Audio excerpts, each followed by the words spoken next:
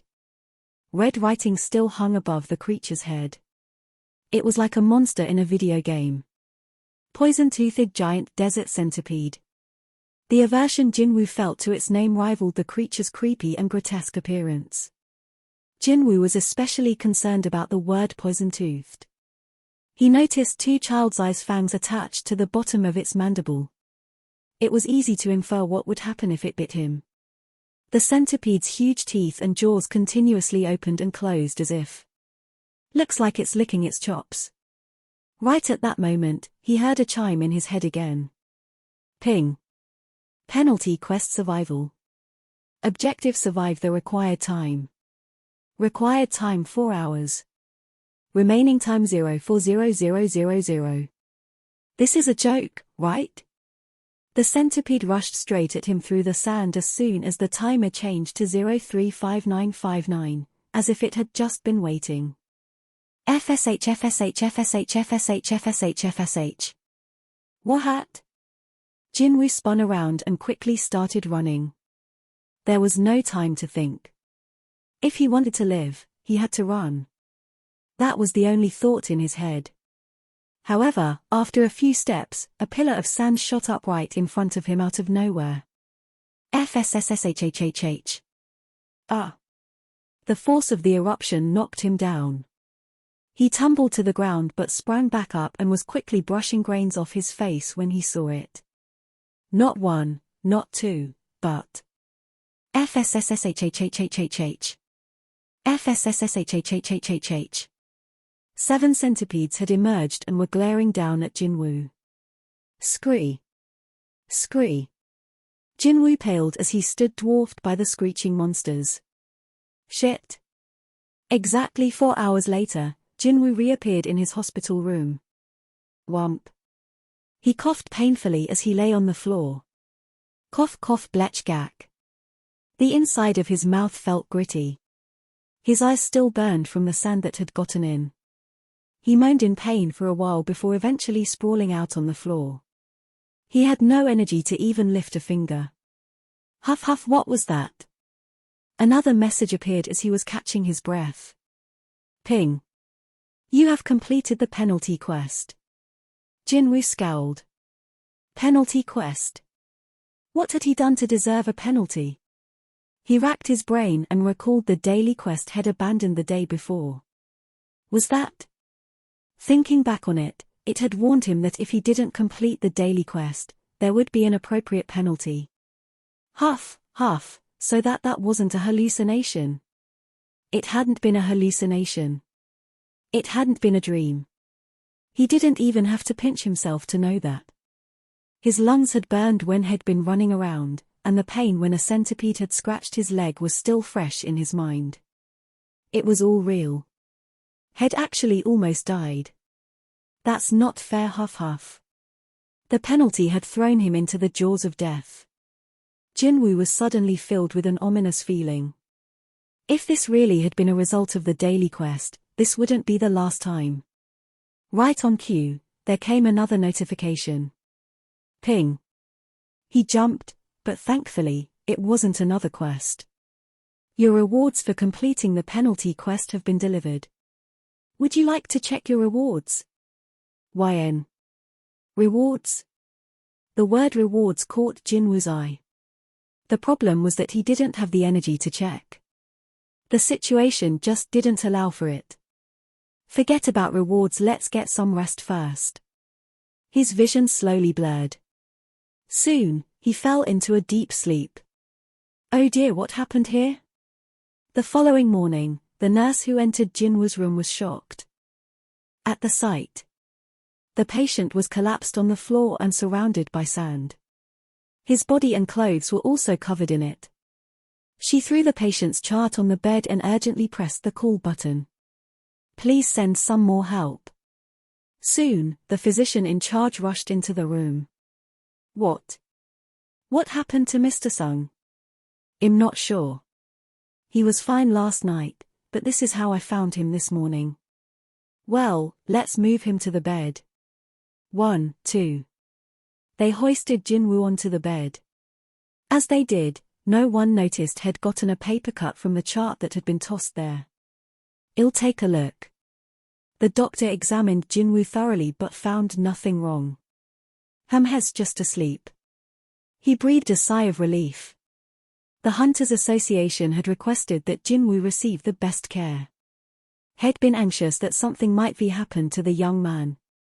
Let him sleep. He looks exhausted. The doctor made to leave but then looked around the room and scratched his head. By the way, this room needs to be cleaned. I'll leave it to you, Nurse Yura. Yes, doctor. After the doctor left, Nurse Yura Choi pressed a hand to her beating heart.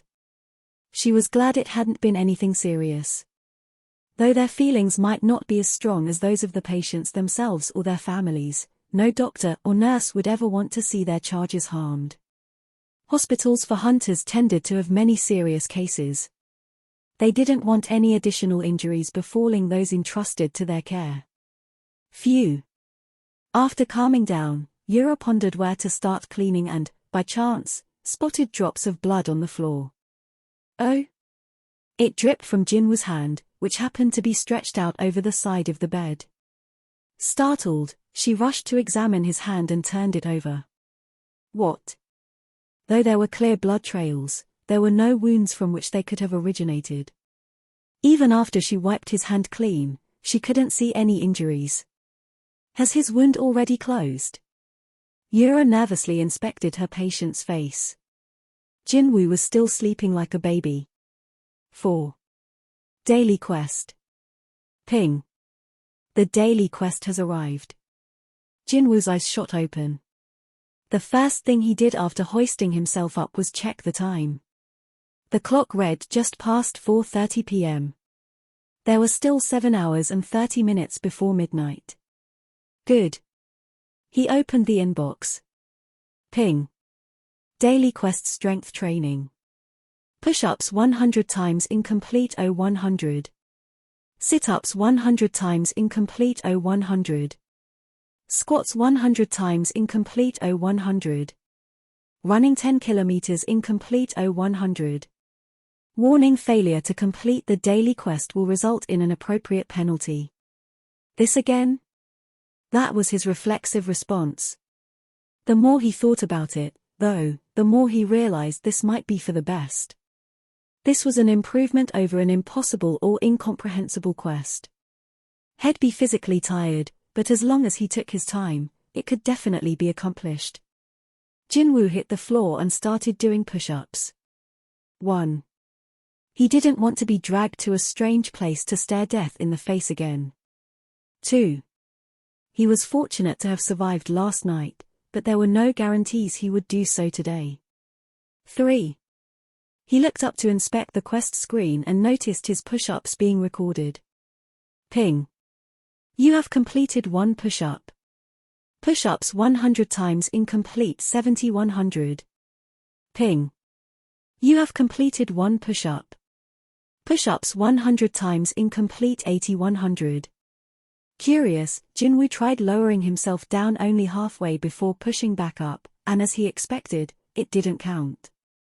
He realized why his push-ups hadn't been recorded yesterday. If it wasn't a proper push-up, it wouldn't be counted. Oh, come on. Jinwoo was dumbfounded but kept going. He still had 50 push-ups left, and he had sit-ups, squats, and running waiting for him. And like that, 3 hours passed.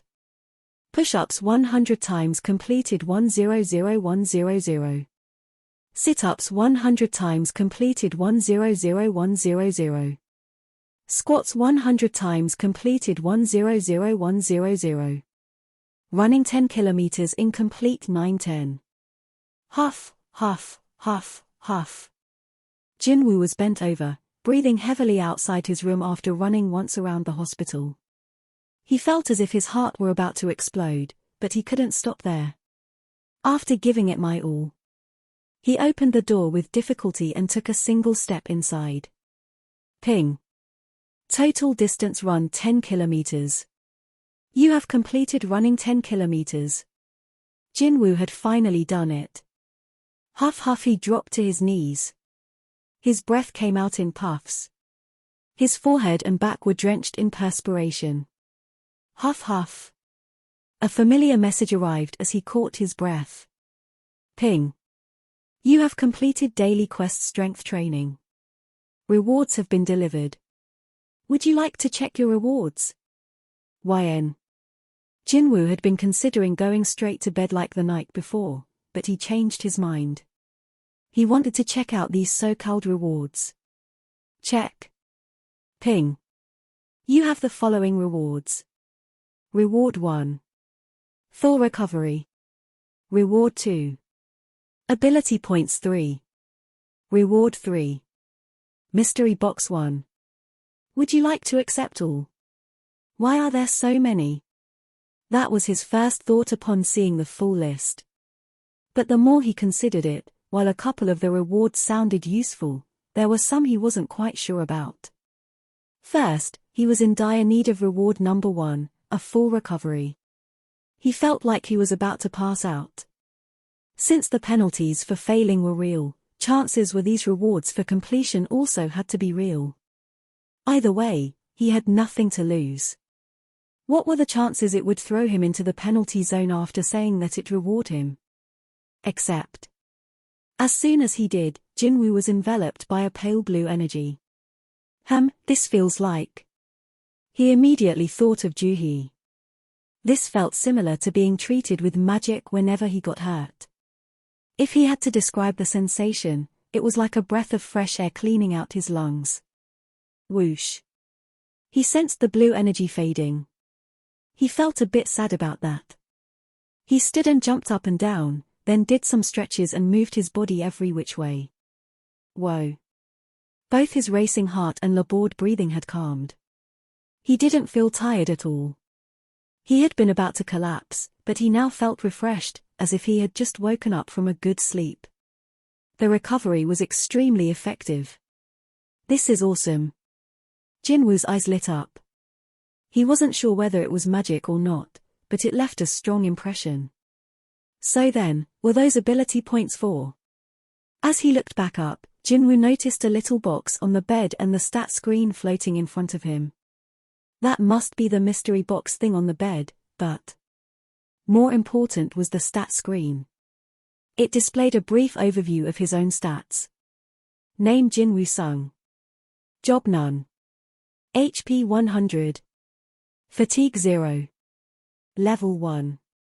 Title none. MP 10. Stats. Strength 10. Stamina 10. Agility 10. Intelligence 10. Perception 10. Available ability points 3. Skills. Passive skill unknown LV max, willpower LV.1. Active skill -LV.1. His stats were at a similar level to a newly created character in an online game he used to play way back in the day. Are these my current stats? He was presently at level 1. All his stats were pretty basic. It wasn't surprising, since he was classified as the weakest even among A-rank hunters. What got his attention were the skills. Willpower was his passive skill, and dash was his active skill. They sounded weirdly familiar. Oh, thinking back, yesterday, or more precisely earlier that morning, those words had been in some messages he'd received while being chased by centipedes in the penalty zone. Thed arrived about 3 hours in, when he'd been racing around with everything he had. You learned skill -LV.1. You learned skill willpower LV.1. At the time, he'd been so focused on running that he didn't have the presence of mind to think about what it meant, but he did now. Jinwoo verified the details of the skills. Skill-LV.1. Active skill. 5 mana required. Running has strengthened your legs. When activated, your speed increases by 30%. When in use, your mana will decrease by 1 every minute.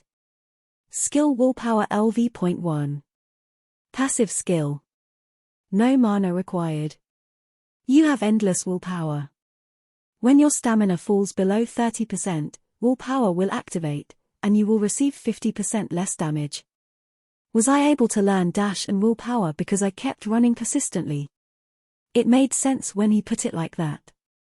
It meant that if he kept doing the same action and met a certain condition, he might be able to learn a new skill. That's incredible. This was a huge advantage.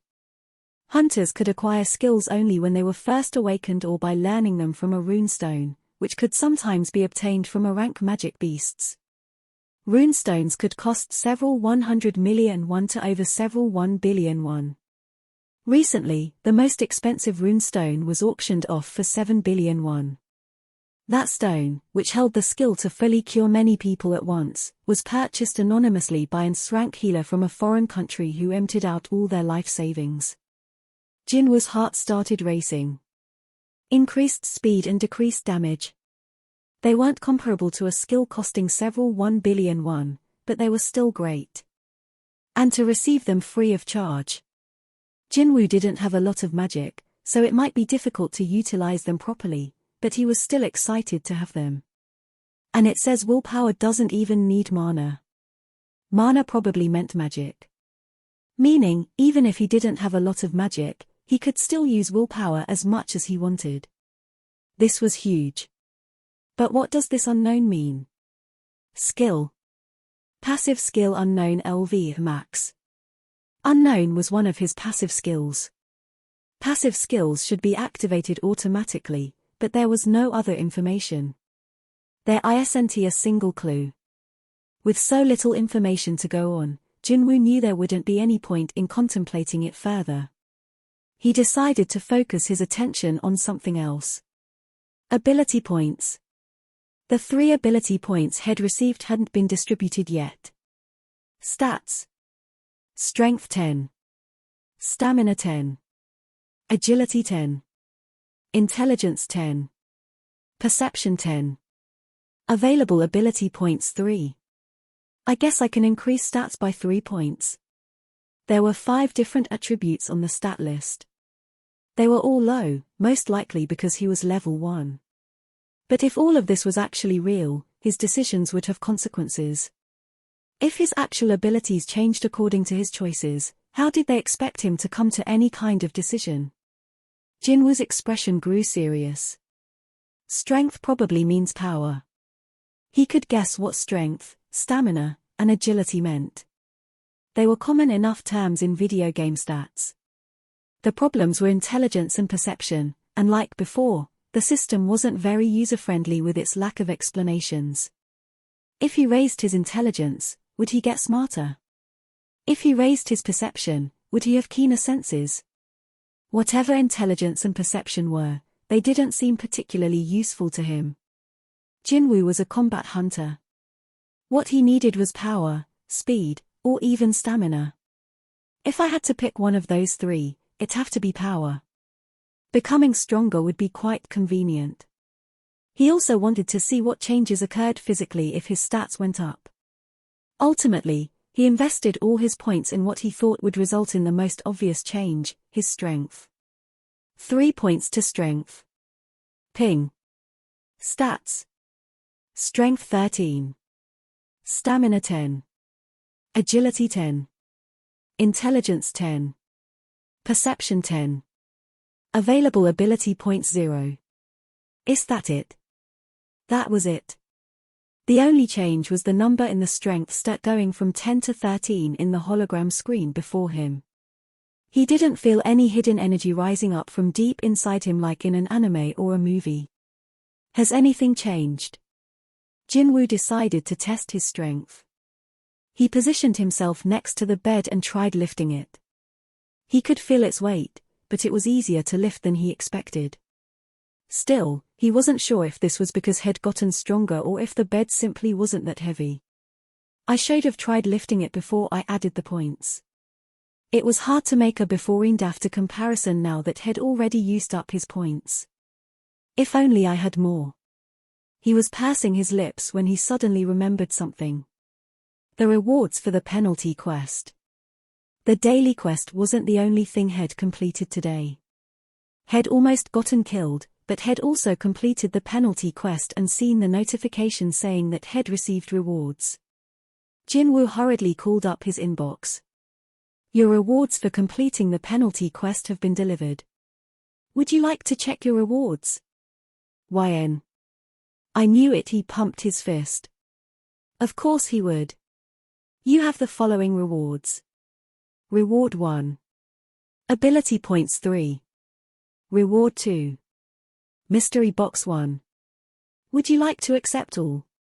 Unlike the daily quest rewards, full recovery wasn't an option, but Jinwoo was interested only in the ability points. He was worried there would be a difference in the amount awarded, as it was the reward for a penalty quest, but fortunately, he was given 3 points this time as well. Jinwoo excitedly yelled, add 3 points to strength. Ping. Stats. Strength 16. Stamina 10. Agility 10. Intelligence 10. Perception 10. Available ability points 0. His strength stat jumped from 13 to 16. He positioned himself next to the bed and flexed his arms. He found it easier to lift the bed than before. He had now verified there was an actual difference. It really works. He'd actually gotten stronger. According to the stats, he'd increased his strength by 60%, so there was no way he wouldn't feel a difference. Exhilarated, Jinwoo started lifting various pieces of furniture in his hospital room, making a racket. He was forced to stop after he was chided by the head nurse, who happened to be passing by and poked her head in after hearing all the noise. I'm so sorry. Jinwoo breathed a relieved sigh after she left. Phew. But he couldn't calm down. His heart was racing. Ba-dump, ba-dump. It was beating so hard, it almost hurt. There would be a quest every day with ability points as rewards. As long as the phenomenon didn't suddenly disappear, he would be able to live a completely different life from before. This was an amazing opportunity. To add to that, his stats screen also indicated his level. How can I increase my level? Jinwoo shook his head. That's probably not possible. Despite everything, leveling up still seemed too far of a reach. He didn't dare hope that it was possible. Quests and rewards were more than enough for him. He would increase his attributes with ability points. He'd become stronger today than yesterday and stronger tomorrow than today. He'd strengthen himself more and more every single day. Me, the weakest among rank hunters, the weakest hunter of all mankind, getting stronger. Never mind S or rank hunters, his C and rank colleagues would laugh if they heard him. They'd probably fall over themselves making fun of him. Jinwoo-sung becoming stronger. Jinwoo-sung, the weakest hunter of all mankind. But Jinwoo didn't care if people laughed at him. In fact, he was used to being mocked. He was just glad to have this opportunity. But he did begin to wonder. Is this how a reawakening goes? It was rare, but there were cases in which a low-rank hunter became one of the best through reawakening. Did that mean all the hunters who got stronger via reawakening had experienced this phenomenon? I need to do some research. Curious, Jinwoo sat down in front of the computer situated in the corner of the room. There were quite a few amenities in these VIP accommodations provided by the association. Tak-tak-tak. His fingers moved quickly over the keyboard. He searched and searched and searched some more. He visited countless websites. This included a site that could be accessed only by those with hunter licenses. He even shelled out to access some promising documents that were locked behind a paywall. Even so, there was not so much as a single case comparable, much less identical, to his. It's not the same. What he was going through was totally different from a reawakening. Reawakened hunters seem to get their new powers in a manner similar to when they first awakened as hunters. No one had experienced anything like Jinwoo, whether it be hearing things at death's door or being able to see their stats like in a video game or increasing their power with points. Just in case. He made an anonymous post on a hunters-only forum. Title: Something strange happened. Contents: I started seeing my stats on a floating screen like in a video game, and I can even upgrade them. Has anyone else experienced this? The comments section under the post exploded. Lol, here comes another nut job. You sure you're not crazy? What a freak. I think you play too many games. Are you a cartoonist? Get to a hospital FR. I want to hear more details. Stop accepting anyone with a hunter's license and do some spring cleaning on this site. The tens of comments were all in a similar vein. Ha! Jinwoo sighed. Head wasted a lot of time online with nothing to show for it. All Head gained was the ridicule of people on the forum. If Head gone to all these lengths but turned up empty. I guess I'm the only one. The one and only, a one-o-fucking hunter. It would take time to realize the full potential of this phenomenon and how much help it'd be, but being the only one with this power didn't sound that bad. He looked around and realized it was already late at night. Where did the time go? Jinwoo frowned. His eyes were tired from staring at the monitor for so long. He massaged his temples for a while and then got up to do some light stretching. He moved his body to and fro. While doing some side stretches, he spotted 2 boxes that had fallen to the floor. Oh. The mystery boxes. The small boxes were covered in simple wrapping paper and tied with plain ribbons, again reminding him of something from a video game. I guess they fell when I was making a mess. Had forgotten that Head received the boxes as rewards. Jinwoo picked up the one closest to him and opened it. A bandage. When he stared hard at the object that appeared to be a bandage, its information popped up in green letters. Item: bandage. Normal bandage. Good for small wounds. May be kept in your inventory. It's an actual bandage. He thought it might have a special power like treasures found in dungeons, but it seemed like that wasn't the case. Though I guess I've never heard of bandages appearing in a dungeon. He opened the other box, feeling half disappointed and half expectant. Inside was a ballpoint pen. He looked at it from every angle and pressed the top to make the ballpoint appear, but it really was just a regular pen. Item: ballpoint pen. An ordinary ballpoint pen. Good for writing memos. May be kept in your inventory. It looked like mystery boxes generated miscellaneous items at random.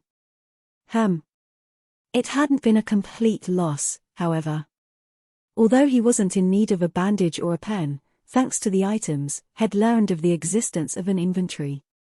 Information screens for other items in the room didn't appear in green letters, so it was safe to assume this was a feature that pertained to items from mystery boxes. Inventory. At his command, a screen consisting of a graphic with dozens of empty squares materialized in midair.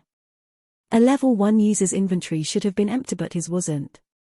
There in the very first space was an item that was all too familiar. Is that? Jinwoo took it out.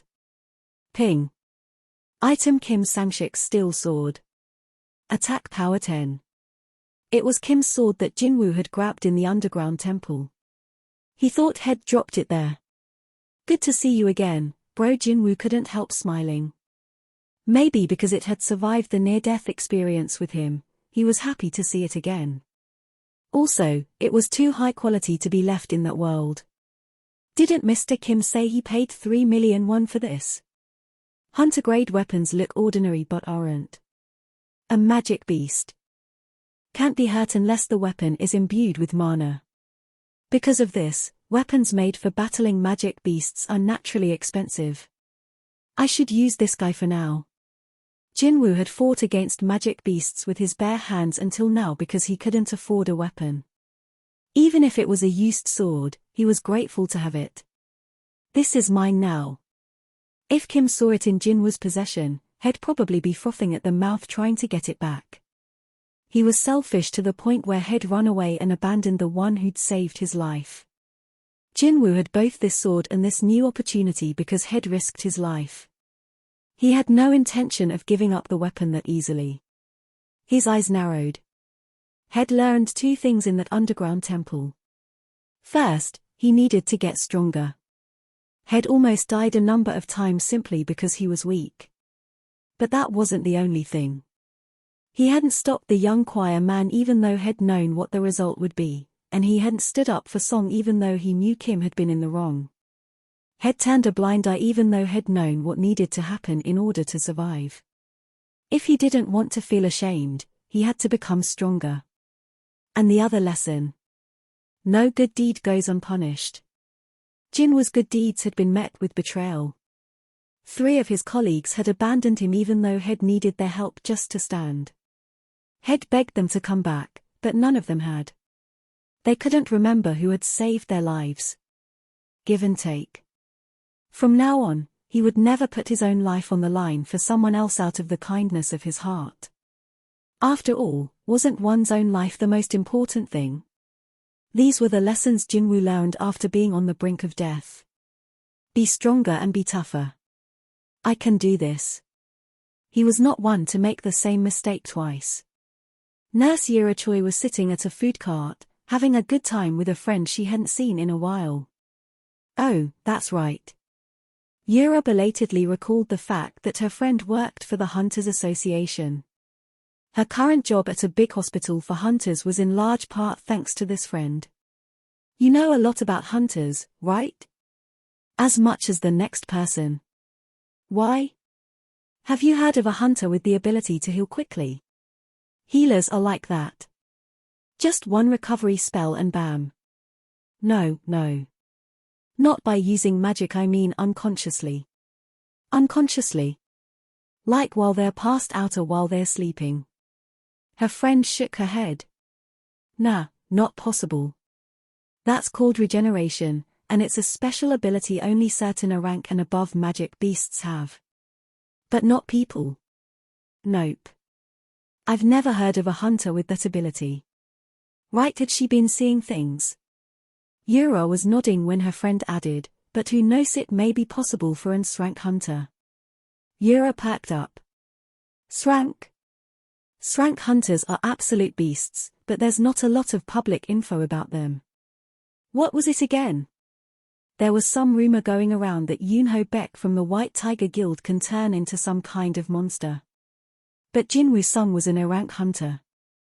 Hunters' ranks were public knowledge and on the association's website for anyone to look up if they so desired. After the incident from this morning, Yura had searched for Jinwoo online out of curiosity. His rank is too low to have any special ability. A reawakening. She remembered hearing something about a reawakening when she'd passed by his hospital room yesterday or the day before. Did he reawaken as a high-rank hunter? Never mind being friends with an S-rank hunter, it wasn't easy for the average person to even meet one. Not only were they rare, they were also incredibly busy. What were the chances she'd have such an outstanding person as her patient? A hunter who'd just gone from E rank to S rank. Since people don't know how great he is yet. If she could score some points with him now, it might benefit her down the road. Opportunities to befriend an S-rank hunter didn't come easily. Some even tried paying fortunes just to meet S-rank hunters and failed. Yura's grin grew bigger as she daydreamed. Hey, girl. Did something good happen to you? Why are you smiling like that? No. It's nothing. Even as Yura shook her head, she found it hard to hide her smile. Wow, check him out. Did that patient always look so yummy? 2 young female nurses whispered to each other as they passed Jinwoo in the hallway. He pretended not to hear them and went back to his room. It had been a week since he'd started doing the daily quests. A lot had begun to change, including his body. Jinwoo stood in front of the mirror placed in the corner of the room. Jinwoo looked himself over in the full-length mirror. Even though no one could see him, Jinwoo wasn't used to checking himself out and could only bring himself to peek after hemming and hawing for a few moments. Likely though, the look different. His body was transforming. Bulking up. The most obvious change was his muscles. He was leaner, and his muscles were more pronounced. Due to this, his shoulders were wider, and his whole body appeared bigger. But I don't look too stocky. He had the right amount of muscle in all the right places. If someone had to describe him in a single word, they might call him ripped. Even he had to admit that he looked good, so no wonder the nurses agreed. I guess it's all because of these quests. Jinwoo brought up the stat screen. Ping. Name Jinwoo Sung. Job none. HP 100. Fatigue 0. Level 1. Title none. MP 10. Stats. Strength 31. Stamina 10. Agility 10. Intelligence 10. Perception 10. Available ability points 0. Skills. Passive skill unknown LV max, willpower LV.1. Active skill -LV.1. His strength attribute was already over 30.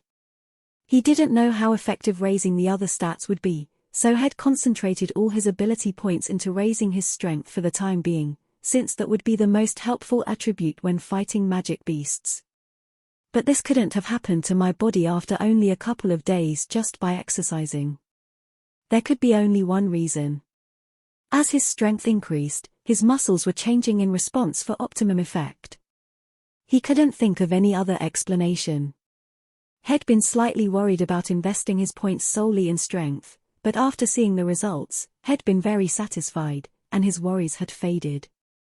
Still, I do think I'm attracting too much attention. The nurses were talking about Jinwoo more and more. Since their job required knowledge of human anatomy, it was inevitable that they would quickly notice the change. Because of his keen hearing, Jinwoo was very aware of this. Looks like it's time to get out of here. All this attention wasn't good. He not only felt burdened by it, but he wanted to avoid anyone else finding out about the system. There was no point stirring something up for no reason. He wanted to upgrade his ability level in peace without anyone knowing. Getting discharged shouldn't be a problem. Luckily, all the test results had come back normal. He could leave at any time. Heck, the association and the hospital seemed to be hoping he'd leave soon. They probably didn't want to spend too much money on an A-rank hunter. It was said that the government paid for S-rank hunters' hospital bills as one of their many benefits, but Jinwoo lived in a completely different world from them. He decided it'd be a good call to leave the hospital soon. He wanted to check on something anyway. Where did I put it? He riffled through his pockets and took something out. It was a shiny gold key. It had a simplistic design and could easily be mistaken for a trinket. He gazed at it for a long while before shoving it back into his pocket. As he was going through discharge paperwork, a young nurse came flying up to him. Huff, are you leaving, Jinwoo? What? Oh, yes. It was Yura Choi, the nurse in charge of Jinwoo. She looked disappointed that he was leaving. He didn't understand her reaction.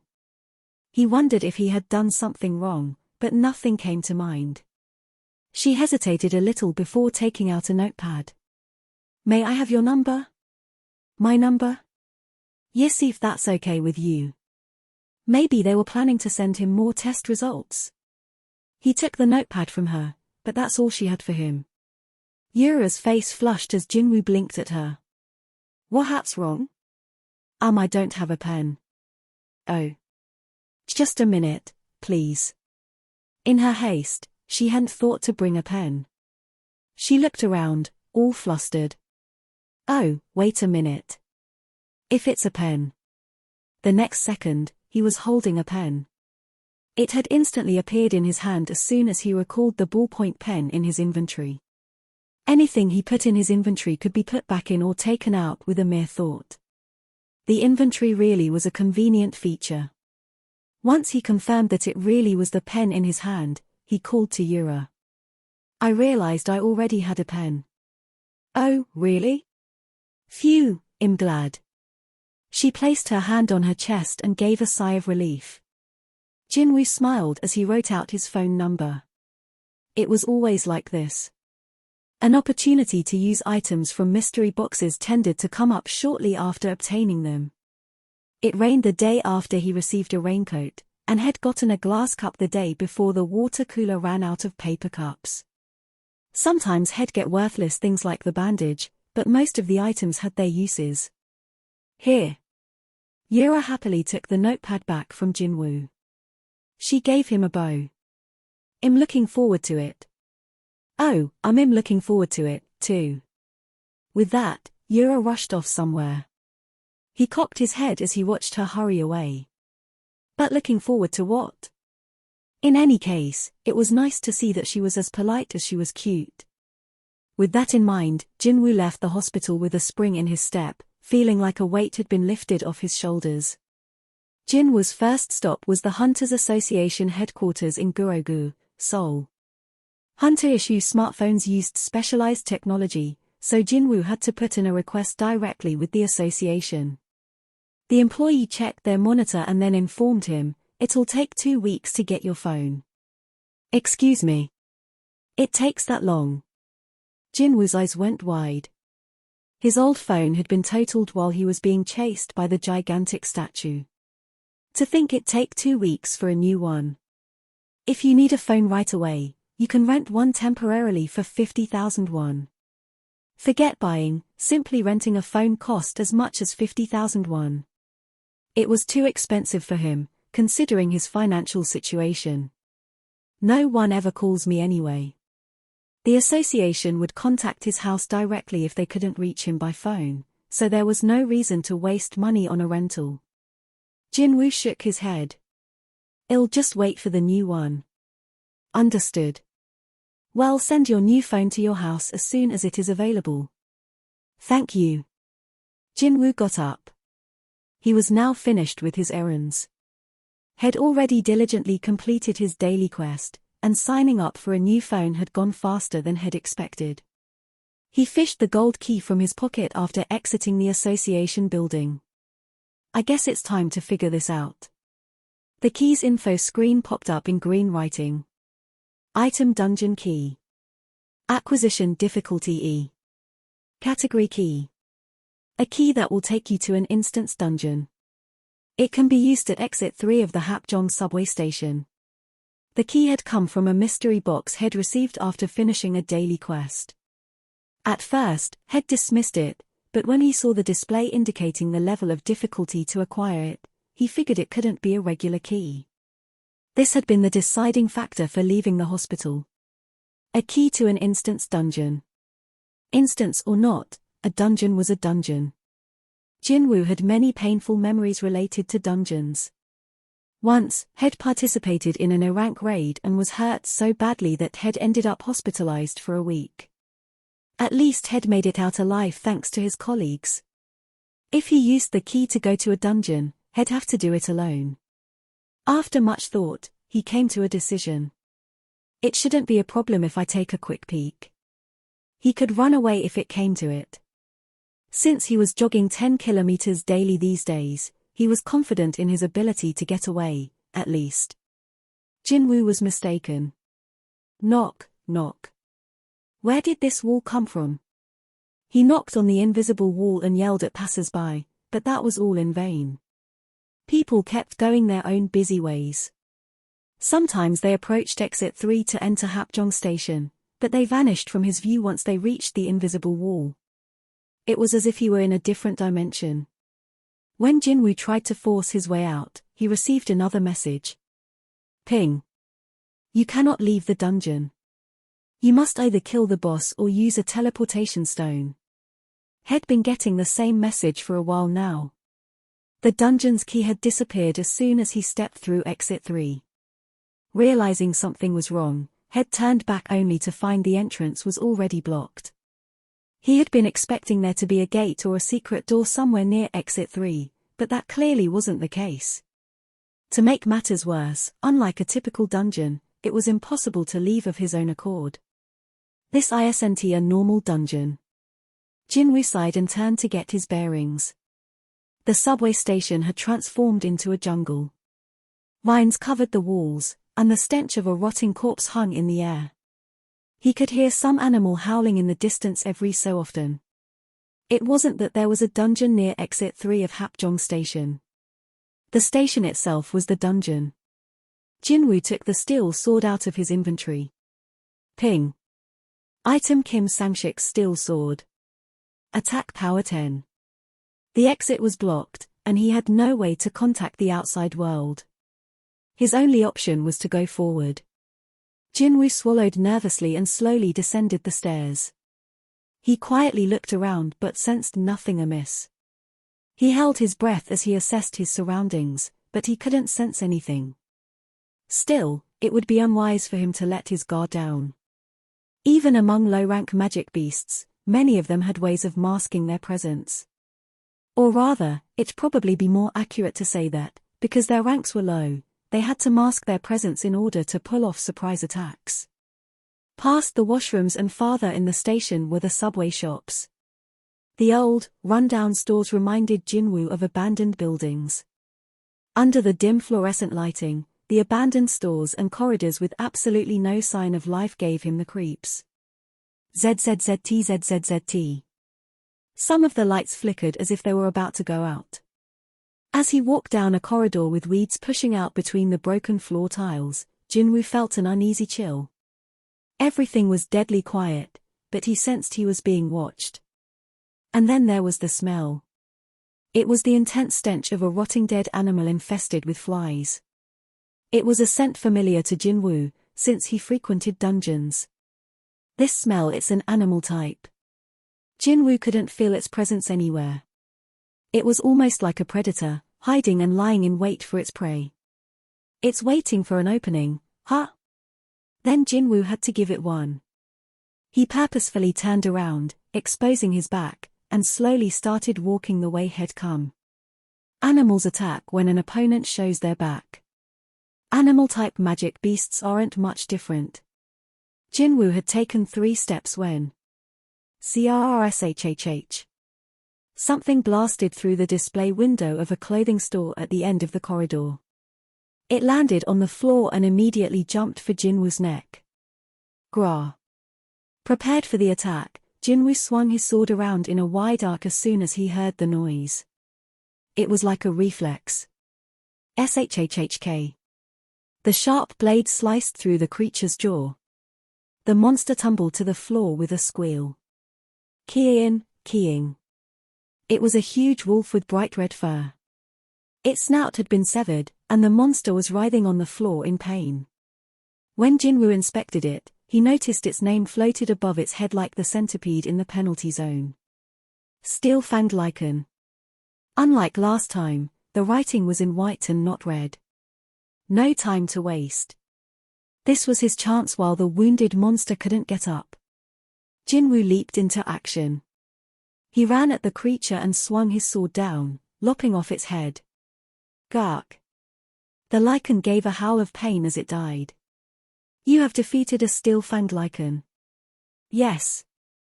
But his celebration was cut short. 2 more lichens that had been hiding behind display windows now emerged. Looked like it had friends. Jinwoo's eyes went wide.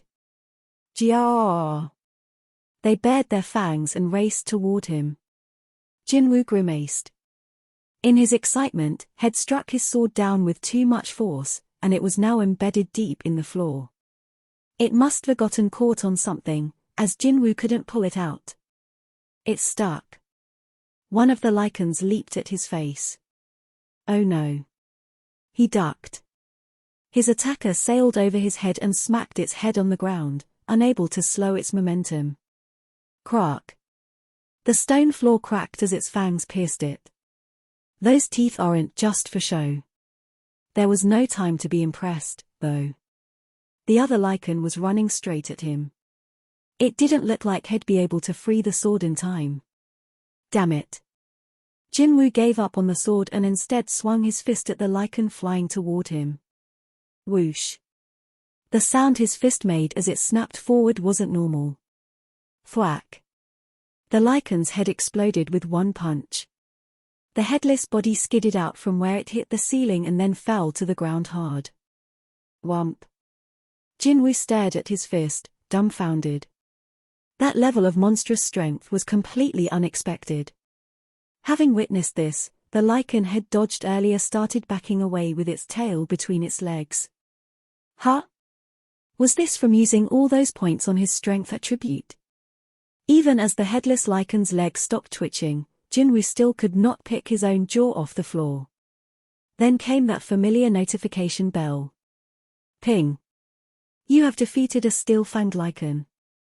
You have leveled up. I leveled up?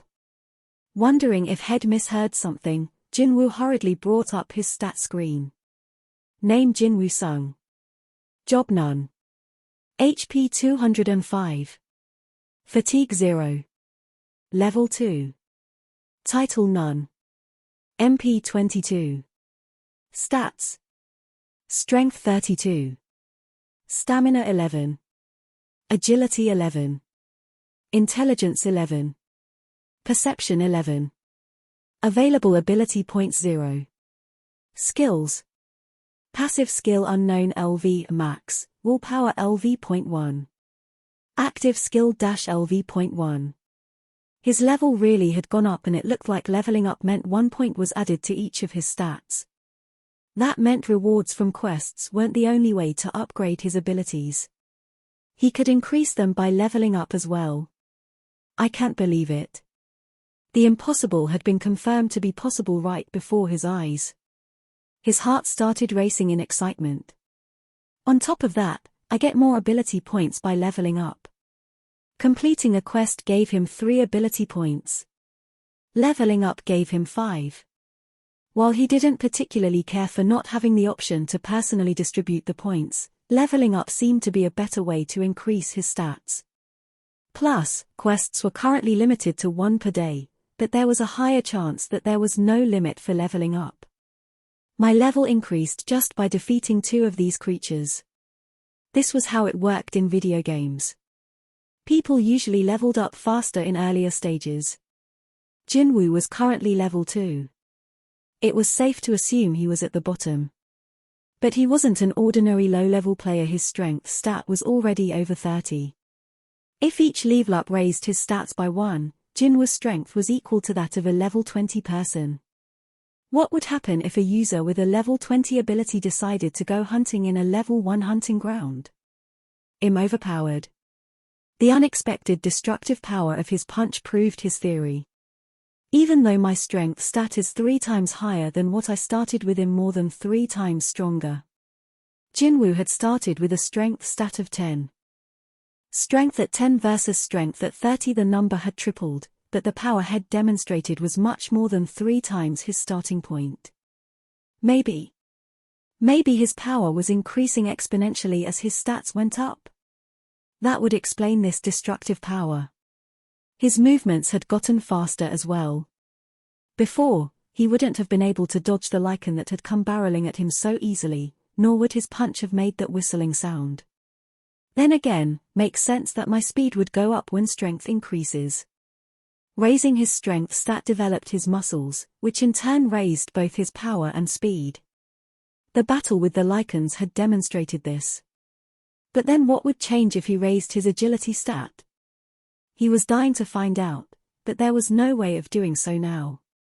To accomplish it, he'd have to increase the stat.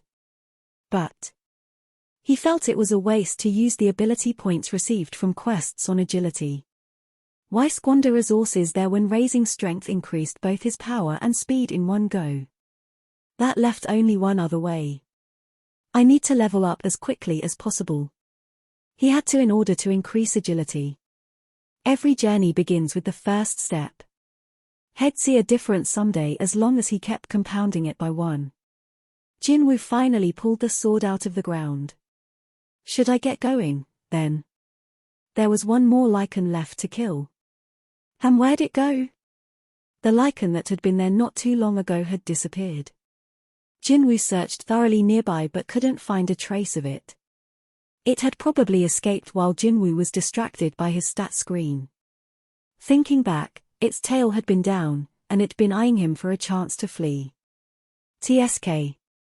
He pursed his lips in disappointment at the thought of losing a chance at gaining experience points. He was about to move on when it occurred to him. Do these things not have essence stones? He abruptly stopped. Magic beasts found in gates had at least one essence stone in their body, if not several. If you were lucky, you might also get a rune stone from one. Both rune stones, which held hidden skills that hunters could learn, and essence stones, which had a variety of uses, could fetch a high price. It wouldn't be wrong to say that hunters went on raids not just for the basic pay from the association but also to harvest essence stones.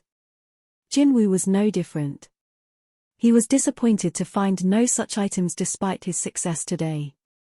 Just in case, he cut open the dead lycan's stomach, but it was a waste of time. These things were totally different from the magic beasts he knew. Had been in many dungeons in his time but had never seen a magic beast that resembled a wolf. Jinwoo shook his hand clean as he stood up.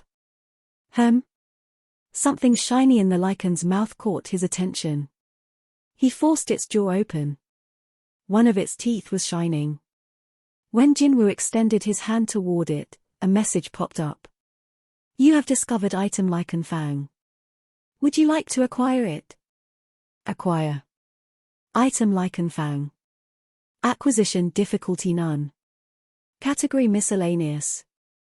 A lycan's large, sharp fang. It can be placed in the inventory or sold in the shop. Jinwoo blinked at the fang in his hand. There's a shop. This system really wasn't user-friendly. A user had to figure things out on their own as they experienced different scenarios. The worst offender had been the penalty quest, where Head almost been killed with absolutely no explanation. He angrily gnashed his teeth at the memory as he summoned the shop. Shop. He sort of expected a store with a large sign that said shop run by an NPC to appear out of thin air. All that popped up, though, was a hologram screen with green writing, similar to the other messages. There were 2 words: buy and sell. It was quite a simple setup. Jinwoo chose to buy. He had no money, but he was curious about the shop's inventory. Alas, the system was very strict. You cannot buy anything at your level. He was used to being treated like dirt when it came to establishments that required payment. Yeah. He turned his attention to selling. Would you like to sell item Lycan Fang? Sure. His inventory screen appeared with the sound of jingling coins. All the way at the bottom of the inventory, the space labeled gold had the number 20 written inside. It had been blank yesterday. 20 gold. It wasn't actual money he could use in real life, and he couldn't buy anything in the shop yet, so he couldn't really grasp how much 20 gold was worth. I guess it'd be worth as much as something from an A-rank dungeon. While an instance dungeon wasn't the same as an actual dungeon, it had to be about the same level. Jinwoo figured it'd be better to be safe than sorry and went to retrieve the other Lycan's fang, but then facepalmed when he realized something. I crushed its head. His shoulders slumped as he changed direction. The lost 20 gold weighed heavily on Jinwoo's mind even if he wasn't sure how much they'd be worth, but he couldn't justify wasting time looking for a fang that could be anywhere in this darkness. His disappointment quickly dissipated when he turned around. Grah. Gah. Growling. Grah. The Lycan he thought had run away had come back with reinforcements. A delighted smile bloomed on Jinwoo's face. There appeared to be at least 20 of them. Eureka. Was this the right time to use that word? Well, whatever. It was definitely used when expressing happiness. He gripped his sword tightly. I'll beat every last one of you to a pulp and leave only your fangs. The Lycans flinched in fear at the murderous glint in the eyes of this man who was hungry for cash. Then Jinwoo leaped toward them. You have leveled up. You have leveled up. You have leveled up. Jinwoo's level shot up quickly, as Head expected. Head already reached level 7 after scouring the first floor and exterminating all the Lycans. Head jumped up 5 levels. Wee-in.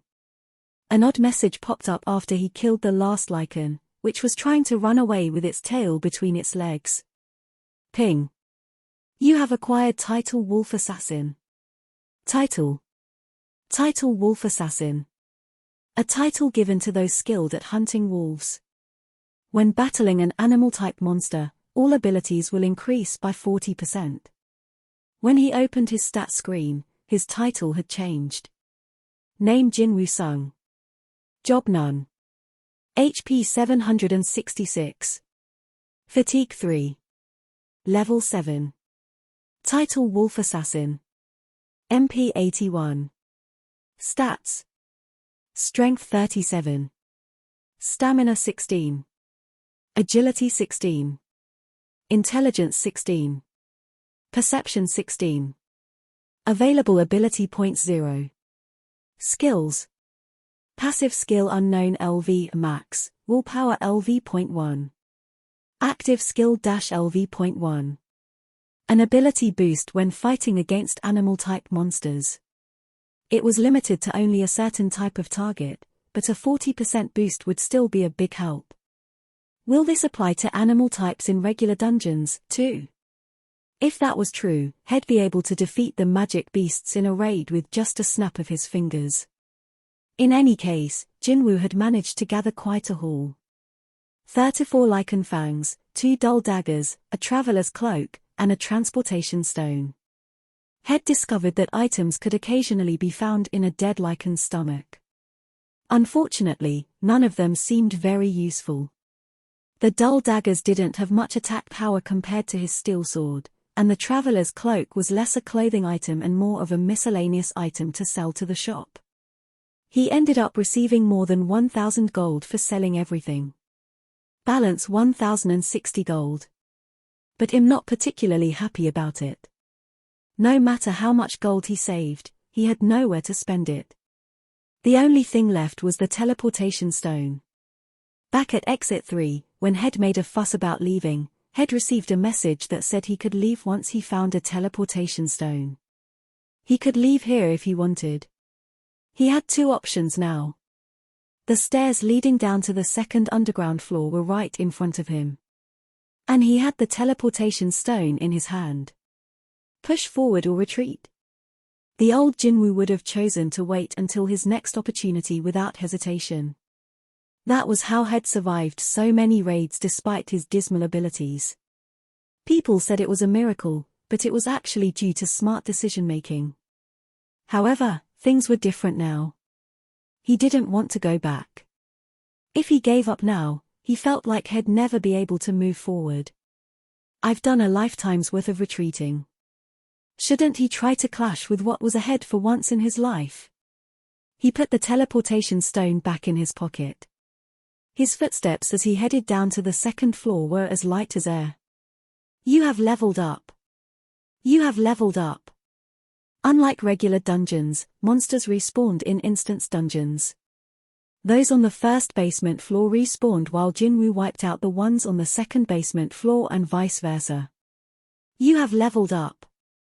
You have leveled up. Jinwoo went back and forth between the first and second underground floors, defeating monsters until his level no longer increased.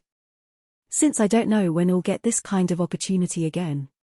At a certain point, he'd even memorized where and how monsters would come out and attack him. A monkey falls from the ceiling. He swiftly avoided the long claws of the monkey-like monster dropping from overhead and stabbed it in the chest. Eek. Cats on both the left and right side. He beheaded the 2 black leopards that attacked him from either side. Grah. Grah. You have defeated a razor-clawed Brieger. You have defeated a black shadow Razan.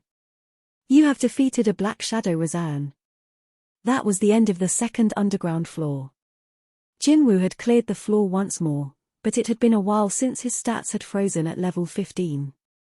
It seemed like this was as far as he could progress on these floors. Stats. Stats. Strength 45. Stamina 24. Agility 24. Intelligence 24. Perception 24. Available ability point 0. By level 15, his stats had increased quite a bit. His agility was almost at 25. Head clearly realized the difference between strength and agility once the latter had surpassed 20. Agility didn't make Jinwoo faster but rather made it seem like his opponents were moving slower. It's like everything's in slow-mo. When a monkey fell from the ceiling or a leopard leaped toward him, they looked slowed down. It felt like he was seeing everything move frame by frame. This made it easy to avoid monsters as well as successfully pull off attacks. As advertised, Head become more agile. Speed was relative. As his agility stat went up, the gap between his and his opponent's skills widened to the point where, to them, it looked like he was moving at superhuman speeds. If my strength and agility keep increasing, that combo is going to be incredible. That was the conclusion he reached regarding the agility stat. So Jinwoo turned his head. What should I do about that? He was looking at the stairs going down to the third underground floor. There was a reason Head kept to the first and second basement floors even though there was a clear path to the third. I've got chills. As his perception stat increased, he detected more and more of a foreboding aura coming from the third underground floor. Something powerful was down there. He didn't need to see it to know that. Jinwoo remembered the message he heard at the exit. You cannot leave the dungeon. You must either kill the boss or use a teleportation stone. The big boss. Jinwoo had kept going back and forth between the first and the second floors in order to level up as much as he could in preparation for taking out the boss. Even though he'd done that much preparation, he still felt nervous at the top of the stairs. Jinwoo lightly slapped his cheeks. Since I'm already here, I can't go back without at least seeing its face, can I? A healthy dose of stress was necessary to keep him on his toes. This was just the right amount. Jinwoo gripped his sword with both hands and slowly descended the stairs. 5. Boss round. Why did it seem like there were more steps than usual? Jinwoo licked his dry lips. It was way darker here than on the first and second floors, but he had no problem seeing. Maybe because of the perception stat. He felt like his eyesight was much better than before. He cautiously went down a bit farther and spotted the subway tracks. Or rather, he could see the space where the tracks were supposed to be. Instead of rails, the area was filled with black water. What is that? It didn't look like a subway track, more like a river or stream. It happened the moment Jinwoo took a step forward for a closer look. In the blink of an eye, a large log-shaped object burst out of the water. FFFSSSHHH. Coming in hot.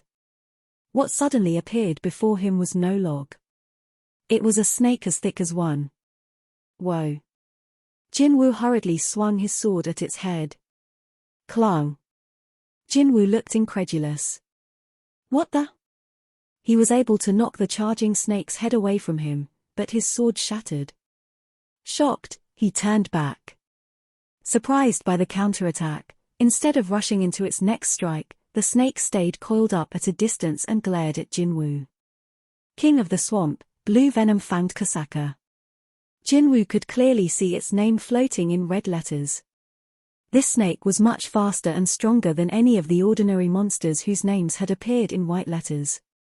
I can't believe it broke a sword imbued with mana so easily. Jinwoo swallowed hard as he eyed the Kasaka. Smooth blue scales covered its entire body. They were so closely embedded that it almost looked like armor. Sword attacks had proven futile on these scales. Would punching it do anything? As Jinwoo was trying to come up with a strategy, the Kasaka seemed to finish sizing him up and charged once again. Its speed was incredible. FSHHH. Jinwoo squinted. It's coming. His eyes had trouble following the Kasaka before, but after focusing all his senses on it, he was starting to make out its movements. It was thanks to the agility stat. As the Kasaka lunged at him with its mouth wide open, Jinwoo quickly twisted around and grabbed it in a tight headlock as it passed by. Crick crick. Jinwoo's strength stat was close to 50.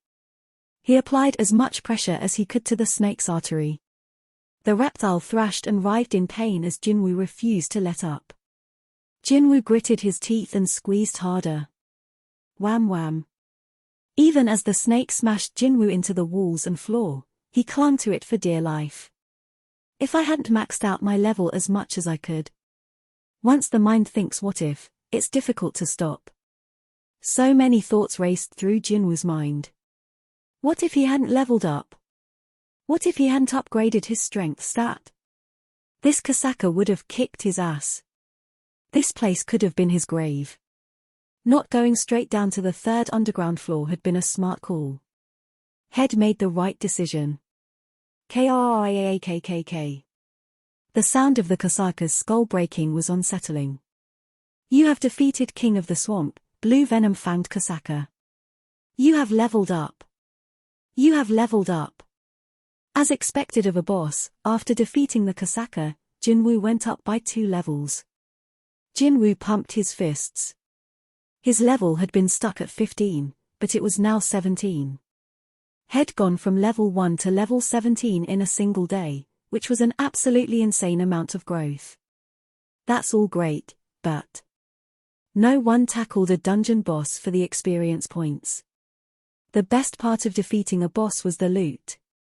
As he examined the lifeless snake, Jinwoo saw 2 things shining in its stomach. Are there 2 because it was a boss? He happily extended his hands. Ping. You have discovered item Kasaka's Venom Fang. Would you like to acquire it? You have discovered item Kasaka's Venom Gland. Would you like to acquire it? Acquire all. A dagger seemingly made from bone and a pouch with some kind of liquid appeared in Jinwoo's hands. Item Kasaka's Venom Fang. Acquisition difficulty C. Category Dagger. Attack power 25. A dagger made from a Kasaka's Venom Fang. It contains Kasaka venom and causes paralysis and drain debuffs when used to attack. You may keep it in your inventory or sell it in the shop. Debuff paralysis opponent cannot move for a set time. Debuff drain opponent's HP will decrease by 1% every second for a set time. Jinwoo nodded in satisfaction. Looks like it's a dagger made out of a fang, not bone. Based on its info, it seems like a pretty good item. Next up was the pouch. Item Kasaka's Venom Gland. Acquisition difficulty A. Category Poison. This pouch contains refined Kasaka poison. Harvesting this from a Kasaka is very rare. Once you drink it, your skin will harden, but your muscles will be permanently damaged from the poison. Buff Kasaka's armor scales decreases physical damage by 20%. Debuff damaged muscles strength 35. Jinwoo's face showed his conflicting delight and dismay. Kasaka's Venom Fang was an excellent replacement for his broken steel sword. Not only was its formidable attack power twice as high as the broken swords, but Jinwoo was especially happy about the paralysis and drain debuffs. But the Venom Gland is. He had initially been excited when he saw it was an A rank item in terms of acquisition difficulty, but his excitement was mitigated by a careful reading of the description. The part about decreasing damage by 20% seemed like an effect fitting of an A rank item, but it had a fatal penalty of decreasing the strength stat by 35 points. Since Jinwoo had been especially focused on increasing his strength, that caveat cut him deep. It was like a double-edged sword. Or no, it was more like a white elephant. Maybe it'd be worth using once his strength stat was so high that even losing 35 points wouldn't have much of a consequence, but it was impossible for Jinwoo as he was now. Let's just put this away. He grimaced as he stored the dagger and poison in his inventory. He would have been less disappointed if it had been an A rank dagger and some crank poison. At least he'd have felt okay throwing away the crank poison. As he did, a message popped up. As the boss has been defeated, the dungeon will now revert to its original state. Everything went blurry for a few moments before Jinwoo's eyesight reverted back to normal, though he did feel slightly dizzy. When he looked around, he saw an ordinary subway station. The lights were bright, and the water that had once filled the tracks was gone. But why is there no one here? Not only were there no people, but there were no subway trains, either. He checked the time to see if transit hours were over. It was currently 10 o'clock. Head stepped into Hapjeong Station at around lunchtime, so had spent over 9 hours here. Time flies. If his fatigue levels hadn't reset with each level up, he probably would have passed out a few times from exhaustion by now. Either way, the subway should still be running. No matter how long he waited, no train came, so Jinwoo shrugged and decided to leave the station. He didn't see anybody along the way to the exit. As he trudged up the stairs, though, someone yelled at him. "Hey!" He didn't realize how welcome another person's voice would be. He looked up. It was a soldier with a gun. "Who are you? What were you doing there? Did you not hear the news?" Jinwoo tensed at the soldier's stern expression. What happened? What kind of question is that? As the soldier approached, he saw the broken sword in Jinwoo's hand. The broken sword wouldn't go back into the inventory, but Jinwoo had been hesitant to abandon it in the dungeon and had brought it back with him. The soldier's eyes changed at the sight of it. He examined Jinwoo's appearance. Upon closer inspection, he noticed the signs of combat on Jinwoo's clothes. The soldier's expression softened. "Are you a hunter?" "Yes, I am." "My apologies for being rude." "This way, sir." "Please follow me." Okay." Jinwoo figured things would get too hard to explain if he tried to clear up a possible misunderstanding, so he decided to just go along with the soldier. He glanced around.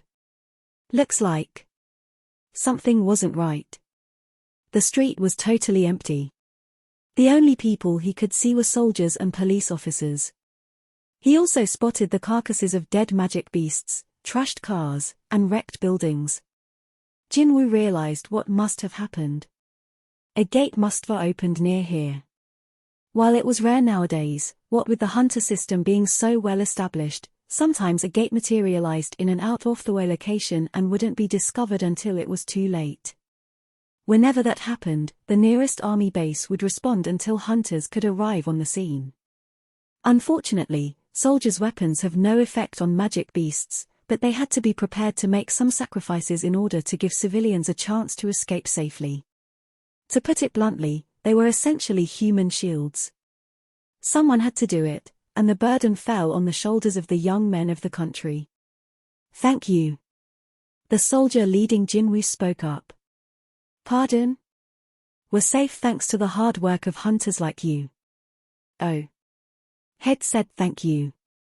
Jinwoo wanted to return those words to the soldier. Hunters were thankful to soldiers, and soldiers were thankful to hunters, because both fought to protect someone or something. CHHHRKKK. The soldier's face brightened at the radio message coming in. Almost all the beasts have been dealt with, and there's only one big one left. Jinwoo nodded. He understood the situation even without the soldier's explanation. He sensed a powerful force in the vicinity. He also sensed the energy of the hunters surrounding it. His increased perception ability let him process information he couldn't see by sensing it. He had a gut feeling. It's the boss. And soon, he spotted it. About 10 or so hunters faced off against a giant made of stone in an empty lot nearby. The giant was about as tall as a utility pole. It was a golem-type magic beast. Eek, the soldier whimpered and stepped back. Apparently, it was his first time seeing a magic beast, as he froze as soon as it came into view. Most people reacted the same way. Seeing a magic beast on TV or on a screen was totally different from seeing one in real life. Jinwoo, on the other hand, was calmly assessing the whole situation. "Healers, please focus on the tanks. We're already doing our best. Why won't it go down? Dealers, what tray you doing? Doesn't look like it's gonna fall anytime soon. Its defense is too high, we don't have enough mags." It had all happened so suddenly that low-rank hunters had been the first to answer the call. Both their defenses and offenses were minimal. It was looking to be a desperate struggle. Crash! Right as the stone golem slammed its massive fist down, the tank's knees buckled for a moment. Arg blood spewed from the hunter's mouth. No. The tank will die if this keeps up. What do you expect me to do? I'm running out of magic power. Where are all the high-rank hunters? The hunters were obviously reaching their limit. Jinwoo was observing this with a keen eye. He can do this. He slowly took a few steps back. The golem-type boss had high defense, but its level appeared to be lower than it initially seemed. It likely wasn't nearly as powerful as the blue venom fanged something or other from the instance dungeon. I just need to neutralize its defense somehow. All he needed was one blow so powerful that it would punch straight through its defense. Once he was far enough, Jinwoo pulled his arm back. The muscles of the arm holding the broken sword quickly began to tighten. Thick veins appeared all the way to the top of his hand. He focused every bit of his power into his right arm.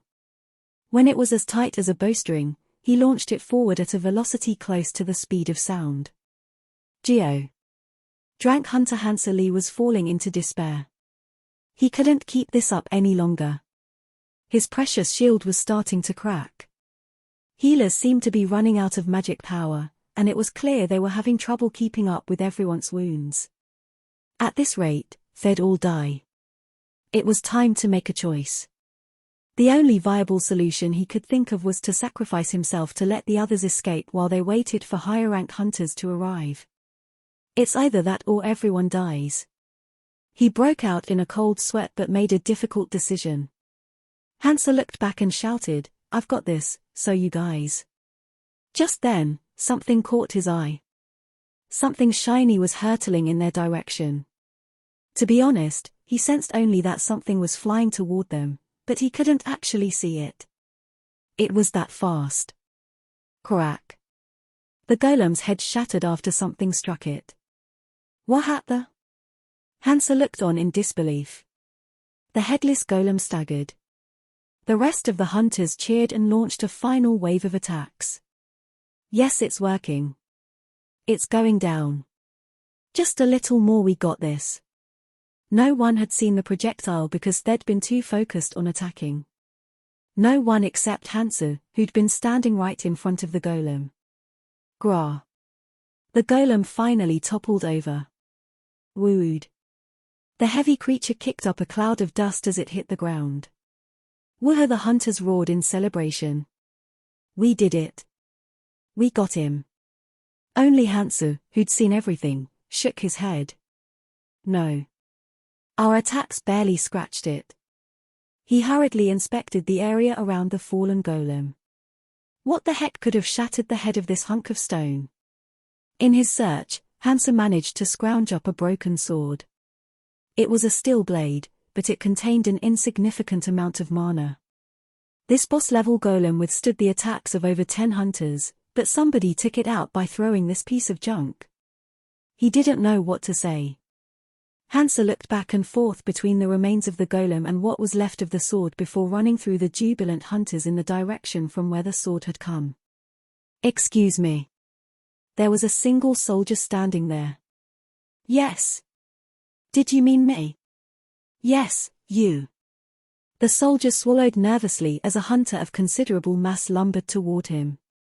It just went to show how overwhelming the mere presence of a hunter could be to a regular person. Hansa showed him the sword. Did you throw this? Oh, that was. The soldier blinked in confusion as he turned to look behind him. Huh? There was definitely another hunter here a second ago. There was nobody behind the soldier. Hansa scratched his head and looked down at the broken weapon fragment as the soldier glanced around in confusion. The power, that destructive force, was a high-rank hunter here. There was no way to verify this, since whoever it was had disappeared. By that time, Jinwoo was heading back home. Head turned around as soon as he saw the golem stumble. Head killed the thing. He knew that for certain. All profits from killing a magic beast went to whomever killed it. If he wanted to, he could have claimed that he had the rights to the golem. But the problem is, I'd have to prove it was actually me. Who'd believe that a gigantic golem had been felled by an Orank hunter's attack? He didn't have any decisive evidence, either. Neither the broken sword nor the soldier's testimony would have helped much. That wouldn't even be the end of it. He'd have to reveal how he'd gotten strong enough to defeat the golem. The more he thought about it, the more cons there were than pros. He had the extraordinary ability to level up. Jinwoo couldn't justify revealing his secret just to claim a single golem. Too bad, but I have no choice. It hadn't been a total loss, however. In fact, he'd gotten something huge. He'd received a message the moment the golem fell.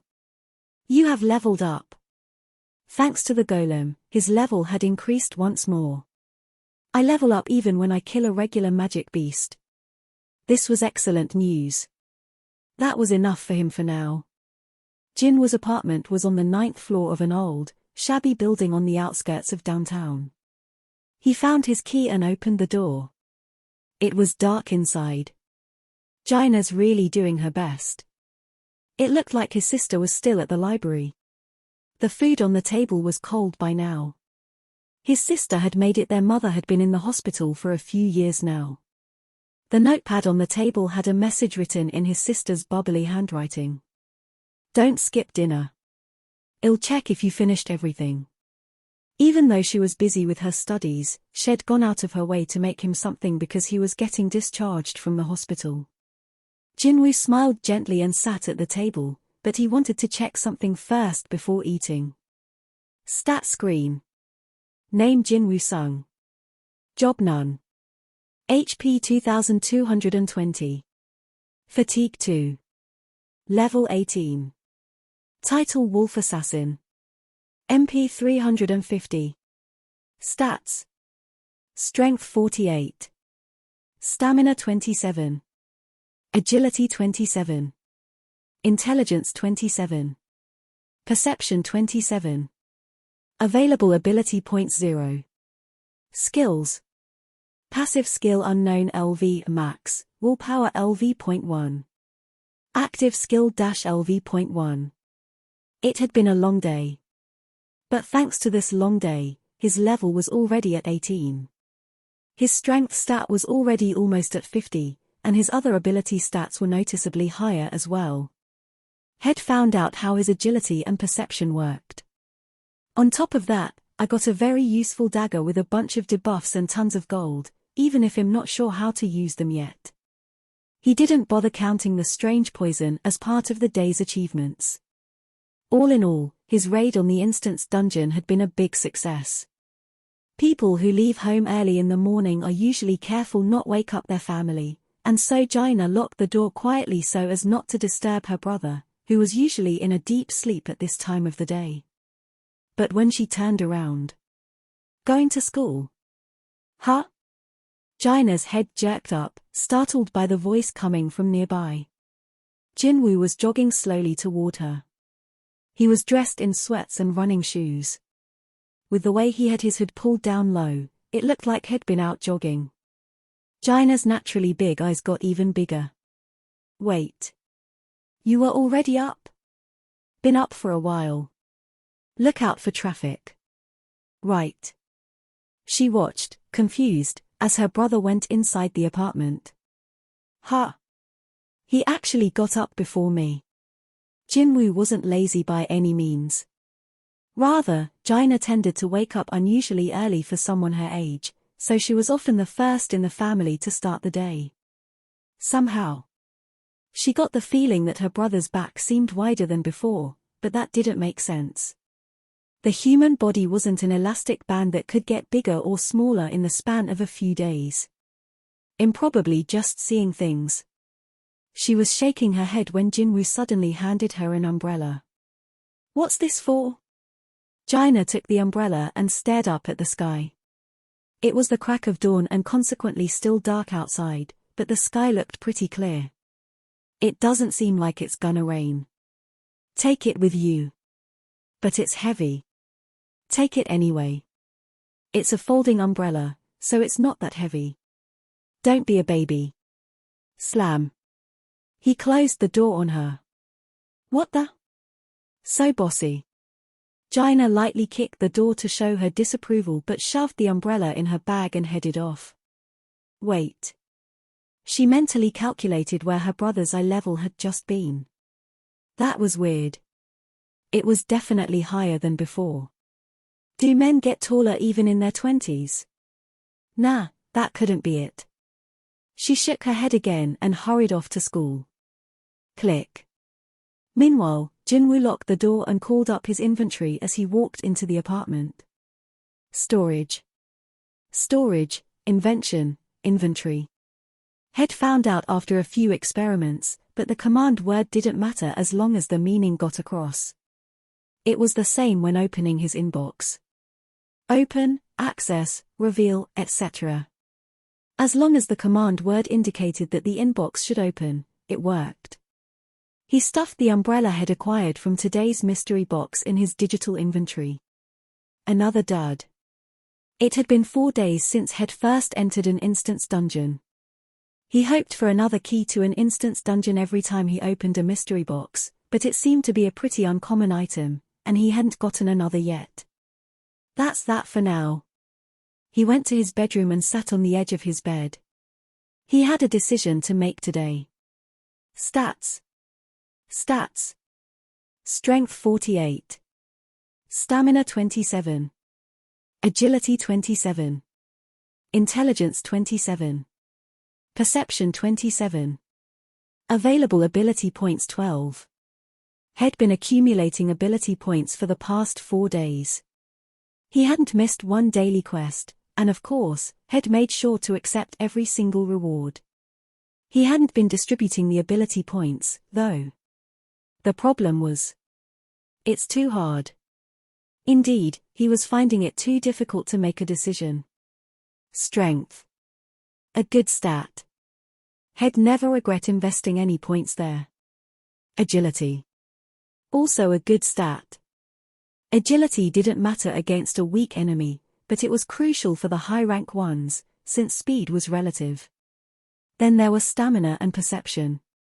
Stamina was obviously better the higher it was, and perception was proving more useful than He'd expected. Intelligence. Well, there lay the problem. It was the only stat whose function he wasn't sure of. Even though it had increased quite a bit, he didn't feel any smarter than when He'd started. He hadn't gotten any better at memorization or math. This stat's probably related to magic, but perhaps he didn't need that one quite yet. That still left 4, though: strength, agility, stamina, and perception. Still too difficult to choose. Eliminating one option hadn't helped at all. He just couldn't be sure. He knew that strength and agility worked well together. Being able to deal a lot of damage was useless if he couldn't hit a target. And vice versa, being able to hit a target was pointless if he couldn't deal much damage. He could regard strength and agility as a set. It'd be a good idea to increase agility to the same level as strength. If he increased agility, stamina wouldn't be as important for now. Agility and stamina weren't very compatible. With his agility up, there was less of a chance he'd get injured, but stamina was only really useful when he was in a position to receive a lot of damage. I can't not invest in stamina, but it seemed inefficient to increase agility and stamina simultaneously. With that, He'd finally decided on the order of importance. First was agility, second was perception, and stamina was third. Since He'd already invested heavily in strength, He'd put it on the back burner, and since he was planning to increase agility, it made more sense to raise perception instead of stamina for now. With that in mind, Jinwoo first added 2 points to strength. Ping. Stats. Strength 50. Stamina 27. Agility 27. Intelligence 27. Perception 27. Available ability points 10. He wanted to start off by hitting 50 points for strength. It had been on Jinwoo's mind for a while now. Next, he spent 8 points on agility. Stats. Strength 50. Stamina 27. Agility 35. Intelligence 27. Perception 27. Available ability points 2. There was no special meaning to this. He simply wanted to make the stats multiples of 5. I prefer having them as multiples of 5 over some other random number. It looks cleaner. Strength was 50, and agility was 35. Having them as multiples of 5 was an arbitrary decision on Jinwoo's part, but he felt a small sense of satisfaction looking at them. And the last 2 points. Jinwoo invested the rest on perception. With that, he finished distributing his points. Stats. Strength 50. Stamina 27. Agility 35. Intelligence 27. Perception 29. Available ability points 0. It irked him slightly that he hadn't been able to get perception to an even 30. I know I had no choice because I ran out of points, but he was content with everything else. He was okay with increasing stamina and intelligence by leveling up. So I guess that's it. It's hard to be 100% satisfied with any one thing. Given that this was the result of much deliberation, though, Jinwoo was pretty happy with the results. That was when the phone in the living room rang. Ring. Could it be the association? The old Jinwoo would have gone as long as he could without answering because he didn't want to get called on a raid, but the new Jinwoo was itching to test his abilities on magic beasts. He quickly picked up the receiver. This is Hunter Jinwoo-sung. Ah, you finally answered. The phone call wasn't from the association. Jinwoo felt somewhat disappointed. Kiddo, why is it so hard to reach you these days? The voice coming over the phone was very familiar to Jinwoo. He hadn't been referred to as a kid since he'd graduated from high school 4 years ago, but his landlord had known Jinwoo since childhood, so he still called him Kiddo. I'm sorry, sir. I was in the hospital due to an accident. TSK. I see, so that's why. So, kiddo, I haven't received the rent for this month yet, but if this month is looking tight, I can push it back a month or 2. That's okay, sir. I'll transfer the money today. All right, then. Don't work too hard. I know you're taking good care of your mom and sister. Money's important, but make sure to take care of yourself. Yes, thank you for your concern. The phone call ended. Jinwoo took a bank statement out from a drawer. The balance read 800,000 won. How he couldn't help but sigh. Once he paid the rent, 500,000 won, the budget for the rest of the month would be 300,000 won. The rent was only 500,000 won because the apartment building was an older, shabby structure located outside of Seoul, and the gracious landlord hadn't raised the rent since a few years ago due to the unfortunate situation of Jinwoo's family. These days, it would be difficult to find a place to rent for only 500,000 won. It would be even more difficult to live a month with only 300,000 won. I need to make some money soon. Jinwoo had a clear goal for now. He wasn't the same guy who, just a few days ago, had been afraid of and struggled to kill a single rank beast. How did hunters make money? The best way was by killing a magic beast. Or rank hunters received sponsorships, shot commercials, and appeared on TV shows, so they raked in tons of cash, but that was a select minority of hunters. They were the elite few. With the exception of those extremely high-rank hunters, most of them made their money from dungeons. Rank and experience, those were the 2 factors that determined a hunter's earnings. For Jinwoo-sung, an A-rank hunter in the eyes of the association who had never experienced a dungeon higher than C rank, these were quite harsh guidelines. Jinwoo grimaced. Never mind the rules, it would be great if I could somehow join a strike squad. He'd called several job postings on the hunter's website, but they'd all been dead ends. No one wanted an A-rank hunter. Most of those who posted these job openings were freelancers, so they tended to be extremely careful when forming their strike squads, as they'd often have to watch their own backs in fights. They were usually hunters who weren't good enough to join a guild but were too skilled to stay with the Hunters Association. This made them outsiders. I've heard that even those hunters make more than 10 million won a month.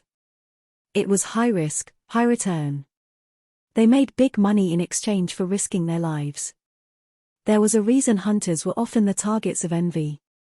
But it was frustrating for Jinwoo. Would it be easier to get re-evaluated and raise my rank? He shook his head. No matter how many times he considered it, he concluded it would be a stupid thing to do. An A-rank hunter becoming a high-rank hunter, it didn't matter if it was a promotion to an A, B, or even C rank. A reawakening was always newsworthy. People liked to gossip, and hunters were hot topics. When there were 5 mouths, there were also 10 eyes. Meaning the more people talked about him, the more eyes there'd be on him. And since his abilities would keep increasing, it'd be only a matter of time before people found out his secret.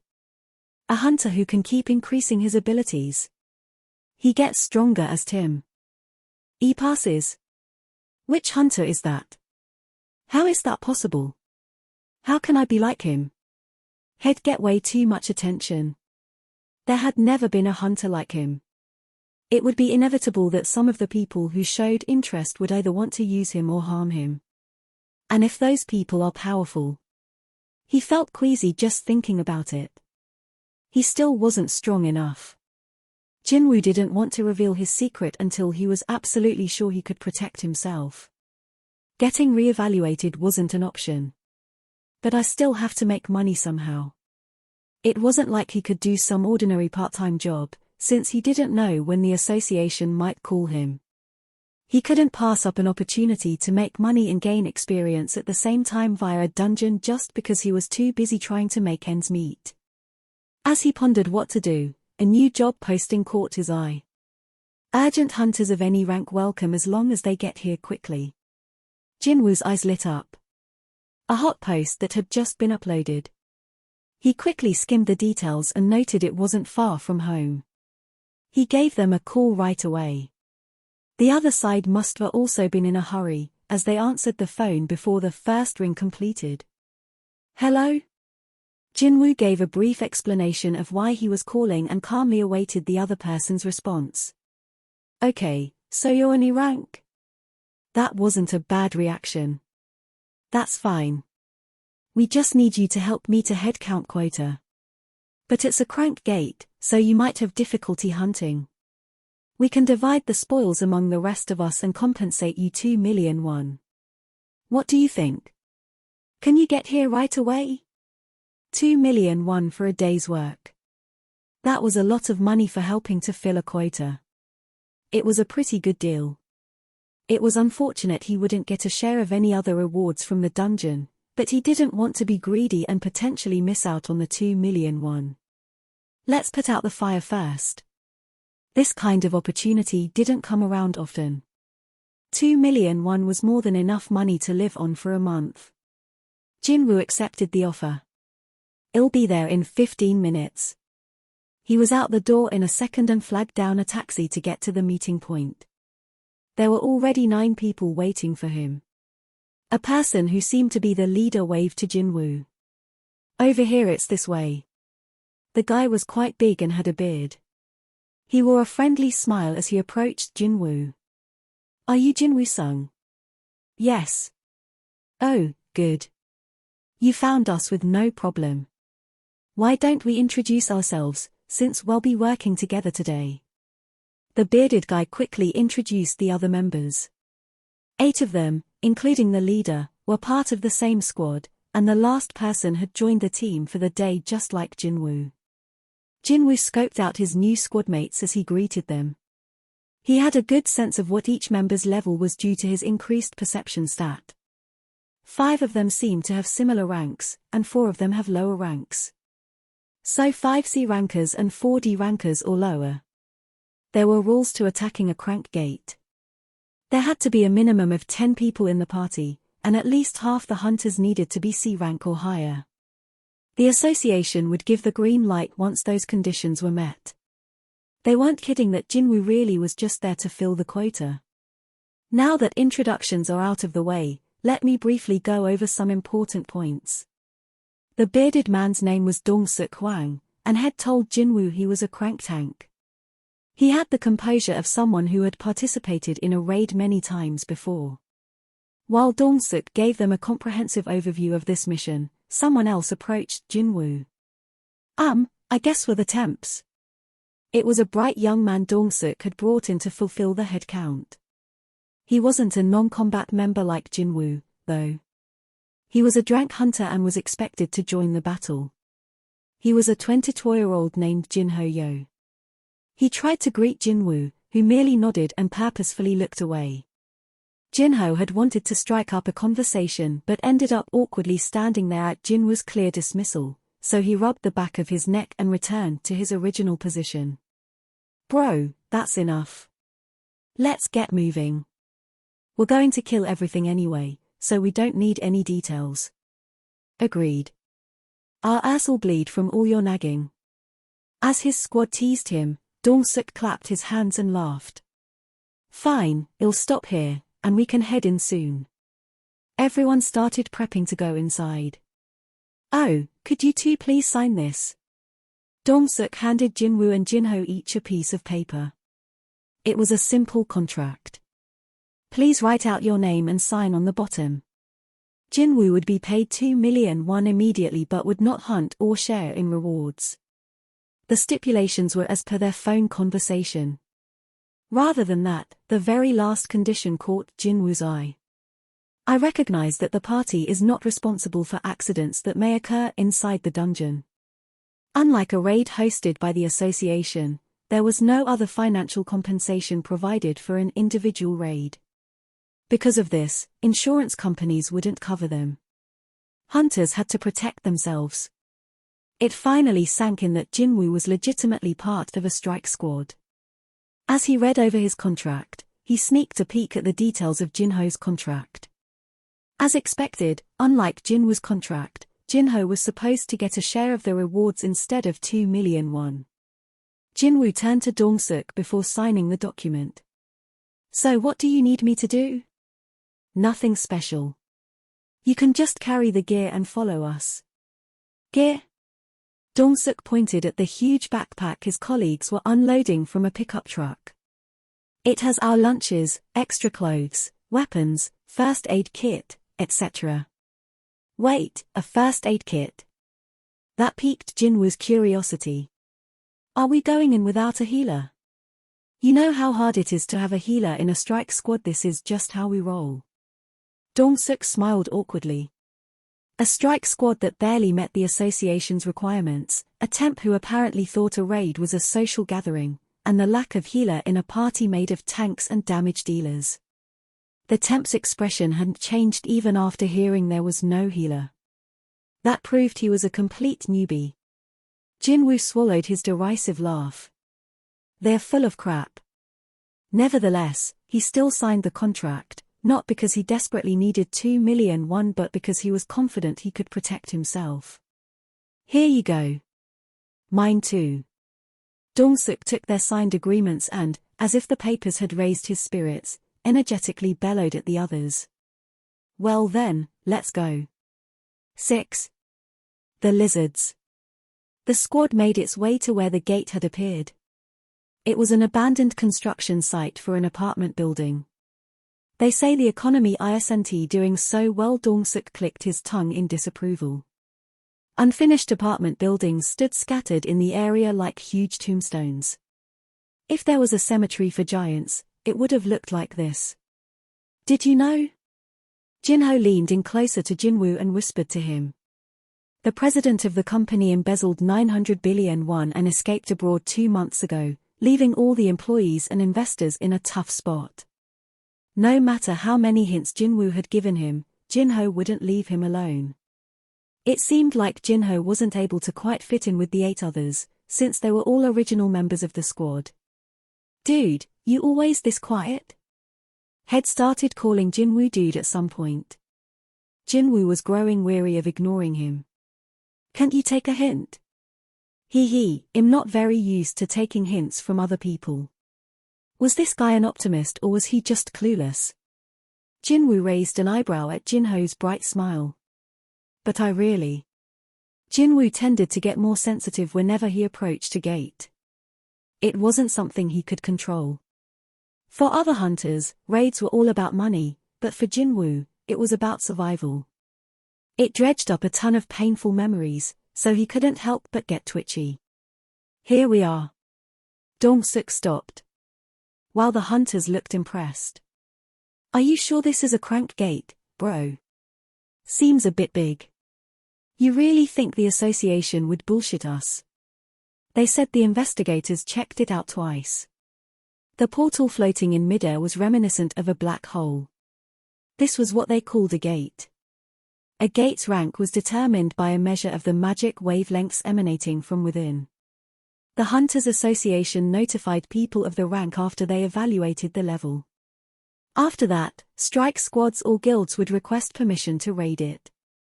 A or rank gates were mostly taken by large guilds because they were too dangerous for freelance strike squads. Freelancers usually dealt with low-rank gates, with C rank being the highest they could safely tackle. Dong-suk stepped in front of the gate and looked back. All right, everyone, I'll head in first. Please stick close. One by one, the other hunters followed as the tank led the way. Just in case. Jinwoo started to do some light stretching. Next to him, Jinho produced his weapons. His sword and shield seemed to sparkle. They were obviously very expensive, not the sort of thing a newbie could easily purchase on his own. He said he's not used to taking hints from others, so maybe his family's rich. He hadn't struck Jinwoo as that type. Jinho sensed Jinwoo's stares and puffed out his chest. You're an E rank, right, dude? I'll make sure to protect you, so please just stick with me. Jinwoo blinked. Who'd protect whom? Well, thanks, I guess. We should get going, too. Putting aside Jinwoo's doubts, the two of them safely passed through the gate. It was quiet inside the dungeon. It was quiet and dark. Dong-suk gave his first order. Gyuan, light up. Yes, Gyuan-jo, a mage hunter, conjured a sphere of light. The place flooded with radiance.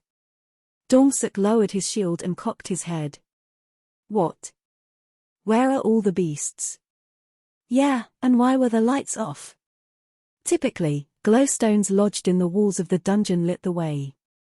This time, there were no such stones to be seen anywhere. Jinho whispered in Jinwoo's ear, are there really dungeons without any magic beasts? Shush, Jinwoo pressed a finger to his lips. His ear twitched. He could hear countless footsteps in the distance. Jinwoo spoke.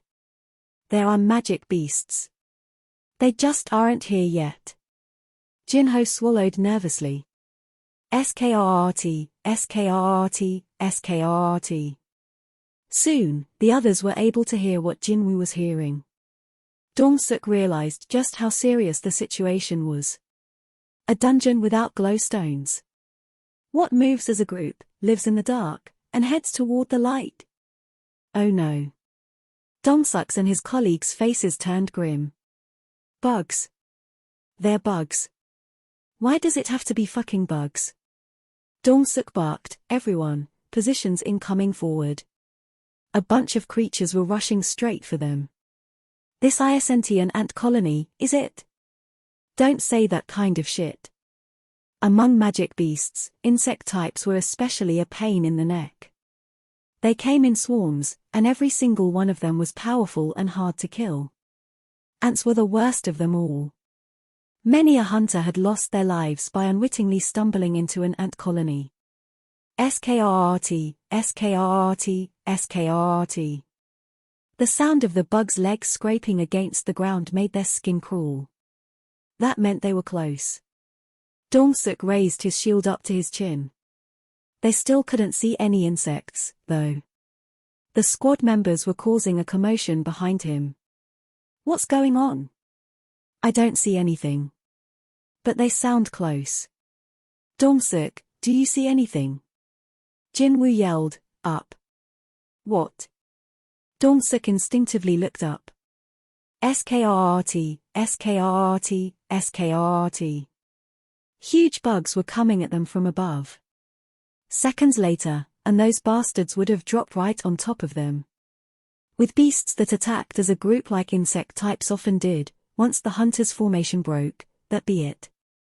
If we hadn't spotted them when we did. Dong-suk felt a chill run down his spine. There were different kinds of insects, but fortunately, none of these was an ant. He called out, shoot them so they drop once they're down, it'll go aggro. Arrows and magic attacks flew at the insects. FWSSSHHHH, fwit. Boom. SKKKREEE. SKKKREEE. Once the hunters knocked some of the bugs to the ground, the rest took to the ground themselves, ready to fight. Tanks were important at this point in the battle. Dong-suk got the magic beasts to focus on him by using his aggravation skills. The beasts all turned to him at the same time, as if they'd planned a synchronized move. Over here, bugs. SKKKREEE. Tens of insects all charged at Dong-suk. Crash. Crin crash. KRSH. His shield blocked all of the insects' attacks. Their powerful jaws and claws couldn't break through the shield. Dong-suk the tank kept the horde back with his steady stance. Wait for it, he was priming for just the right moment. He held steady, waiting for the ideal time for a counterattack even as the insects relentlessly assaulted him. He was looking for an opening when the bugs were in a position that would allow aggro to continue working on them even as the damage dealers launched their attacks. This is it. This was the start of the real battle. This was the reason people called them hunters. Dong-suk yelled out a single word. Go. With that one command, the squad unleashed all their firepower on the bugs. SKKKREEE. Scraw. Magic beasts were screeching everywhere. Jinwoo watched the battle from the back of the party. That had been the agreement. He imagined how he would handle the situation while watching the others fight. This is frustrating. He had to stop himself several times from joining them. He could see the beasts' weak points. He could also see the hunters making frequent mistakes and missing those weak points. No wonder Jinwoo was frustrated being forced to stay back and watch. Because of their group chemistry, though, Dong-suk's squad wasn't sustaining much damage. Dong-suk's laid-back attitude before the battle hadn't been all bluster. Jinsuk 11 o'clock. Bro, they're coming from the right, too. Juntai, Sukmin, Gyuan take the right. Got it. Chuljin, your wrist is swollen. Fall back for now. This is nothing, bro. Do you think we're done after this? We don't know how long this'll go on, so take it easy. Pace yourself. All right. It might be been because they'd been a squad for a long while, but the communication among them was excellent. Good communication makes for good teamwork. They were completely different from the disorderly association hunters. And that one isn't so bad, either. Jinwoo's gaze shifted to Jinho. When a magic beast bit off a part of his shield, Jinho immediately kicked both it and the beast away and swung his sword. The expensive blade beheaded the magic beast with a dull clang. He was doing well for a drank newbie. He's using good weapons to make up for his lack of skills and experience. There was a reason hunters went out of their way to obtain expensive weapons. Jinho made eye contact with Jinwoo and gave him a thumbs up. He looked almost puppy-like, so Jinwoo felt he had no choice but to return the thumbs up. Satisfied, Jinho turned back around. SKREEE. The fierce battle was drawing to a close. Once the hunters had mostly cleared the field, Dong-suk ordered, grab all the essence stones, well divide them by 9. Will do. This is my favorite part. Same. After watching his exhilarated squad members, Dong-suk walked over to Jinwoo. Oh boy. We're safe because of you. Excuse me. You were the first one to see the bugs coming from above, weren't you? How do you know they were there? I had a hunch, Jinwoo said vaguely. He couldn't exactly say it was due to his high perception stat. Oh, really? A hunch. We got lucky, then. I don't know what would have happened if we hadn't seen them in time. Phew. Dong-suk put his hand on his chest and exhaled. Just then none of the hunters who were searching the bugs waved at Dong-suk. You need to see this. The squad had gathered together. Dong-suk headed over to them. What? These look weird. The other hunters parted to let Dong-suk get by. He squatted down and studied their surroundings. He didn't see anything strange. There were just dead bugs scattered everywhere. He raised an eyebrow. What do you mean by weird? One of the hunters pointed at the leg of a nearby bug. That wound doesn't look like it's from us. Dong-suk frowned. After inspecting it closely, he said, it looks like something bit it. Right? That's not the only one. Look over there, and that other one, too. That one's completely missing a wing. These things were already beaten up before they fought us, huh? Dong-suk's face hardened. That's why the battle hadn't been particularly challenging despite the sheer number of them. What did these things fight before us? At that moment, Jinwoo felt like Dong-suk and some of his crew were staring in his direction. When Jinwoo glanced over at them, they all turned away. Jinwoo's suspicions were confirmed. I knew it. What Head thought at the beginning had been right. The squad really had good chemistry because they'd been working together for a long time. Plus, no members had ever been killed in action. But how was that possible without a healer? Everyone, even great hunters, made mistakes because they were only human. Even this squad's formation had almost broken moments ago. Jinwoo had a rough idea what was going on. He couldn't help giving a small smile. Maybe I can use these guys. If they did what Jinwoo expected, it might be possible. Dong-suk stood up with a smile on his face. Okay, well, go deeper. If the rest of the dungeon is like this, we should be able to clear it soon. Had spoken loudly on purpose. It likely wasn't for his regular squad, since they were already clustered around him. Meanwhile, Jinho approached Jinwoo with a big grin on his face. Dude, did you see me? You saw me, right? I destroyed those beasts with a he lightly slashed the air. Jinwoo asked, aren't that sword and shield expensive? Oh, my father wanted me to have something special for my first raid. Then you should be careful, too. Jinwoo patted Jinho on the shoulder before following the other hunters who were moving deeper inside the dungeon. What's that supposed to mean? Jinho scratched his head, bewildered, but chased after everyone. The cave stretched on, but they didn't see any magic beasts. This dungeon had been a straight path so far, so they couldn't have missed anything. Is that all? Whatever we saw at the entrance? No way. This is all very strange. Still, there should be a boss, right? If there wasn't, the gate wouldn't be open. The hunters quarreled over why the spacious dungeon was so empty. Wait. Dong-suk stopped walking. There were some little collisions because heads stopped so suddenly. One hunter bumped his nose into the back of another's head and got all whiny. Bro, what the heck? Gyuan, give me some light. Gyuan moved the sphere of light that was floating above the middle of the group to where Dong-suk was pointing. Oh my god. Are those all? The hunters gasped quietly. Insect wings, legs, bodies, and even heads. The remains of bugs were strewn everywhere. The number of carcasses increased the deeper they went. At the end of the corridor was a huge chamber. It's the boss lair, someone muttered. Dong-suk nodded in agreement. Everyone, ready your weapons.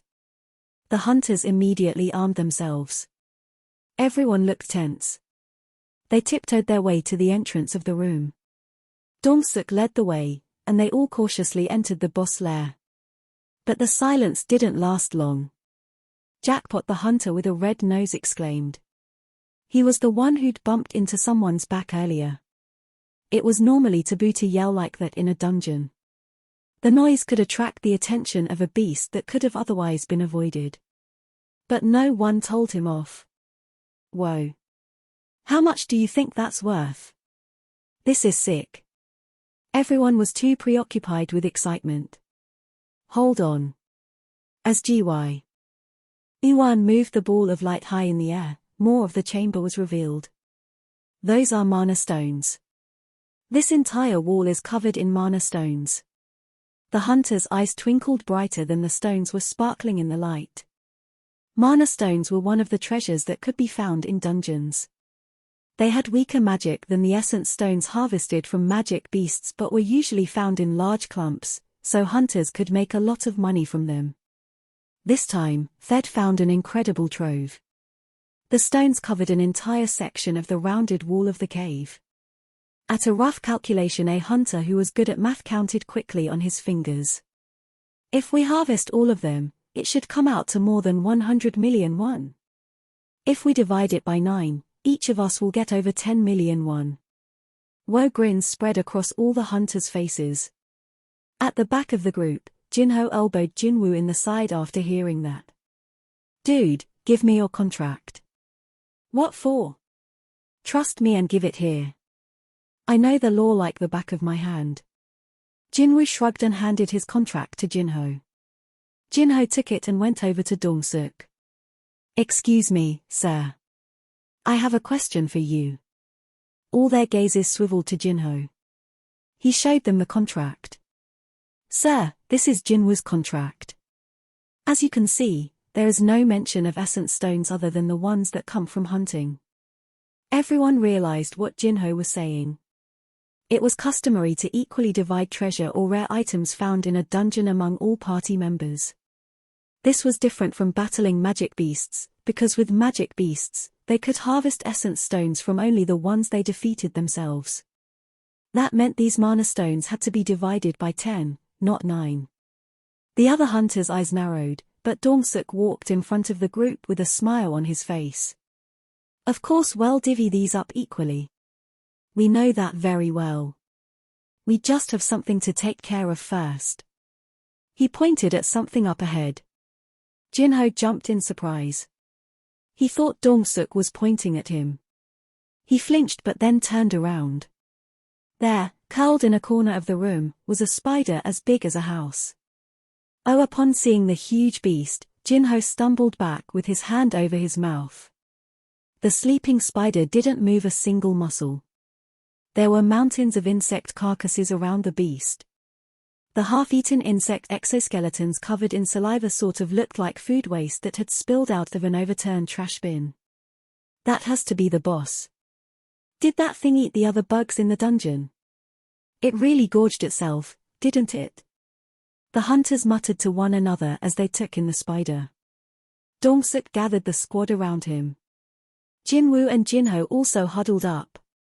As you all well know, the gate closes when the boss is killed, so let's grab the mana stones from the wall before we take on the spider. Everyone nodded in agreement. Dong-suk turned to a bald hunter. Chuljin, did you bring the tools? Chuljin Lee shook his head. No, who knew we would find mana stones in a crank dungeon? I left all the mining tools in the car. Dude, didn't I tell you to be prepared for any situation? Sorry. I'm really sorry. Chuljin smiled sheepishly and bowed in apology to Dong-suk, everyone in the squad, and even Jinwoo. Dong-suk scratched his head. Oh boy, this is annoying. Can you two please stay here? We'll be back with the tools. When they tried to leave, Jinho stopped them with a question, puzzled. You want just Jinwoo and me to stay in the boss lair? Dong-suk smiled reassuringly. You'll be fine. That thing isn't waking up even though we're talking so loudly, right? I have something I need to tell my squad anyway, and we're thinking of taking a quick smoke break, since we can. We'll be right back. Inside his head, Jinwoo scoffed at Dong-suk's lengthy explanation. They're showing their true colors now. But really, all of them trying to leave at once. How dumb do they think we are? They were probably looking down on them for being a lower rank. Dong-suk acted exactly as Jin-woo had expected, though the situation was a little different from what had imagined. This was Jin-woo's 4th year working as a hunter, and over time, had met many different hunters. Among them had been a hunter named Mr. O. After he quit freelancing, he had started helping the association with odd jobs to pass the time. Beware the lizards.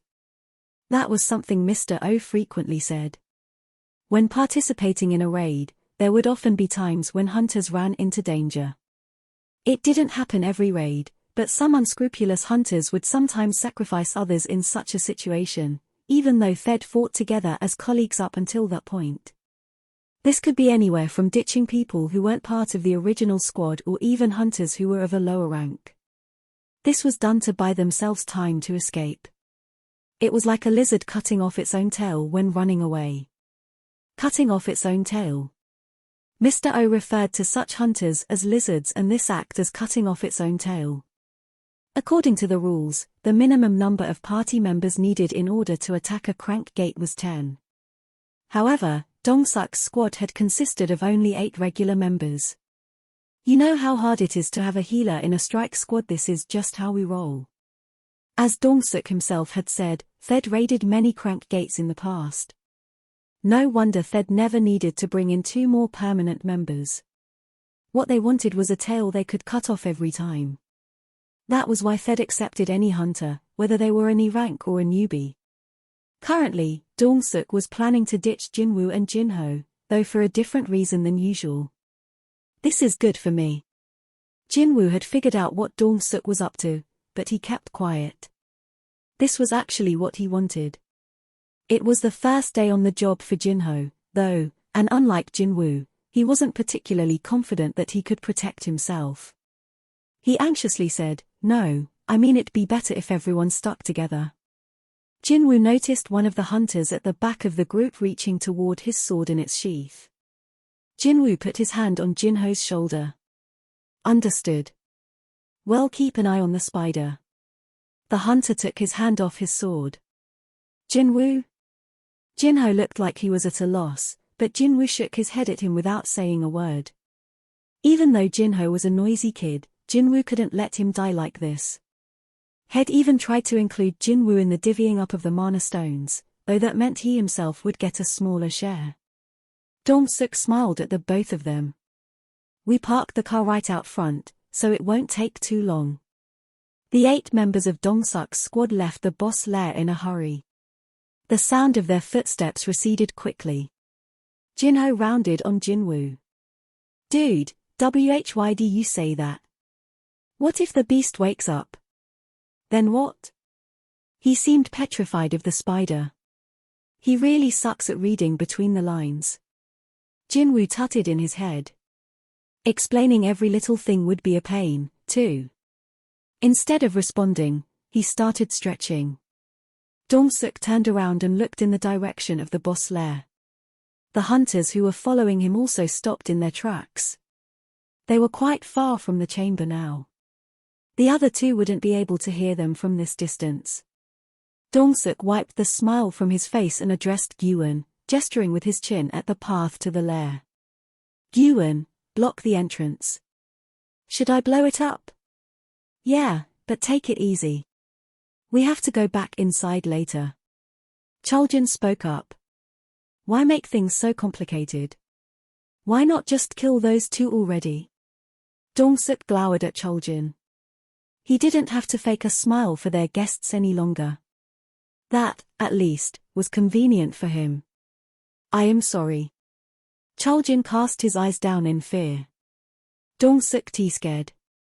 "What if we woke up the spider? When were you planning to mine and haul away those mana stones?" "I'm sorry." Gyun interrupted. "Speaking of the spider, it could wake while we dig up the mana stones, no. How do we avoid that?"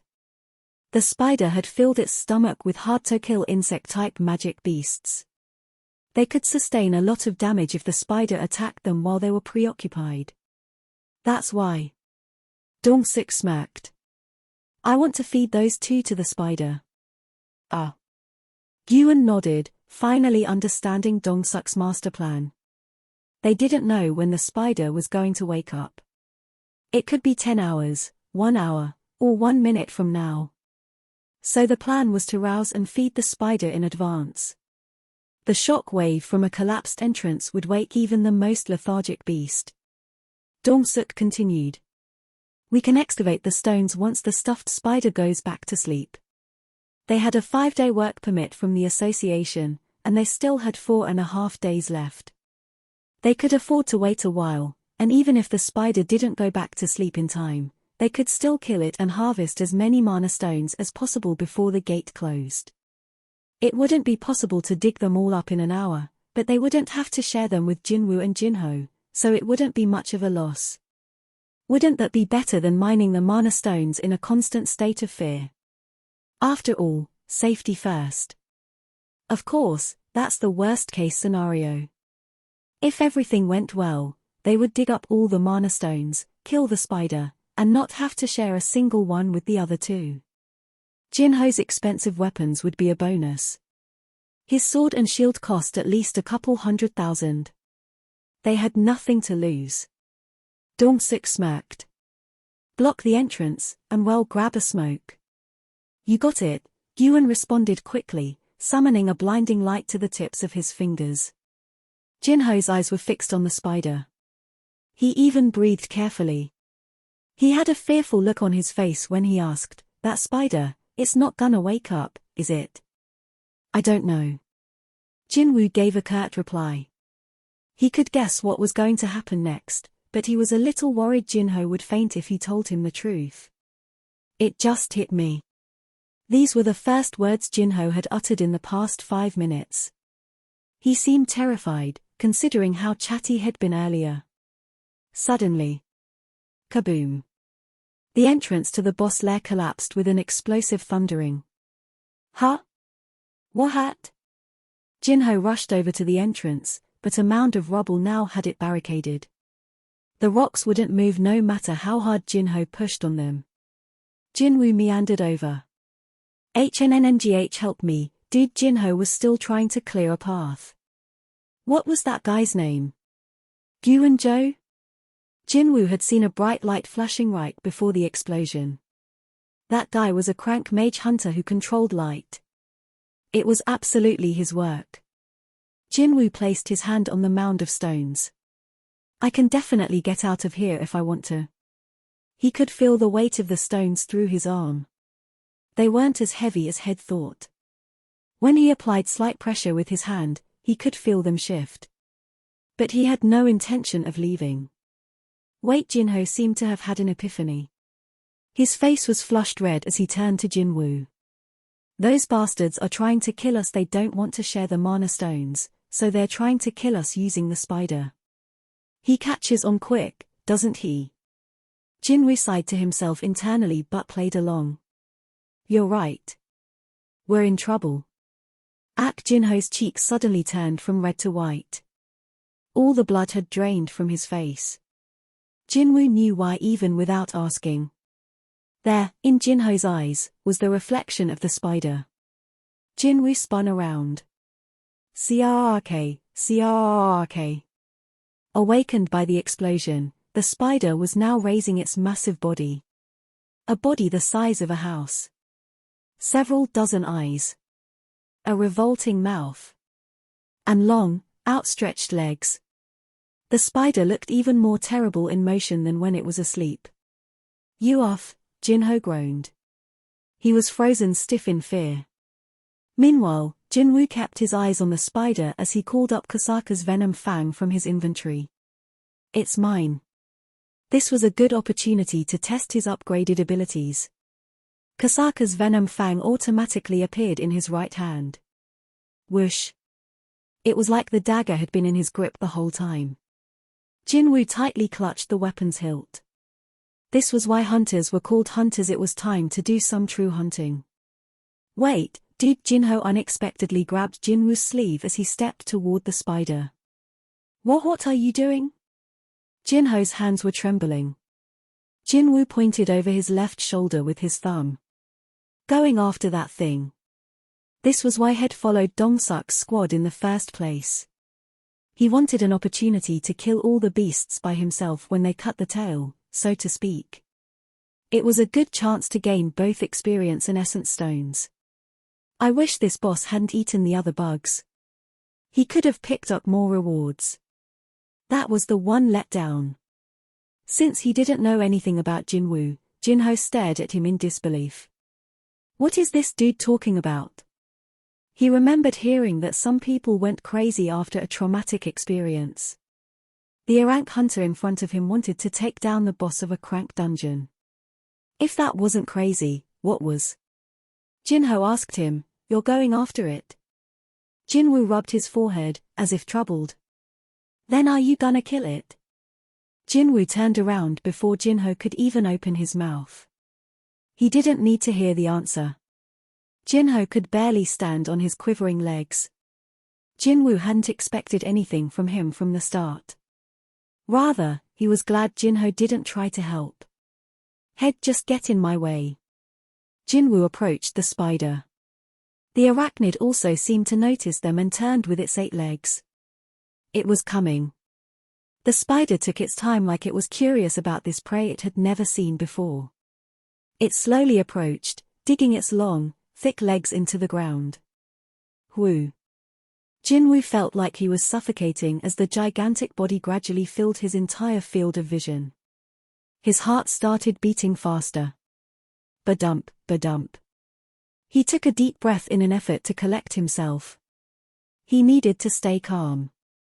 He recalled how Head felt when Head stood at the top of the stairs leading to the blue venom-fanged Kasaka in the instance dungeon at Hapjeong Station. He didn't feel as much pressure from this spider as he had the Kasaka. That meant it was definitely doable. He wouldn't have stayed behind anyway if Head thought it would be impossible to defeat the boss. CRRK. He was close enough to the spider now to be able to see his own reflection in its glassy eyes. Jinwoo squinted. "Its skin looks quite tough. Will I be able to do enough damage with this dagger?" The knife didn't have the reach of the steel sword. He would need to focus more of his power in order to deliver a deep enough cut. He changed his grip on the dagger so the blade was pointing down. He thought this would be better for causing damage. CRRK. The spider finally stopped in front of Jinwoo. It then raised 2 of its legs and bent them in an L shape. What's it doing? Jinwoo didn't dwell on this very long. His eyes shot open. Boom. If he hadn't twisted his body instinctively, the spider's legs would have crushed his chest. The spider lifted its legs from where it had smashed the ground behind Jinwoo and folded them back into itself. CRRK. Rocky debris fell from its legs. Jinwoo peeked behind him. The stone floor of the cavern had noticeable holes in it. If I get hit by those legs, it won't just be painful. Jinwoo's eyes narrowed. It was time to focus. It's coming. SHHHK. The spider's legs had moved at the speed of a bullet before, but he could see its movements clearly now. Left. He ducked to avoid the left leg. Right. He twisted his body to one side to escape the right leg and advanced a step. Right. He dodged the leg that had aimed for his head again and took 2 steps forward. Left. Right. Right. Left. Right. Right. Right. Left. Left. Boom boom boom boom boom boom boom boom boom. The spider's legs kept making holes in the ground with a loud, ear-piercing sound. One by one, Jinwoo evaded the arachnid's attacks and closed the gap between them little by little. Jinho couldn't believe his eyes. Is he even human? The spider's attacks were so brutal that, even at a distance, it made the hair on the back of his neck stand up. But Jinwoo continued dodging every single strike and got closer to the magic beast. His calm demeanor and clean moves gave Jinho goosebumps. That's an rank hunter? No, that wasn't possible. Had he been in Jinwoo's place, his body would have been torn apart like a rag. He wasn't sure if he could have avoided the attacks even once or twice, but Jinwoo had avoided them flawlessly so far. For an A-rank hunter to do something that he, a D rank, couldn't do? There could be only one explanation. He's a false ranker. Jinho's face turned grim.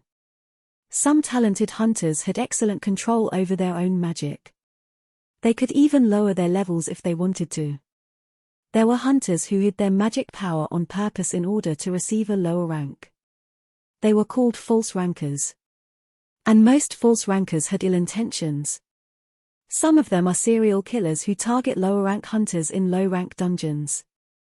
Hunters were the only people who could enter dungeons, so they were the perfect place for hunters to commit crimes. Jinho swallowed hard. All at once, he was more afraid of Jinwoo than the spider. Why did I want to do this again? He suddenly felt like he was about to cry. SHHHK SHHHK SHHHK. While Jinho was lost in his thoughts, the spider had continued its assault. Jinwoo had evaded its onslaught and was now confident of his victory. Its head was nearly within his reach. It had been easy to close the distance to the spider because its pattern of movement was simple. I should aim for its eyes first. Aiming for the target's weakness was the basic rule of raids. Jinwoo decided to start with its vulnerable eyes. If I can just stab one with this dagger. Jinwoo was about to make his move when he got the sudden impression that the spider's attacks were slowing down. SHHHK SHHHK. Was he just growing accustomed to its quick attacks? Boom boom. No, that wasn't it. While his eyes could be deceived, his ears never lied. The gap between those ear-piercing blasts were growing as the spider slowed. Jinwoo had always trusted his good hearing. He was struck with an ominous feeling. He looked closer and noticed the muscles near the spider's mouth twitching. Why is it starting to move its mouth now? He was about to jump up 3 meters toward the spider's head, but he hesitated. Jinwoo made a split-second decision to change his direction and threw his body to one side instead. Right as he did. Shwa! A murky liquid shot out of the arachnid's mouth. Jinwoo tumbled to the ground but quickly regained his footing and looked back. The spot where he'd been standing was charred black and smoking. FRSHHHHH. The stones on the ground melted. He gulped. If I'd jumped straight up, the stones wouldn't have been the only things melting. The spider rushed at him as if sensing Jinwoo's agitation. SHHHF, SHHHF. Jinwoo raised his head. It was right in front of him. SHHHHK. He leaped to avoid the spider's legs. Boom. The spider renewed its onslaught. Crap. He got close to the beast a few more times but had to retreat to escape its digestive acid. It was harder to deal with the spider now that it had 2 attacks. If Jinwoo got closer to avoid its legs, stomach acid would shoot out. If he backed away because of the acid, the spider would strike with its legs. Damn it. In frustration, he tried attacking the spider's leg with the dagger. No matter how hard he stabbed, though, he couldn't even make a scratch because of its thick hide. He bit his lower lip. This isn't good. The spider was using only 2 legs to strike Jinwoo, but Jinwoo was throwing his whole body around to avoid its attacks. It was obvious who would get tired first. Fatigue. Fatigue 57. Not surprisingly, his fatigue was increasing rapidly. His speed would decrease if his fatigue level reached 70, and he wouldn't be able to move properly if it reached 90 because he'd be completely out of breath. He didn't have much time. If I can get closer to it faster. Speed. Speed was his problem. Boom boom boom. Wait, speed. A thought occurred to Jinwoo as he was narrowly dodging the spider's legs. I have that. The only skill he could actually use. He'd forgotten about it because he hadn't had much use for it until now. Dash. Skill dash has been activated. Your speed has increased by 30%. When in use, your mana will decrease by 1 every minute. As soon as the message popped up, Jinwoo's body moved faster, like he was on rocket boosters. It was much easier to avoid the spider's legs. Shhhk, shhhk, shhhk. Boom boom boom. He effortlessly danced between the spider's legs, coming down like lightning, and got right in front of the beast's face. The panicked arachnid hastily spit out some digestive acid. Shwa. But Jinwoo didn't have to rush this time thanks to the speed boost. He easily avoided the acid blast and jumped up to his opponent's head. Sheeing.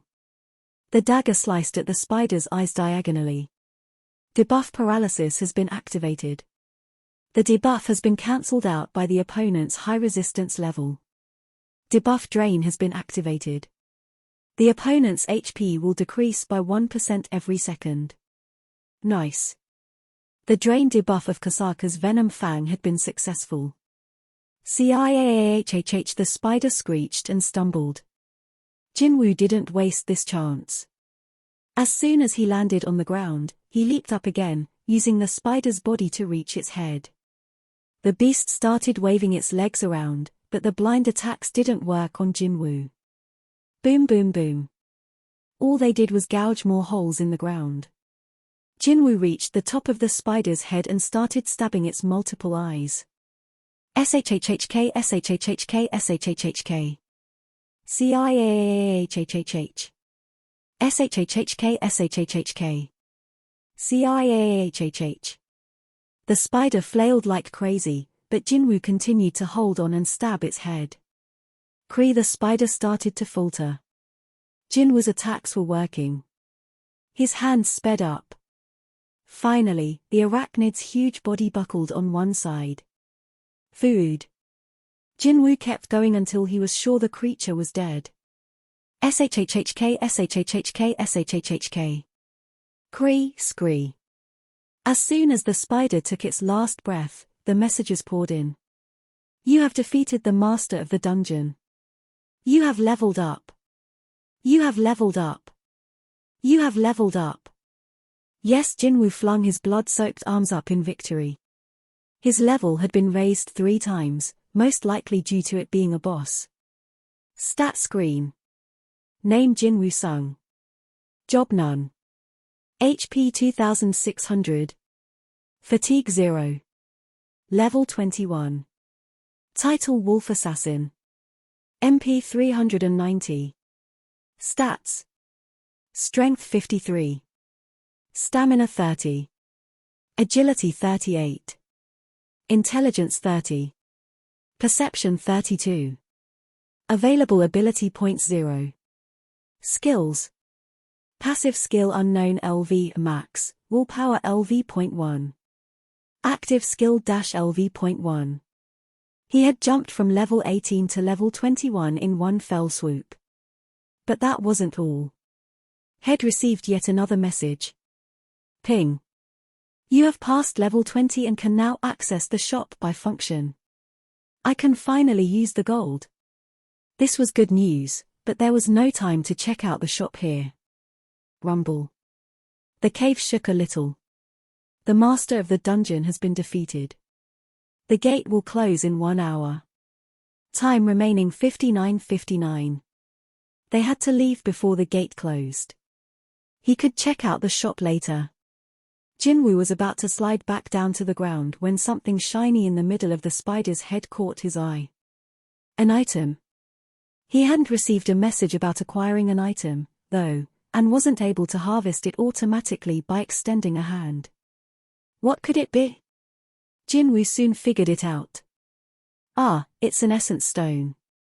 No matter how much of a hurry he was in, he had to take what was his. He ripped out the essence stone hidden inside the spider's head. It would be worth at least 10 million won, since it was a crank essence stone. It was a pretty good trophy for an awesome victory. Jinwoo jumped down from the boss head. Thump. He landed lightly and turned around this time to see multiple glimmers shining from the spider's stomach. He was puzzled. Had heard of some magic beasts having 2 or 3 essence stones, but there were too many for it to be that. What tray those? When he opened the stomach and cut out its intestines with his dagger, the carcasses of half-digested insects fell out. The lights were emitting from these bugs. No way. Jinwoo searched the bugs one by one. Each had an essence stone. Some were small because the spider had been digesting them, but most of them looked fine. There were more than 10 in total. This is insane. Had come here to make money to pay a single month's rent, but this would be enough to cover a whole year. Boss. He turned around to see Jinho. Please put them in here. Jinho stored all of Jinwoo's essence stones carefully in his bag. He then took out a thermos and poured something into the cap. Are you thirsty, boss? Please drink this. It's water. The water was icy enough to cause condensation on the outside of the cap. Why is this guy being so nice? Jinwoo was bewildered but took the cap anyway, since he was dehydrated. Glug glug. The water soothed his parched throat. How is it, boss? At some point, Jinho had also started referring to Jinwoo as boss. It's refreshing. Jinwoo returned the cap. Also, whatever you saw here. Before Jinwoo could finish his sentence, Jinho assured him that he had nothing to worry about. Of course he'll take this secret to the grave. Well, you don't have to go that far. Yes, I do. This is my promise to you, boss. I'm sure. If you're okay with it. Don't worry, boss. It wasn't like people would believe that an A-rank hunter had killed a crank boss anyway. It was quite convenient, though, that Jinho was going to keep Jinwoo's secret. I thought he couldn't take a hint, but he sure picked up on this quickly. Do you have anything else you'd like to say, boss? No. This feels weird. Jinwoo thought it was odd that Jinho was being so polite, but he had a theory. I guess I did technically save his life. Being polite to the person who had rescued him made sense. If he thought about it that way, he understood where Jinho was coming from. He was slightly off the mark, however. Rumble. The dungeon shook again, then stopped. These tremors were a sign that the gate was closing soon. It would get progressively worse, and by the time the door was about to shut, it would feel like an earthquake. Let's go. Yes, sir. Jinwoo headed toward the entrance. As if on cue, a light shone near it, and mounds of stones collapsed. Bang! Dong-suk and his squad ran in. They were dumbfounded to see the dead spider lying behind Jinwoo. What? It's really dead. Those two actually killed it. Was the spider just super big but super weak? I mean, how else could an E ranker and AD ranker kill it? Bro, what should we do now? Dong-suk scratched his chin as he looked at Jinwoo and Jinho. The gate would soon close, since the boss had been killed. It was too late to dig up the mana stones on the wall. They hadn't gotten their gear ready, and there was less than an hour left. It was time for a change of plans. Dong-suk loudly called to Jinho. Jinho yo. Jinho flinched and took a step back. His face showed how nervous he was. Dong-suk smirked. We did some research on you because your weapons looked real nice, and it turns out your dad's quite famous, isn't he? Myung-hanyo of Yojin Construction. SSO? We'll give you a chance because we've got something we'd like to say to your dear old dad, but we'll all be in trouble if what happened here gets out. You'll need to become our accomplice if you want to live. Your accomplice? Dong-suk motioned at Jinwoo with his chin. His discomforting gaze made Jinwoo's brow twitch for a second. Kill Jinwoo-sung. What? Jinho was appalled. Dong-suk laughed as if Jinho's expression was the funniest thing he'd ever seen. Originally, Dong-suk had intended to kill both Jinho and Jinwoo. While waiting outside, though, had done some research on his phone and discovered Jinho's father was the owner of a prominent domestic construction company. That had given him an idea. What if we film him killing Jinwoo-sung and blackmail Myung-hanyo? Myung-hanyo's projected net worth was at least 10 trillion won. If they played their cards right, they could make several times more money than what the mana stones were worth. That's the only way you can walk out of here alive. Kill Jinwoo-sung with your own hands, and we'll spare you. If not, we'll kill you both. Dong-suk's eyes turned vicious. What are you waiting for? What happens in a dungeon stays in a dungeon anyway. Don't tell me you, AD rank, are afraid of some rancor. Jinho looked to his side. Jinwoo replied with a shrug. That meant Jinho could do whatever he wanted to do. Jinho drew his sword, a determined look on his face. Guess he finally made a decision. Dong-suk began smiling. However, the choice Jinho had made wasn't the one he'd been expecting. Jinho stood by Jinwoo's side, sword in hand. Whoa, you wanna team up with him to fight us? Dong-suk muttered to himself. The balls on this rich brat just because he'd gotten lucky and defeated one crank boss. Gyun whispered to him, what should we do? Dong-suk lowered his voice so Jinwoo and Jinho couldn't hear him. Get rid of Jinwoo-sung first. We need to hold on to the ATM, we've already suffered too many losses today. Gotcha. Blinding light started gathering in Gyun's hand. Jinwoo narrowed his eyes. They really want to do this. This was the first time Jinwoo was facing off against another hunter. Nevertheless, he didn't have even the tiniest intention of going easy on anyone threatening his life. Just then. Ping. The familiar notification bell sounded. An urgent quest has arrived. Urgent quest. Jinwoo looked up. The quest screen automatically came up on display before he could tell it to open. That had never happened before. Urgent quest: defeat the enemies. There are people present who want to kill the player. Defeat them all and ensure your safety. If you do not complete this quest, you will receive an appropriate penalty. Number of enemies to defeat 8. Number of enemies defeated 0. Jinwoo's eyes widened. The goal of this quest is to kill Dong-suk's entire crew. Then, out of nowhere, there was a brilliant flash before his eyes. Gyun had shot an arrow of light at Jinwoo. Blam. The blast threw Jinwoo against the wall. Wham. Part of the cavern collapsed on top of Jinwoo. Krrrm. Boss Jinho made to run to Jinwoo's side, but Dong-suk called out to him. Jinho yo. Jinho stopped in his tracks, startled. He's already dead, so don't worry about him and get over here. Dong-suk motioned to him with his finger. Jinho looked back at Jinwoo. As Dong-suk had said, Jinwoo was lying motionless under the rubble. You murderers! Tears welled up in his eyes. Dong-suk and his squad snickered at Jinho's accusation because it was true. They'd lost track of how many people had died by their hands in dungeons. While Jinho confronted the jeering squad, Jinwoo, buried under the debris, couldn't believe what he was seeing from under the rubble. Through the gaps between the broken rock, he watched the text of the quest changing.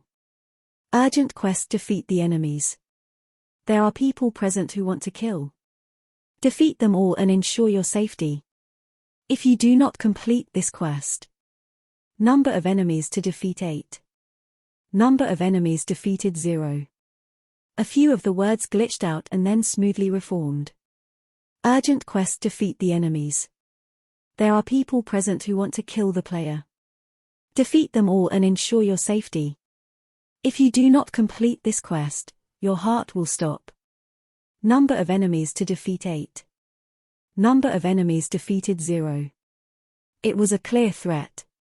He would die if he didn't complete the task that had been set for him.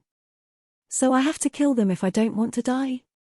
The content was shocking, but Jinwoo wasn't fazed for long. That feeling quickly changed to relief. He couldn't believe it, but it was true. One worry had been plaguing Jinwoo ever since he'd started receiving messages and seeing his ability stats. What if this weird phenomenon suddenly ends?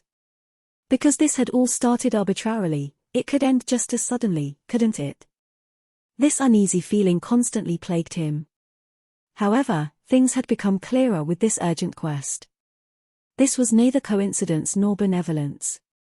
Had it been benevolent, the quest would have been to escape this dangerous situation, and it wouldn't have threatened him with a death penalty. The system had its own objective. It was not to make Jin Woo-sung stronger but rather that it needed a strong Jin Woo-sung. When necessary, it'll even need to kill other hunters without any reservations. He gleaned the system's intentions from this quest. Jin Woo felt relieved again. Thank goodness. It wasn't arbitrary. Its purpose was clear. Head wanted to get stronger every time Head experienced a crisis. Head wanted to escape the unstable lifestyle that made him feel like he was constantly hanging on the edge of a cliff. That fateful day, an opportunity had presented itself the moment Head been in the most peril. The system's objective and Jin Woo's were completely aligned. The system will use me, and I'll use the system. That was all he needed. This phenomenon wouldn't suddenly disappear as long as its objective remained. Jin Woo rose from the rubble. HP 1, 3602, 600. As expected of a crank hunter's magic. His HP was down by almost half after just one attack. Jin Woo couldn't afford to hold back anymore. His eyes were filled with malice. He stepped toward Dong-suk. Huh? Dong-suk and his squad belatedly spotted Jin Woo from where they were swarming around the frightened Jin-ho. What the? He's alive. Gyuan, you're losing your touch. What a joke, has any rancor. Dong-suk scratched his chin again. Gyuan, you shouldn't have held back. Gyuan's face reddened. I guess you're right. Dong-suk wasn't right. Gyuan definitely hadn't held back. Head used up a third of his magic power, so how was Jin Woo still standing? Did he miss? No, it wouldn't have been that loud if he had. Gyuan had a ton of questions, but he didn't get a chance to ask because Jin Woo spoke first. Since you like to play with people's lives. The eyes of the squad members were fixed on him. He stopped right in front of them. Jin-ho was startled, but the other hunters didn't really react. Some of them sneered at him. Jin Woo continued talking in a monotone. I'm guessing you're prepared to deal with the consequences. Ha Dong-suk scoffed at him. What did this bastard say? I'll take care of him. A hunter with narrow eyes sidled up and slung his arm around Jin Woo's neck. Dude, it seems like you don't know what's going on here. His expression gradually shifted as he flexed his arm. What the hell? Why can't I move him? He was attempting to put Jin Woo in a headlock, but try as hard as he might, he couldn't pull down Jin Woo's head. Wasn't this guy just an E-rank? Sweat formed on the narrow-eyed man's forehead. Why is he so strong? Suddenly. SHHHK. Junta's head fell to the ground. Wood. Junti Dong-suk's lackeys recoiled. What? How did that bastard get a dagger? Where did it come from? The strike squad retreated a few steps as they drew their weapons.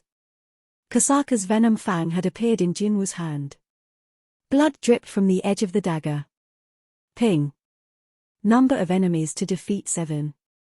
Number of enemies defeated 1. 7 left to go. Jin Woo eyed each squad member like a predator sizing up its prey. Dong-suk gulped. He was surprised by the dagger suddenly appearing in Jin Woo's hand, but he was even more shocked by Junta's death. How could an A-rank hunter kill a D-ranker in one hit? He didn't know what kind of trick Jin Woo had pulled, but the kid gloves were off. They needed to be careful, though. Dong-suk exchanged glances with the man next to him. Gyuan, give him one more hit. Gyuan nodded subtly. He wouldn't fail this time. Light began emitting from the fingers of the determined hunter. Before he could shoot his arrows of light, though, Jin Woo appeared before him. Huh? Gyuan's jaw dropped. Jin Woo glared at him. Take down the mage hunter with the strong firepower but weak HP. Head finished calculating everything in his head. He stabbed Gyuan in the neck. SHHHK. Gyuan clutched at the hole in his throat and fell to the ground. Thud. Kill him. Gah. The order prompted all the hunters to jump at Jin Woo at once. Jinwoo focused his senses and homed in on his enemy's movements. All sound faded away, and time slowed down. He was making full use of his level 38 agility attribute.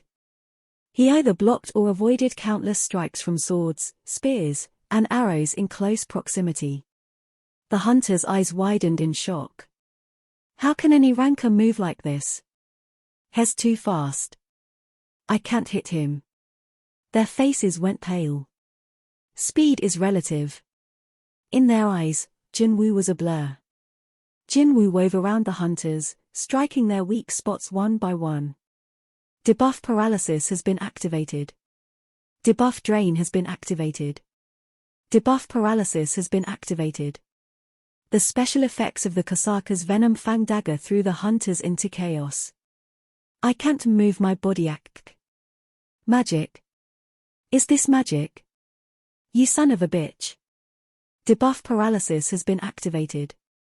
Debuff drain has been activated. Debuff paralysis has been activated. Arg. Woo, who the fuck are you? Wah. There was non-stop screaming from every direction. The 5 hunters who surrounded Jinwoo hit the ground in no time. Thud. Thud. Ping. Number of enemies to defeat 1. Number of enemies defeated 7. Jinwoo turned to look at the last hunter standing. It was the huge, bearded Dong-suk. Dong-suk threw his shield to the ground with a defiant look on his face. He let out a roar. He pushed off and rushed at Jinwoo. Talk, talk, talk, talk. The hunter weighed the situation as he ran. He was a tank and a high C ranker. Jinwoo was probably a damage dealer. Even though Jinwoo seemed pretty fast, he probably didn't have the power to penetrate Dong-suk's reinforcement skill. There's no way he can get off a critical hit with just a dagger. When they collided, Jinwoo-sung would be the one to go down as the gap between them narrowed. Dong-suk angled his body so his shoulder would strike Jinwoo first. Reinforcement. Right then, his vision suddenly spun, and he found himself looking at the dungeon ceiling. Thud. His head rattled, and his neck and back hit the ground hard. He tried to get up, but his body refused to listen. Despite straining as hard as he could, Dong-suk could only lie there. Blood flew out of his mouth. Did he throw me? Had he, Dong-suk Hwang, lost to this boy? Had he really lost to him in a battle of physical strength? How could any ranker? There had to have been a mistake. Jinwoo had defeated 5 crank and 3 drank hunters in a blink of an eye. There was no way this guy was any rank. Jinwoo stood over Dong-suk. The seasoned hunter was having trouble controlling his own body. The victor was clear. Had they been sparring or brawling for sport, it would have ended there, but Jinwoo had no intention of letting him go. Wait. Dong-suk raised his hand. Please spare my life, I can give you my money. As much as you want. Please have mercy. 3 times, Jinwoo told him coldly. You tried to kill me 3 times, and you have the nerve to ask me to spare your life. The first time had been when Head blocked the entrance of the boss lair. The second was when Head ordered Jinho to kill him. And the third was when Head ordered Gyuan to shoot him. Each instance had been Dong-suk ordering Jinwoo's murder. And that wasn't counting this battle. Tit for tat.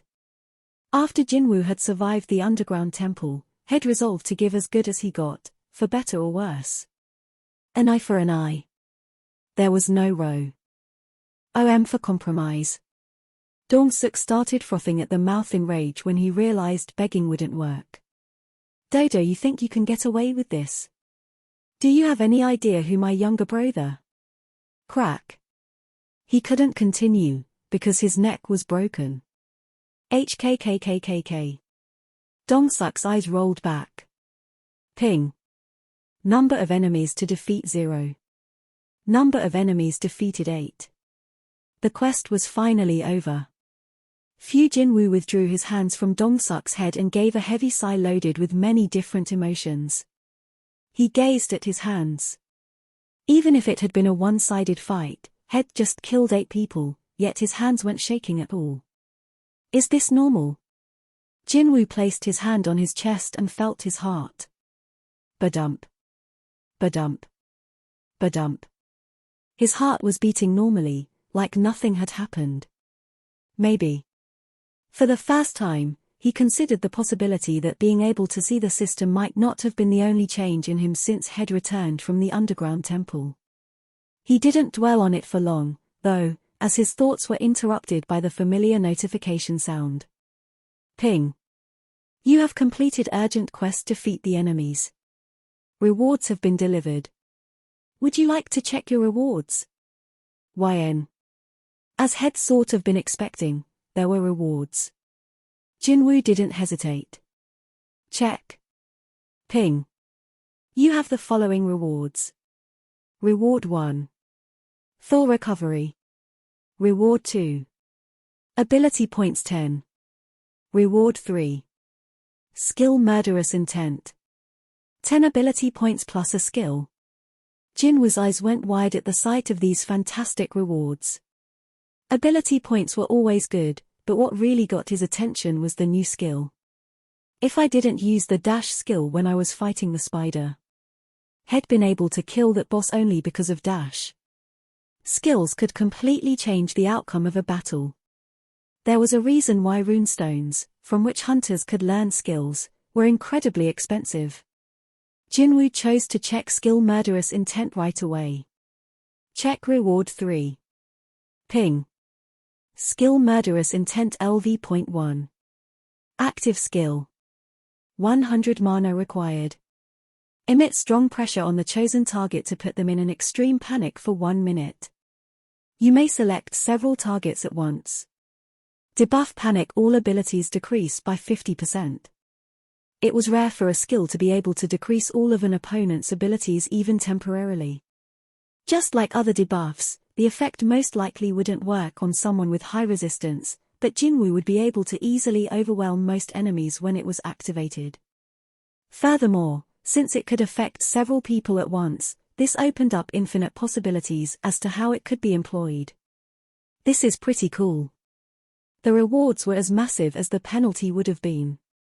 Wait, these rewards aren't that great if I think about it. The penalty had put his life on the line. Was this all he was getting? Jinwoo looked around. He frowned at the horrible scene. Head witnessed many a death during his time as a hunter, but he still couldn't get used to seeing dead bodies. This was the result that the quest had demanded. He felt that the rewards weren't good enough for a mission that required so many deaths, though Jinwoo supposed he couldn't have avoided the fight with Dongsuk's crew, even if it hadn't been for the quest. It's true, there's no end to human greed. He shook his head. The cave trembled again.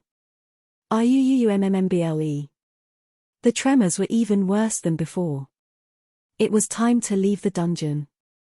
Before he did, though, he needed to take care of a couple of loose ends, starting with Jinho.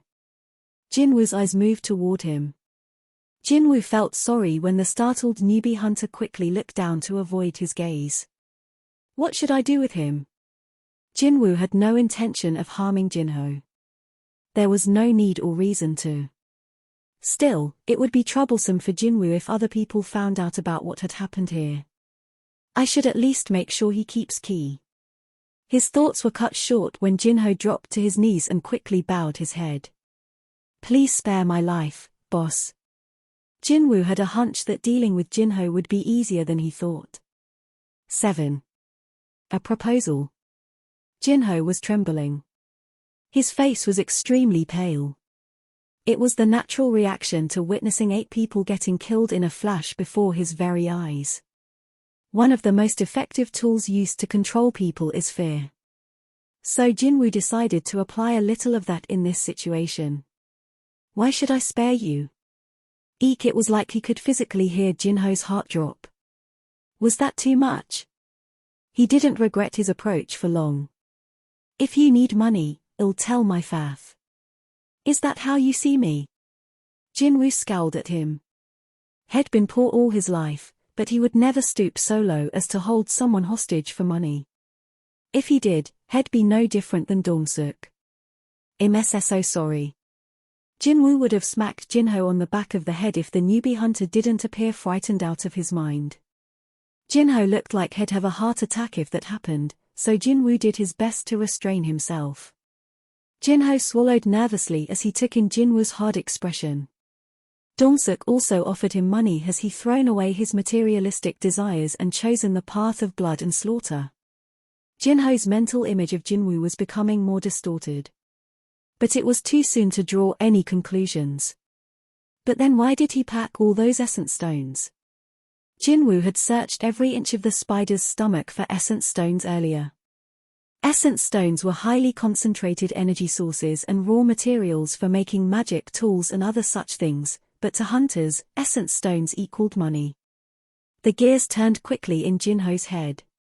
That's it. Those essence stones were blood money.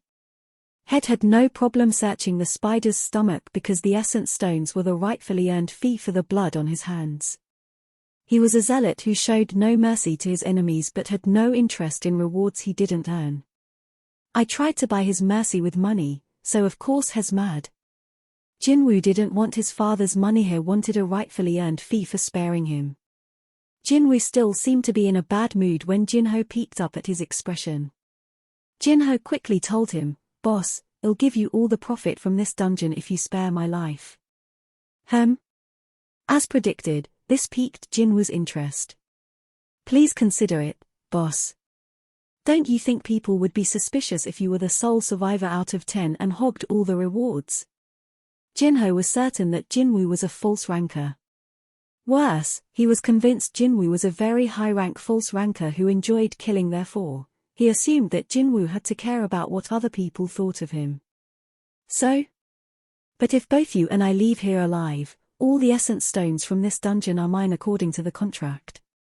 No one would suspect you of killing all the members of the strike squad because you had no claim to the stones." Of course, there was no way people would be suspicious of Jinho either. He was the son of the president of a large construction company. The profit from selling the essence stones would be peanuts to him. "The money is yours to take, boss. You killed Dong-suk's squad and saved me from them, so it's rightfully yours, no?" Jinho put special emphasis on the word rightfully. He's not wrong. What Jinho was suggesting was the safest way for Jinwoo to obtain the essence stones. No one else had a claim to them. As greedy as Dong-suk had been, he couldn't bring them to hell with him. Only one person had a right to the essence stones now. But Jinho was willing to give them to Jinwoo. He refused to force Jinho to give up the stones, but I shouldn't look a gift horse in the mouth. Besides, if it wasn't for Jinwoo, Jinho would have been killed or taken hostage. With that taken into consideration, it made sense to say they were rightfully his. As Jinwoo's expression softened, Jinho concluded that he'd guessed correctly. I knew he wouldn't say no to the essence stones as an exchange for the blood of Dong-suk and his men on his hands. Jinwoo and Jinho meant completely different things by rightfully, but neither realized that. Fine. Jinho perked up at Jinwoo's agreement. He was starting to respect Jinwoo a little more, because he was sticking with his convictions. But Jinwoo's face turned expressionless yet again. "But how can I trust you?"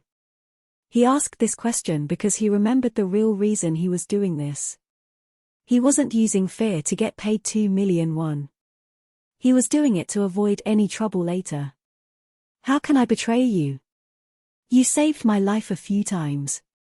You could break your promise and tell people what happened here, no?" Even if Jinho did, it wouldn't be a big deal for Jinwoo. Killing Dong-suk's squad had been in self-defense. All 8 of them had been fully armed, and they'd attacked Jinwoo first with a powerful magic spell. The law had changed since the advent of hunters, so Jinwoo would be acquitted for sure. Still, he wanted this incident to go away quietly without any trouble. To do that, he needed Jinho's full cooperation. Even though his method for securing that cooperation was problematic, it was definitely effective. "Well." Jinwoo stared hard at Jinho as if demanding an answer. The novice hunter was determined. "I'd never do such a cowardly thing. Especially to someone who saved my life. Wait. The look in Jinho's eyes was familiar. It was the same as when he'd refused to be an accomplice to Dong-suk and his men. This guy has telling the truth. Give and take. Jinho had chosen Jinwoo in a life-and-death situation. He'd trusted Jinwoo and gone against 8 other hunters. So Jinwoo decided to trust Jinho this once. Of course, not right away. He'd give him a bit of a wake-up call first. Jinwoo picked up the shield that Dong-suk had thrown on the ground. My back still hurts from getting stabbed by Dong-suk. He inspected the shield before throwing it at the wall with his full strength. Bam! More than half of it lodged in the wall. Jinho broke into a cold sweat and swallowed hard. My little bro won't disappoint me, will he? Oh, of course not, boss. Right then, the dungeon shook hard again. Rumble. They were out of time. Jinwoo never had any intention of harming Jinho, so he thought that was enough. He ordered, "Pack up all the essence stones. We're leaving the dungeon." "Thank you, boss." Jinho stood up and gave a deep, 90-degree bow. A smile returned to his face. Jinwoo searched Dong-suk's pockets while Jinho retrieved his bag. "Can't forget my payment." His fee for the day was 2 million won. He didn't want to leave even 1 cent. There were a few dozen 50,000 won bills in Dong-suk's wallet. He counted a total of 4 to 5 bills. It was a little over 2 million won. Dong-suk had promised he would pay Jinwoo right after the raid, and it looked like he'd had the money ready. After all, sometimes there was no need to cut the tail. "Thanks for the money." Jinwoo said a last farewell that wasn't heard by anyone and went on ahead. Jinho belatedly returned, clutching the bag of essence stones. "Boss?" All he saw were the corpses of the hunters killed by Jinwoo.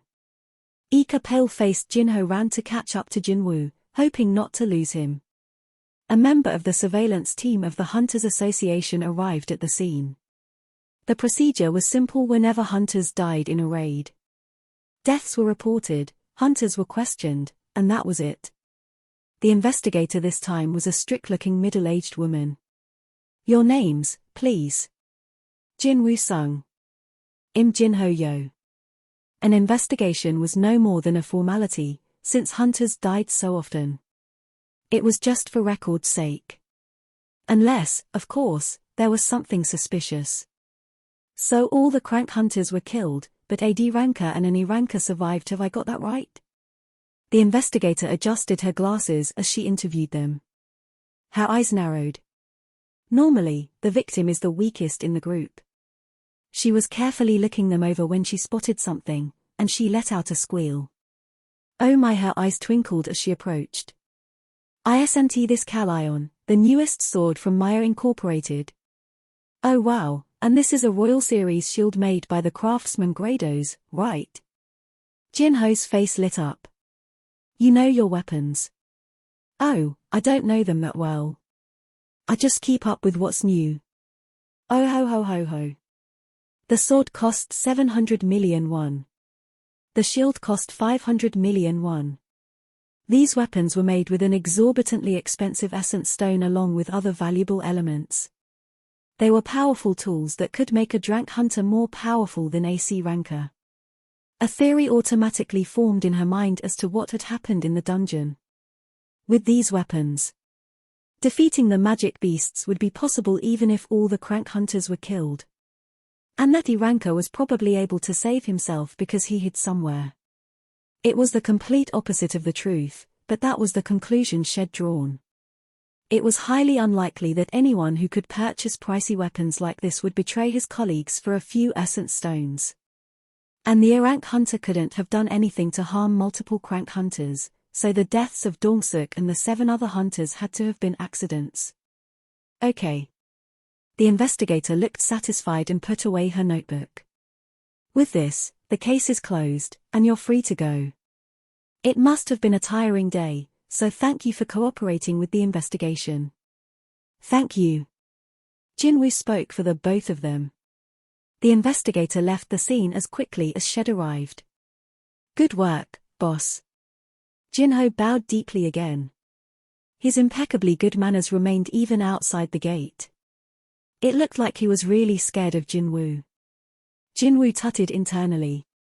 You too. No, I didn't do anything. You did all the work. Here are the essence stones, boss. Jinho politely handed the bag over to Jinwoo. The bag was filled with essence stones. An essence stone from a crank dungeon could be worth up to 10 million won. Even a small one could cost several million. Jinwoo roughly counted the essence stones with his eyes and tried to contain his excitement. How much is all this worth? He did his best not to laugh out loud.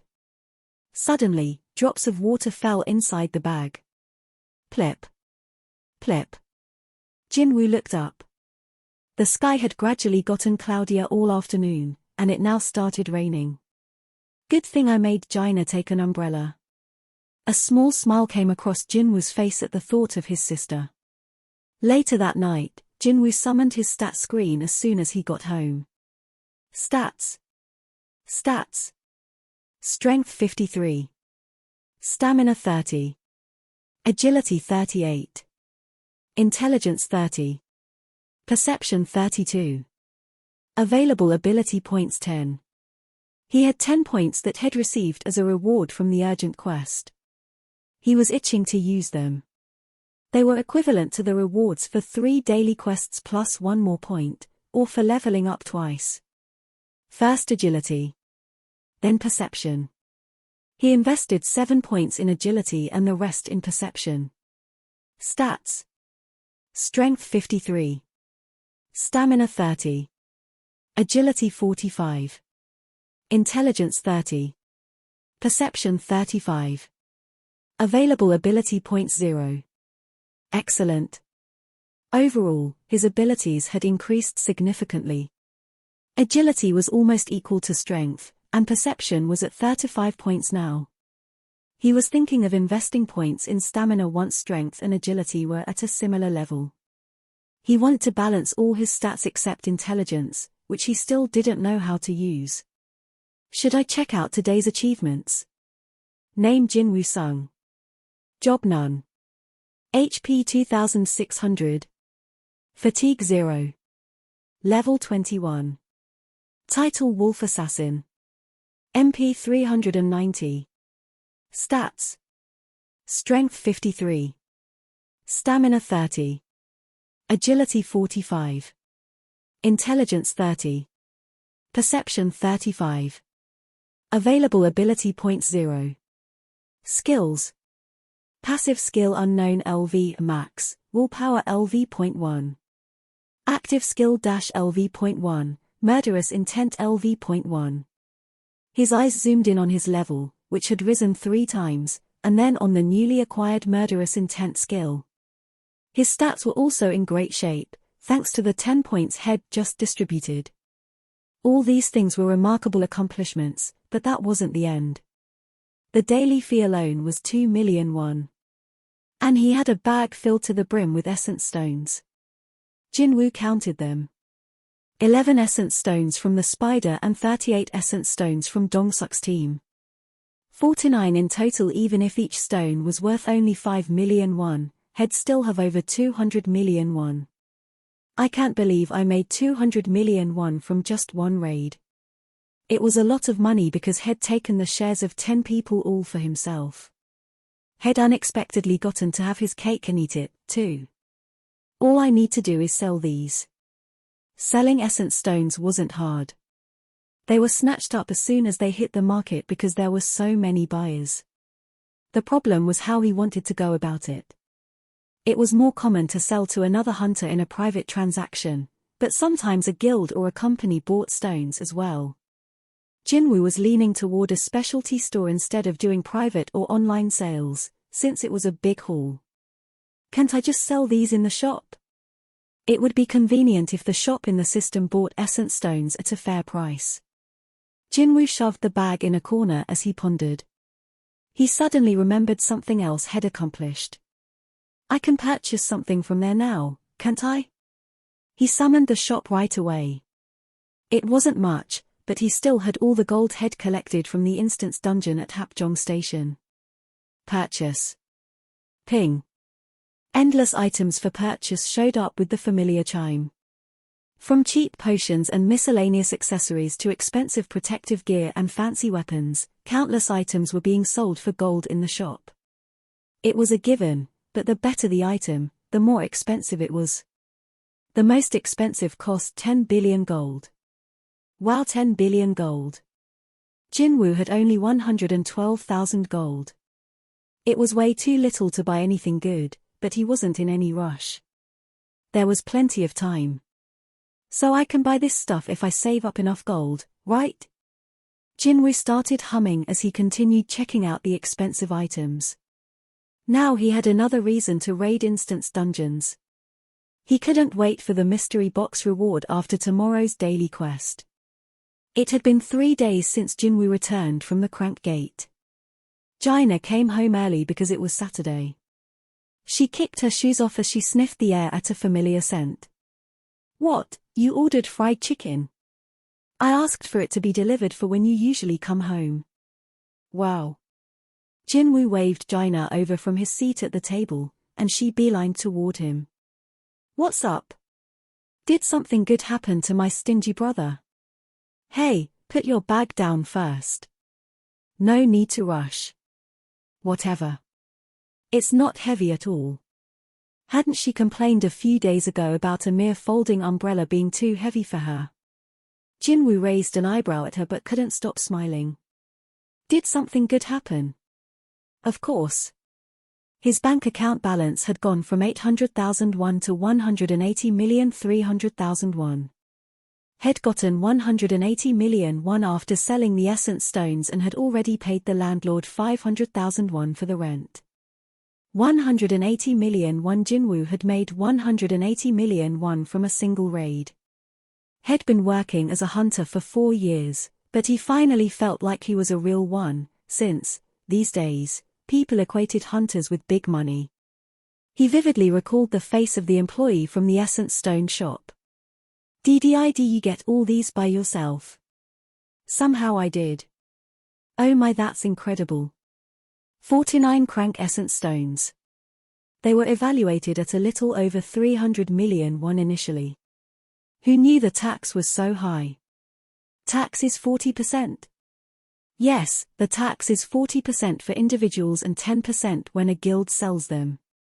Why does the guild pay less tax? Because, unlike squads, guilds have to respond to calls for mobilization. When Jinwoo thought back to the double dungeon, he remembered hearing that the surveillance team and White Tiger Guild had arrived at the scene together. As much as guilds got special treatment, they had to cooperate with the Hunters Association and the government. He thought it a little bit. Should I hang on to these essence stones and sell them after joining a guild? But he soon gave up on that idea. By the time he joined a guild, he'd be working on Audiobook gates.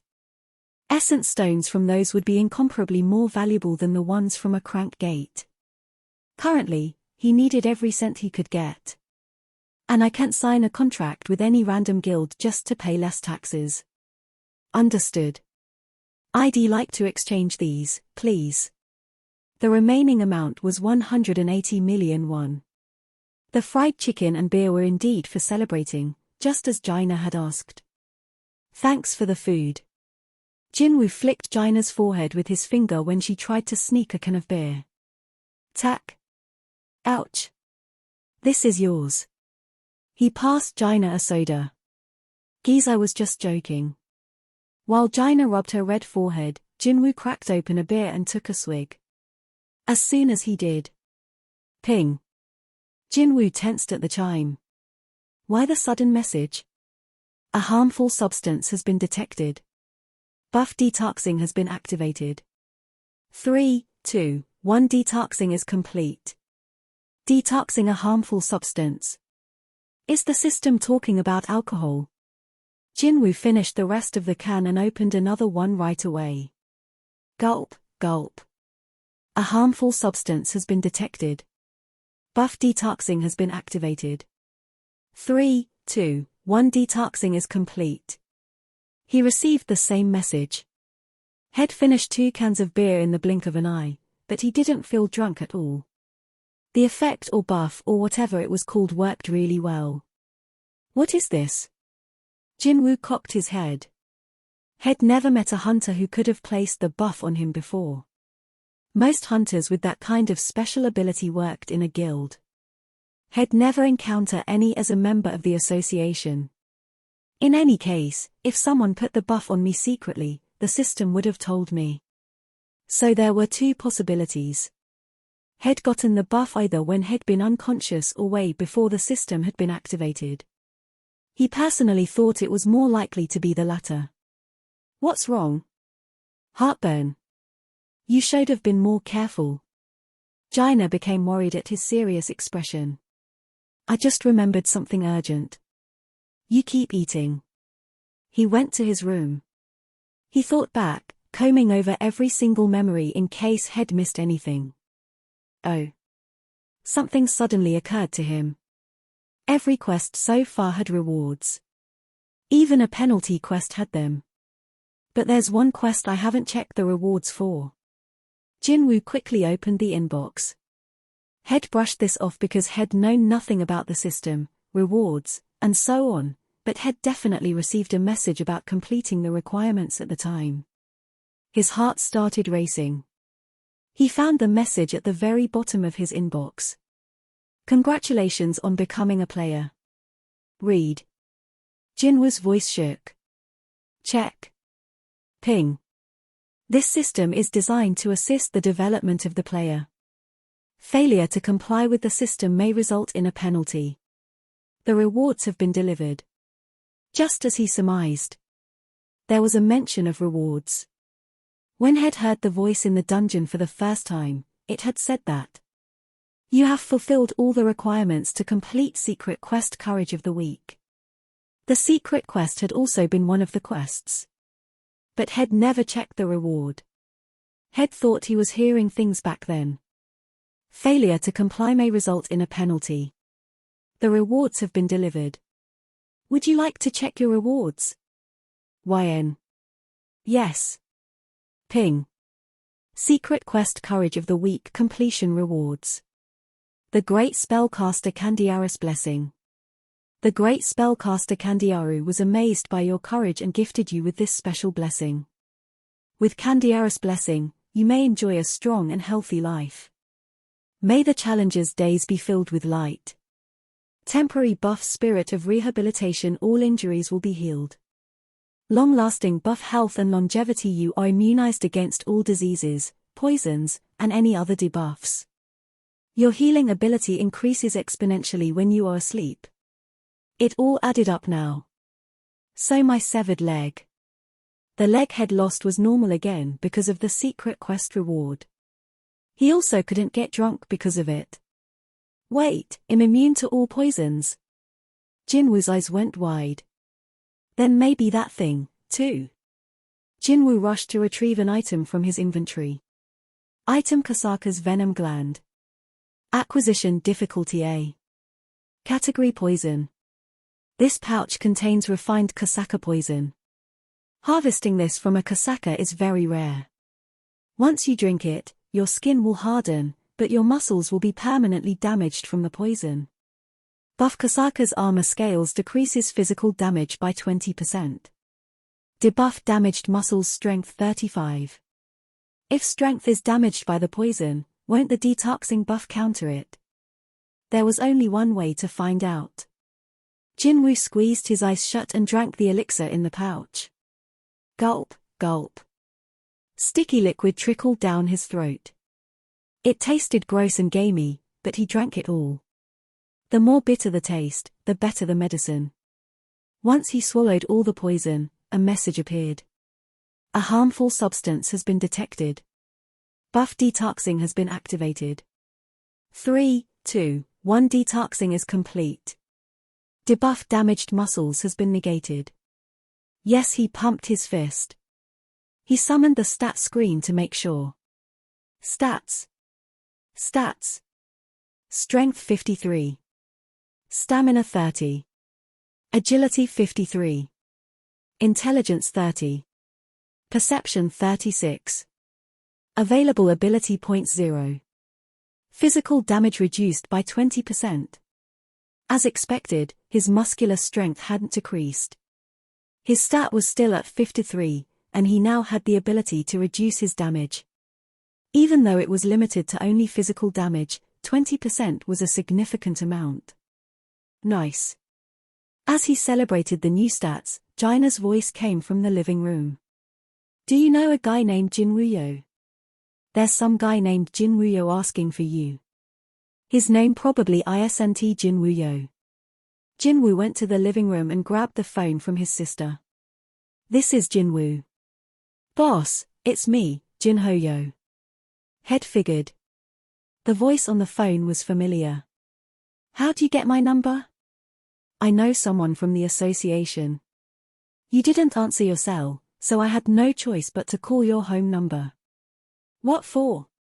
Oh sorry, boss, but this isn't something I can tell you over the phone. Can I talk to you in person?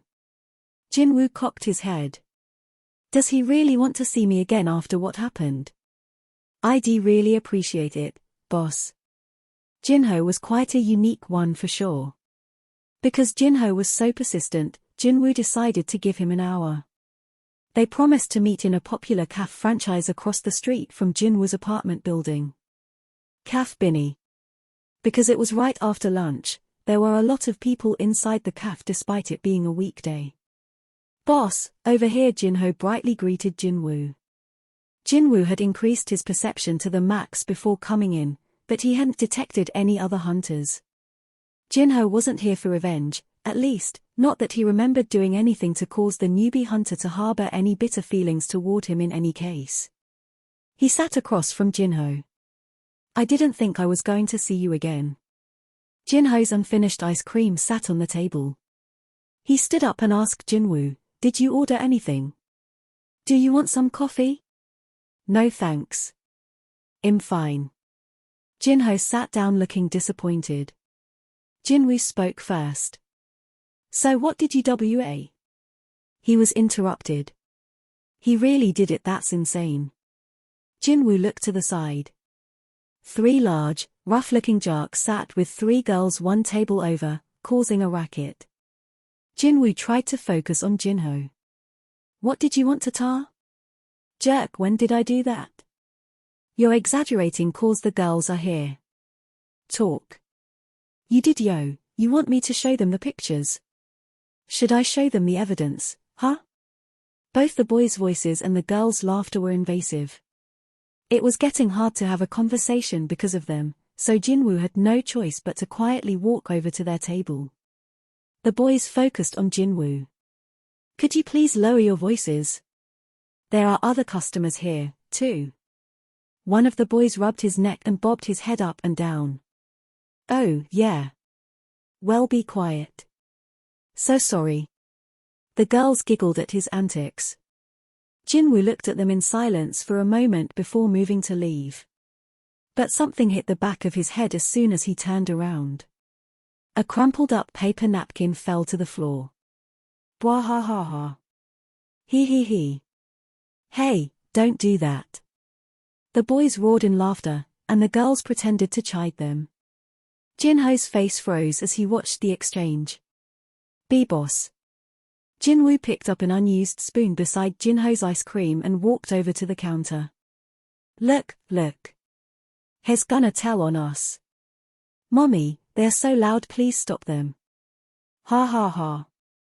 They continued making fun of Jinwoo. He approached an anxious female employee. How much is this spoon? I'm sorry, sir. We don't sell the spoons at our store. It can't be more than 10,000 won, right? Pardon? Oh, probably not. Jinwoo placed a 10,000 won bill on the counter and turned around. Sir? Sir? Jinwoo ignored the employee and went straight to the table of jocks. The boys stood up, sensing from Jinwoo's expression that something serious was about to go down. What's up? Huh? Everyone in the cafe was focused on them. Jinwoo showed them the spoon he was holding. As the boys stared at it, perplexed, Jinwoo began crushing the spoon. The utensil lost its shape in his hand. The blood started draining from their faces. Tack! What was rolling on the table was no longer a spoon. It was a crushed ball of steel. Whoa, they swallowed nervously. That's not normal. He's a hunter. They exchanged glances, and then the boy who had thrown the napkin at Jinwoo bowed first. I'm so sorry. The other boys bowed as well. I'm sorry. We made a mistake. I am so sorry. The now pale-faced boys bowed several more times in apology and then ran out of the cafe with the girls. Whoa, the other customers were thankful because they'd also been inconvenienced by the loud teenagers. Jinwoo sat down again. Jinho gazed up at him with respect in his eyes. You're so cool. Forget that. Jinwoo went back to the topic at hand. Why did you want to see me? So I thought about it a lot. I thought about it again and again. I really need to tell you something, boss. Jinwoo raised an eyebrow. What is it? Actually, Jinho blushed, and he looked shy but eventually summoned up the courage. Actually, I'm going to form a strike squad. Jinwoo answered without hesitation. No thanks. Jinho looked dumbfounded. Boss, you're saying no already? I don't need to hear any more. He was firm. It wasn't like Jinwoo didn't like Jinho. He might be a little strange, but he seemed pleasant and loyal. He was different from the stereotype of the super-rich seen in the media. But Jinwoo had no intention of humoring the little master-playing hunter. If you don't have anything else to say, I'm gone. The boss Jinho hurriedly grabbed at Jinwoo when he made to stand up. Boss, just 20 times no, please go with me 19 more times. Where? Dungeons? Yes, I'll make sure to compensate you well. Jinho sounded desperate. Jinwoo cocked his head. There are two main reasons for being a hunter: money and a sense of duty. Jinho wasn't doing it for either of those reasons. Maybe he thought being a hunter was like an extreme sport with a little more danger. That's the image Jinwoo had of Jinho. It was surprising to him that Jinho wanted to form a strike squad even after what had happened in that dungeon not too long ago.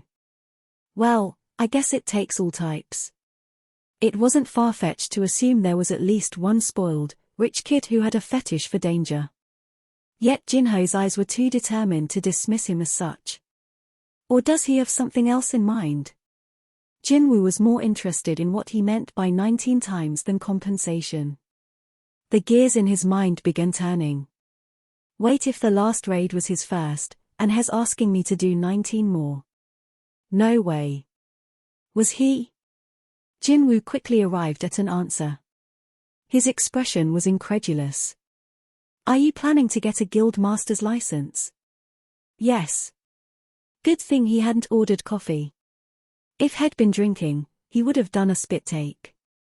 You want to be a guild master? The thing is, it's a little complicated. Jinho flushed even redder than he had earlier.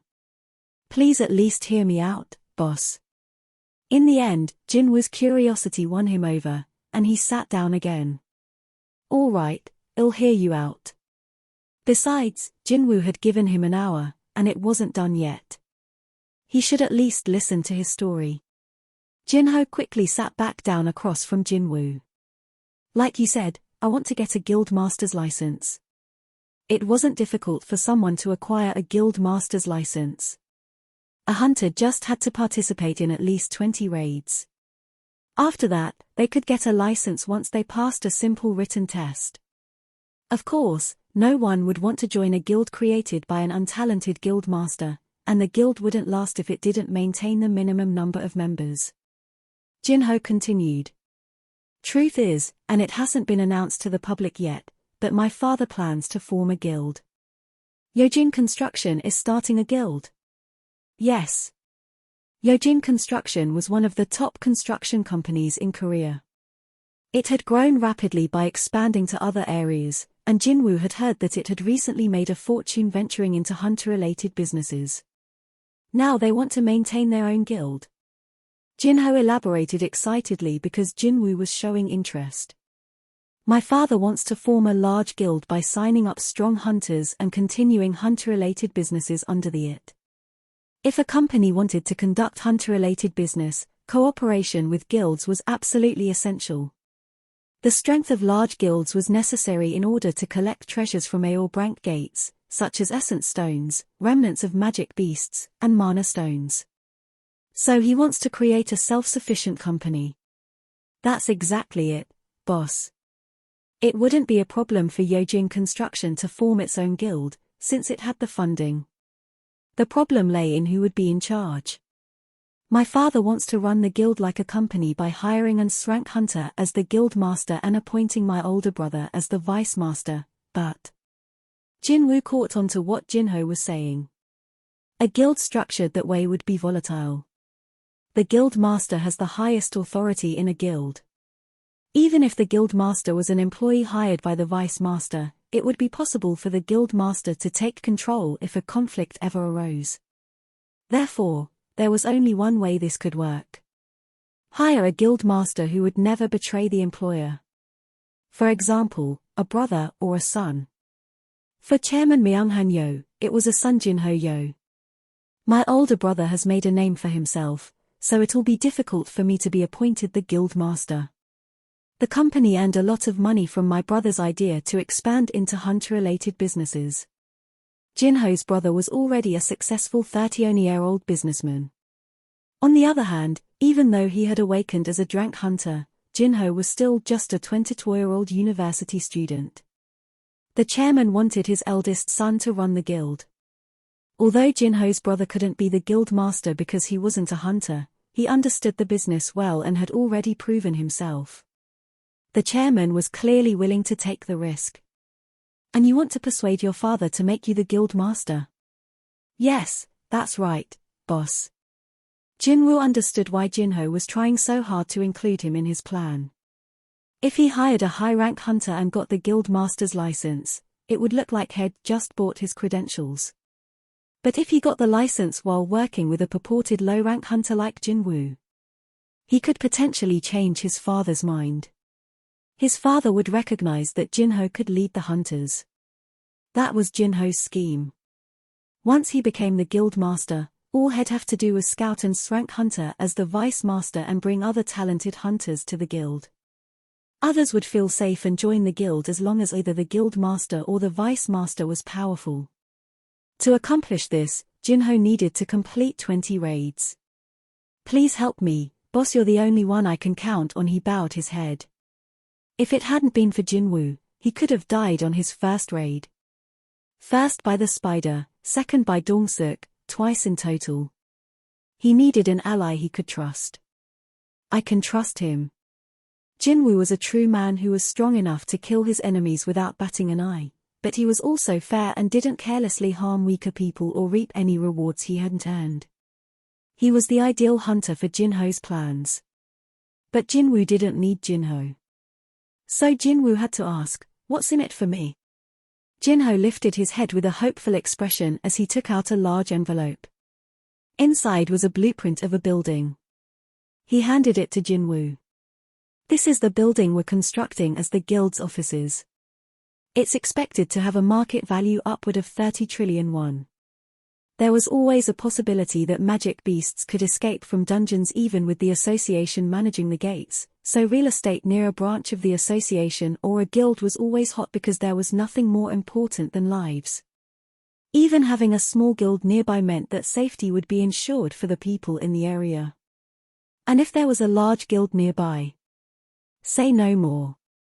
If I become the guild master, I'll only use the building for a year until the guild is settled in and then transfer the deed to you. Of course, I'll have it notarized so no one can say anything later. A 30 trillion won building for 19 crank raids. Jinwoo grinned. Are you saying it's a win for you as long as you can be the guild master? That's correct, boss. With his first raid, Jinho had learned that anything could happen in a dungeon. If he hired an incompetent hunter, he could lose his life. If he hired a famous hunter, his father wouldn't trust him. But Jinwoo was different. He was an A-rank hunter who had managed to defeat a crank boss and several crank hunters without any injury to himself. Boss has to be at least a B rank, possibly even higher. 19 crank raids would be no problem if Jinwoo was on his side. If he could become the guild master, it would be totally worth 30 trillion won. All he needed was a yes from Jinwoo. Will he refuse even this proposal? Jinho peeked at Jinwoo's expression nervously. What would his answer be? Jinwoo was lost in thought. 30 trillion won. That was an incredible amount of money. Considering how the first prize in the lottery was 1,500,000,000 won, you would have to win 20 times in a row to receive that much money. To top it off, the value of the building would keep going up. This incredible scenario would have a typical hunter signing the contract immediately. But Jinwoo was far from typical. He was the only one of his kind. He was the sole hunter capable of upgrading his abilities. He could reach S rank or even higher if he continued undertaking quests and leveling up. If I become S rank or higher, 30 trillion won would be nothing. An S rank hunter could fetch a contract worth mid to high 12 figures. Even celebrities and star athletes couldn't match the signing bonuses S rank hunters received.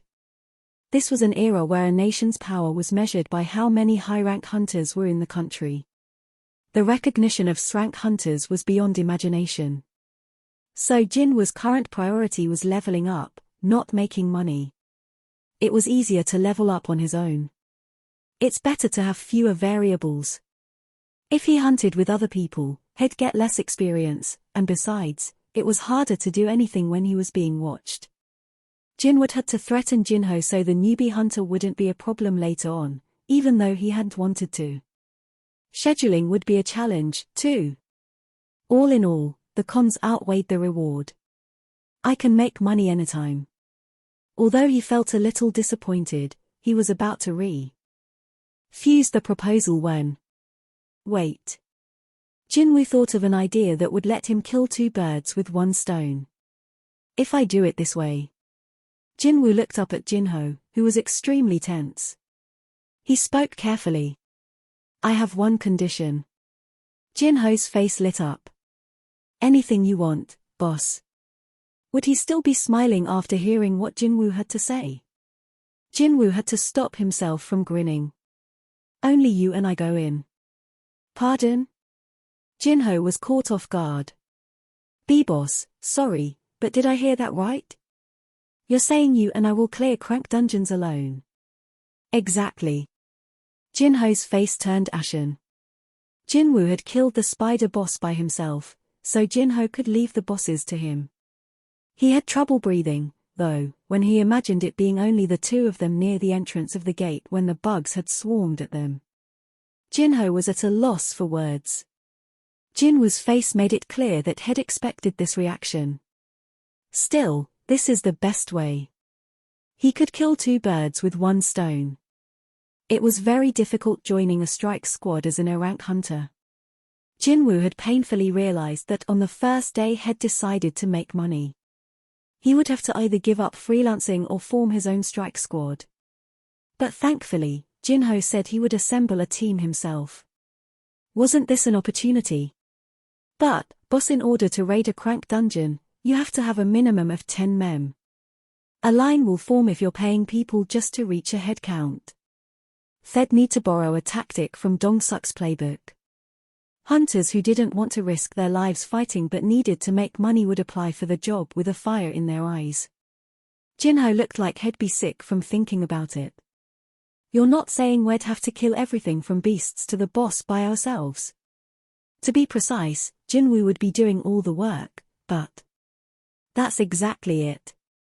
This way, Jinwoo didn't have to lose out on any experience, and he also wouldn't have to watch out for other people, since he and Jinho would be the only ones there. Then maybe my level will explode. Having an amazing building when all the raids were over would be the cherry on top. Now he just had to persuade Jinho. Jinwoo figured, correctly, that the young man would be trepidatious. But wouldn't that be too dangerous, boss? You have to look at both sides of the coin. What? Jinwoo waved at him to come closer, so Jinho leaned in. If we're the only two hunting, then nobody will get hurt as long as neither of us gets hurt, right? Right. You just tagged along for the first raid, so there was nothing you could do about the accident. But think about successfully finishing 19 raids safely without anyone getting hurt. Jinho's eyes widened. That's right, if they could pull that off, it would be a lot easier to persuade his father. After Drank Hunter on his RSUM, he could then add Strike Squad leader who led 19 raids in a row without any accidents. He would be more than qualified to be a guild master. It would be the best PR he could have. Jinwoo wore a self-satisfied smile as he witnessed Jinho's expressions. This guy has hooked. Jinho was the desperate one out of the two, after all. Even without him, Jinwoo could use the association or rewards from mystery boxes to raid dungeons. Meanwhile, despite being a little scared, Jinho had a lot to gain if Jinwoo's plan was successful. He recalled Jinwoo's combat abilities and figured they were more than good enough to dismiss any insecurities he had. He finally made the call. Let's do this, boss. I'll recruit the members. Good. Jinwoo nodded. They understood each other's needs. Jinho was still nervous in Jinwoo's presence, but he was now able to display a big smile. Boss has my back. He wasn't worried about future raids anymore. Jinwoo was a trustworthy comrade, and with him by Jinho's side, it'd be easier to form the strike squad. Based on the conditions Jinwoo proposed, people would be lining up around the block to join the squad. I'm one step closer to becoming a guild master. Jinwoo also smiled. I can wipe out crank dungeons by myself and level up quickly. They both left the cafe with looks of satisfaction on their faces. Jinwoo ran home after sending Jinho off, as he didn't know when the association would call him. It had been more than 10 days since he'd been discharged from the hospital, so it wouldn't be strange for a gate to open nearby at any time. Normally, the association summoned hunters 2 to 3 times a month to clear gates in their area. The reason he'd given Jinho only an hour was because he was expecting a phone call from the association at any moment. I don't even care if it's in a rank dungeon. He wanted to defeat some beasts so he could level up faster. Who knew not having a cell phone could be so inconvenient? At least he'd receive a new one in a few days. He opened the door and went inside. The apartment was quiet. It was a weekday, so his sister was at school. As soon as he confirmed no one was home, he opened the daily quest screen. Gotta get today's rewards.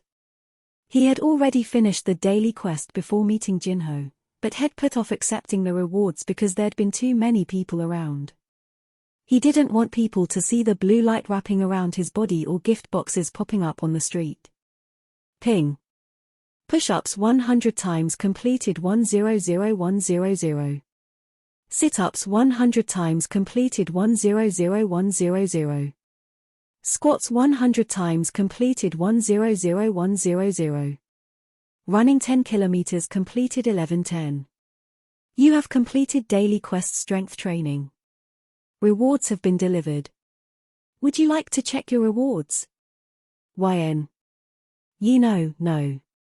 Jinwoo was about to accept the rewards out of habit, but he stopped abruptly when he noticed something.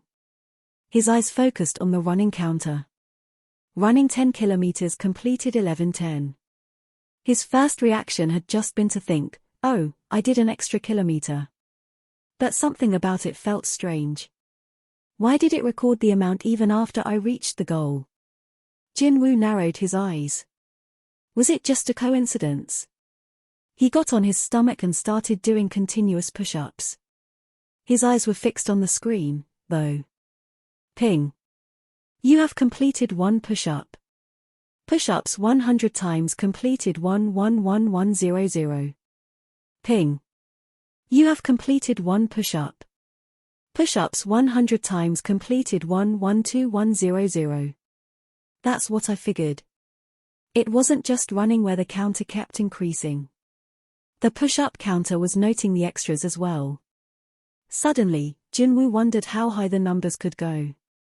Veins were popping out on his arms by now. He couldn't even feel his weight because of his increased strength ability. His body felt as light as a feather. The count went from 100-something to 200 in a flash. Ping. You have completed 1 push-up.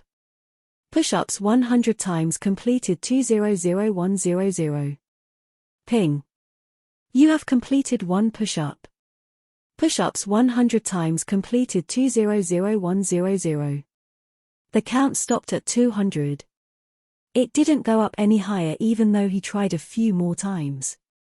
200 was the limit for sit-ups and squats as well. Push-ups 100 times completed 200100. Sit-ups 100 times completed 200100. Squats 100 times completed 200100. Running 10 kilometers completed 11:10. No more and no less but exactly 200. The count wouldn't go up infinitely, nor would it stop at 100.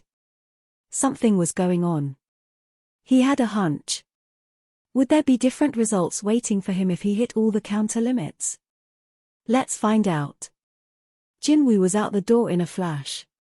He quickly finished running 9 more kilometers, and when he returned to his apartment building, he received a message. Ping. You have completed Hidden Quest strength training. Rewards have been delivered. Would you like to check your rewards? YN. The title of the quest hadn't changed, but the type had. His hunch had been correct. He swallowed nervously. Check. Ping. You have the following rewards. Reward 1. Full recovery. Reward 2. All abilities 3. Reward 3.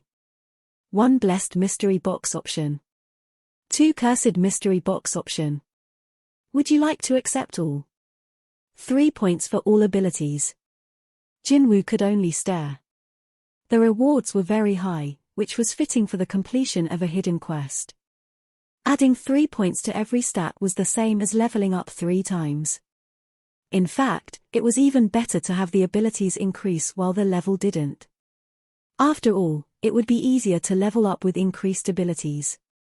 At the same time, Jinwoo was slightly disappointed. He had kind of been expecting to be able to change all the daily quests to hidden quests from now on, but if the rewards are this impressive, there was a high possibility that this would be a one-time event. And if this hidden quest wasn't going to come around again, he had to be even more cautious about Reward 3. Reward 3. 1 blessed mystery box option. 2 cursed mystery box option. It was his first time seeing an optional reward. If he chose one, he'd most likely lose the other.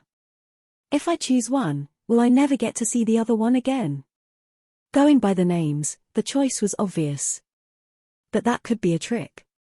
Accept Reward 3. Ping. You must choose between 2 mystery boxes. Blessed mystery box. It will supply an item the player wants. Cursed mystery box. It will supply an item the player needs. The explanations were simple. It made it even harder to choose. He would have chosen the blessed mystery box had there been no explanation, but now he would feel a little unsatisfied no matter which one he chose. What I want or what I need. Both sounded tempting. But there has to be a trick. An item the player wants was probably something he wanted based on his current needs. But an item the player needs probably wasn't like that. He could end up with something he needed but wouldn't necessarily want. Like if he needed a weapon, a bomb popped out that eradicated the whole area, including him. That's probably why it's called the Cursed Mystery Box. He'd go with the less risky one. If he had to choose between something where he didn't know the outcome, it'd be better to choose the option where he wouldn't regret whatever happened. After thinking through it logically, Jinwoo came to a decision. Blessed Mystery Box. A small box appeared at his feet. He picked it up. Could it be? His heart started racing. The size of the box was familiar to him. He ripped into it. I was right. His eyes widened. Inside the box was a gold key. It was a key to an instance dungeon, which had been desperately hoping for. Soon the information about the key popped up. Ping. Item: the Demon Castle's key. Acquisition difficulty S. Category key. A key to enter dungeon the Demon's Castle. It can be used at Daesun Tower at Songpagu. S rank. Jinwoo's voice squeaked. There was no guarantee that the acquisition difficulty reflected the level of difficulty to clear the dungeon. But Jinwoo didn't think they were unrelated, either. The instance dungeon had accessed with the A-rank key had been as easy as an A-rank dungeon. What if the dungeon's level really was S-rank? It was impossible to know if even a team of S-rank hunters could clear it. They'd have about a 50-50 chance. The difficulty of gates increased exponentially with gates that were B-rank or higher, and only a few S-rank gates had ever opened around the world. And one of them opened on Jeju Island. Humans could no longer live on Jeju Island after that incident, so it had become no man's land. Jinwoo stared at the key. Is this what I want? The good thing was that it said he could enter the gate with this key, unlike the other key that had said it would take him to the dungeon. That meant he could retreat at any time. Even if the key disappeared, he had a teleportation stone in his inventory. He didn't have to worry about being stuck in a place with invisible walls. He could decide whether to attack the dungeon after checking it out using his increased perception ability. If this really is what I've been wanting, I'll progress to new heights after this. Jinwoo made up his mind. He wanted to see with his own eyes if this key truly was what he wanted. 8. The Demon's Castle. Jinwoo stood outside Daesun Tower. It was a giant building with more than 100 floors that looked like it was going to poke the sky. Skyscraper was a very apt name for it. Jinwoo felt dizzy just looking up at it. Since it was night, not many people were walking by. The empty streets had a creepy vibe to them.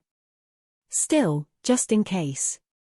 Jinwoo looked around and then pulled his hood forward. A person disappearing and reappearing without the presence of a gate was sure to cause a disturbance. Plus, it wasn't a bad idea to be cautious, since there were surveillance cameras everywhere. In fact, someone was actually watching Jinwoo at that very moment. Who the hell is that? A person circling the building with their hood up at this time of night was definitely suspicious. The security guard watching Jinwoo from inside the building stood up to confront him. As the guard headed for the door, he suddenly stopped, and his eyes bulged out. What? Shocked, he ran out of the building. The man who'd been walking in his direction had disappeared in the blink of an eye. There wasn't a trace of him. The security guards searched everywhere but couldn't find a single other living creature, not even an ant. He turned around and shook his head. Huh. How strange. He was about to head back inside the building, but seeing something out of the corner of his eye, he turned his head. The horrified security guard fell to the floor. What is that? His face grew pale as he screamed. A single human hand floated in midair in front of him before vanishing. Jinwoo withdrew his hand. It's connected to the outside. This place wasn't blocked by the barrier like the last time. The key hadn't disappeared and was still in his pocket. That meant he could leave anytime he wanted. I have a way out of here. He was more cautious than usual in case the acquisition difficulty of the key indicated the level of the dungeon. He took off his hood and looked back. What he saw almost made him groan aloud. When Jinwoo walked a few steps toward where Daesun Tower should have been, the world in front of him changed completely. Could this be called a dungeon? He was in a totally different world now. Where once had stood Daesun Tower was now an incredibly huge spire. It looks more like a medieval tower than a castle. The tower that stretched out endlessly toward the sky was covered in blackish fire. But it wasn't on fire, it looked more like the flames were part of the structure. A towering tower of fire. That would be a more apt name than the Demon's Castle. Jinwoo started walking toward it. FWOSHHH. As he got closer, The sound of the flickering flames grew louder. Can I go inside? Even if he could, there was a problem. If this dungeon was based on the layout of Daesun Tower just as the last dungeon had been based on the layout of the subway station, he would have to clear 100 levels to complete it. He couldn't begin to guess how long that would take. Huh? Jinwoo stopped. He sensed a powerful presence near the door. He examined the area carefully and spotted a black animal as big as a cow curled up and sleeping in a corner near the door. He quietly summoned Kasaka's Venom Fang. Ping. Item Kasaka's Venom Fang. Acquisition difficulty C. Category Dagger. Attack power 25. A dagger made from a Kasaka's Venom Fang. It contains Kasaka venom and causes paralysis and drain debuffs when used to attack. You may keep it in your inventory or sell it in the shop. Debuff paralysis opponent cannot move for a set time. Debuff drain opponent's HP will decrease by 1% every second for a set time. Its attack power wasn't very high, but the debuffs had proven invaluable in actual battles. It'd be great if I could easily defeat it with paralysis. Jinwoo slowly tiptoed as quietly as he could toward the creature. He couldn't evade the monster's sense of smell, though. It sniffed the air and got to its feet. TSK. Jinwoo clicked his tongue. The creature's 3 heads swiveled toward Jinwoo. Hell's Gatekeeper Cerberus. A huge dog with 3 heads. Jinwoo noted that the creature's name was written in red letters. It was proof the monster's level was high. Is this monster the same level as the centipedes from the penalty zone, since its name is in red? Had been preoccupied with running away from the centipedes back then. Had only been level 1. But indifferent now. Had leveled up quickly in a short period of time. The monster was definitely strong, but he didn't feel intimidated. His keen senses told him that he could take it. He hadn't increased his perception stat for nothing. Had continuously invested points in it so he'd be able to determine whether he should fight enemies or run away. Growl. Cerberus started threatening its perceived antagonist by gnashing its teeth. Jinwoo sneaked a peek at the monster's tail. It was long like a whip and had a fiery tip. Jinwoo's eyes gleamed. Teeth and a tail. This one has at least 2 attack patterns. He swallowed nervously. The approaching Cerberus stopped short and seemed to examine Jinwoo. Is it looking for my weak spot? As Jinwoo was wondering about it, Cerberus rushed at him. RRRFFF. Jinwoo looked rattled. It's fast. Cerberus jumped at Jinwoo, but he escaped the dog's sharp teeth by quickly sliding under it. Cerberus turned as soon as it landed, and its 3 mouths went after him. Roar roar. Its sharp teeth gleamed in its mouths. Ping. The buff for Title Wolf Assassin has now been activated. Title Wolf Assassin. A title given to those skilled at hunting wolves. When battling an animal-type monster, all abilities will increase by 40%. Jinwoo felt his body get lighter. Great. He kept retreating while swinging the dagger as Cerberus attempted to knock him down. SHWP, SHWP, Shweep, SHWP. Clang clang clang. The sound of the dagger and teeth striking echoed loudly. The dagger was moving so fast, it was hard to see, but Jinwoo could barely block Cerberus' attacks. Even with the buff, this is all I can do. The monster was a lot more agile than Jinwoo had expected. He used the Murderous Intent skill in the hopes of turning the tide. Skill Murderous Intent has been activated. The debuff has been cancelled out by the opponent's high resistance level. Jinwoo was startled. It didn't work. Cerberus' long tail cracked down like a whip. Chark. Jinwoo escaped the attack by ducking instinctively, but this meant his feet had stopped moving. Cerberus took advantage of this opening. One of its heads bit down on Jinwoo's left shoulder. Ah! He stuck the dagger between the creature's eyes with all his might. SHHHK. Debuff paralysis has been activated. The debuff has been cancelled out by the opponent's high resistance level. Debuff Drain has been activated. The debuff has been cancelled out by the opponent's high resistance level. Yip! Cerberus yelped as it released Jinwoo. Luckily, he was able to escape before the other heads joined in, minimizing the damage. However, his left shoulder was all torn up. Cerberus' bite was incredibly strong.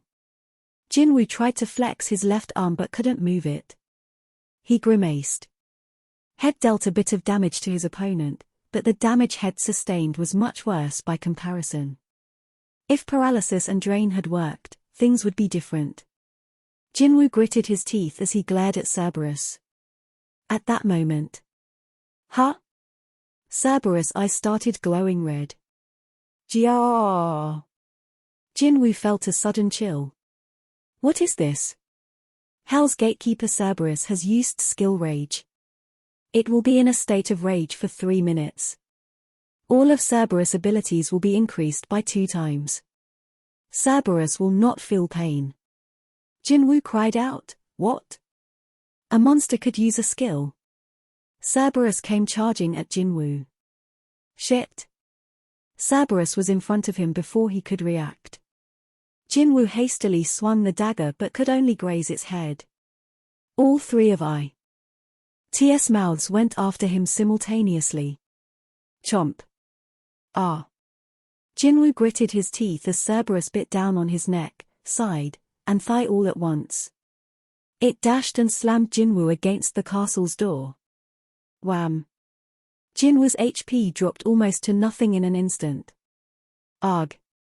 HP 4113, 602. Ping. Skill Willpower has been activated, as your HP is below 30%.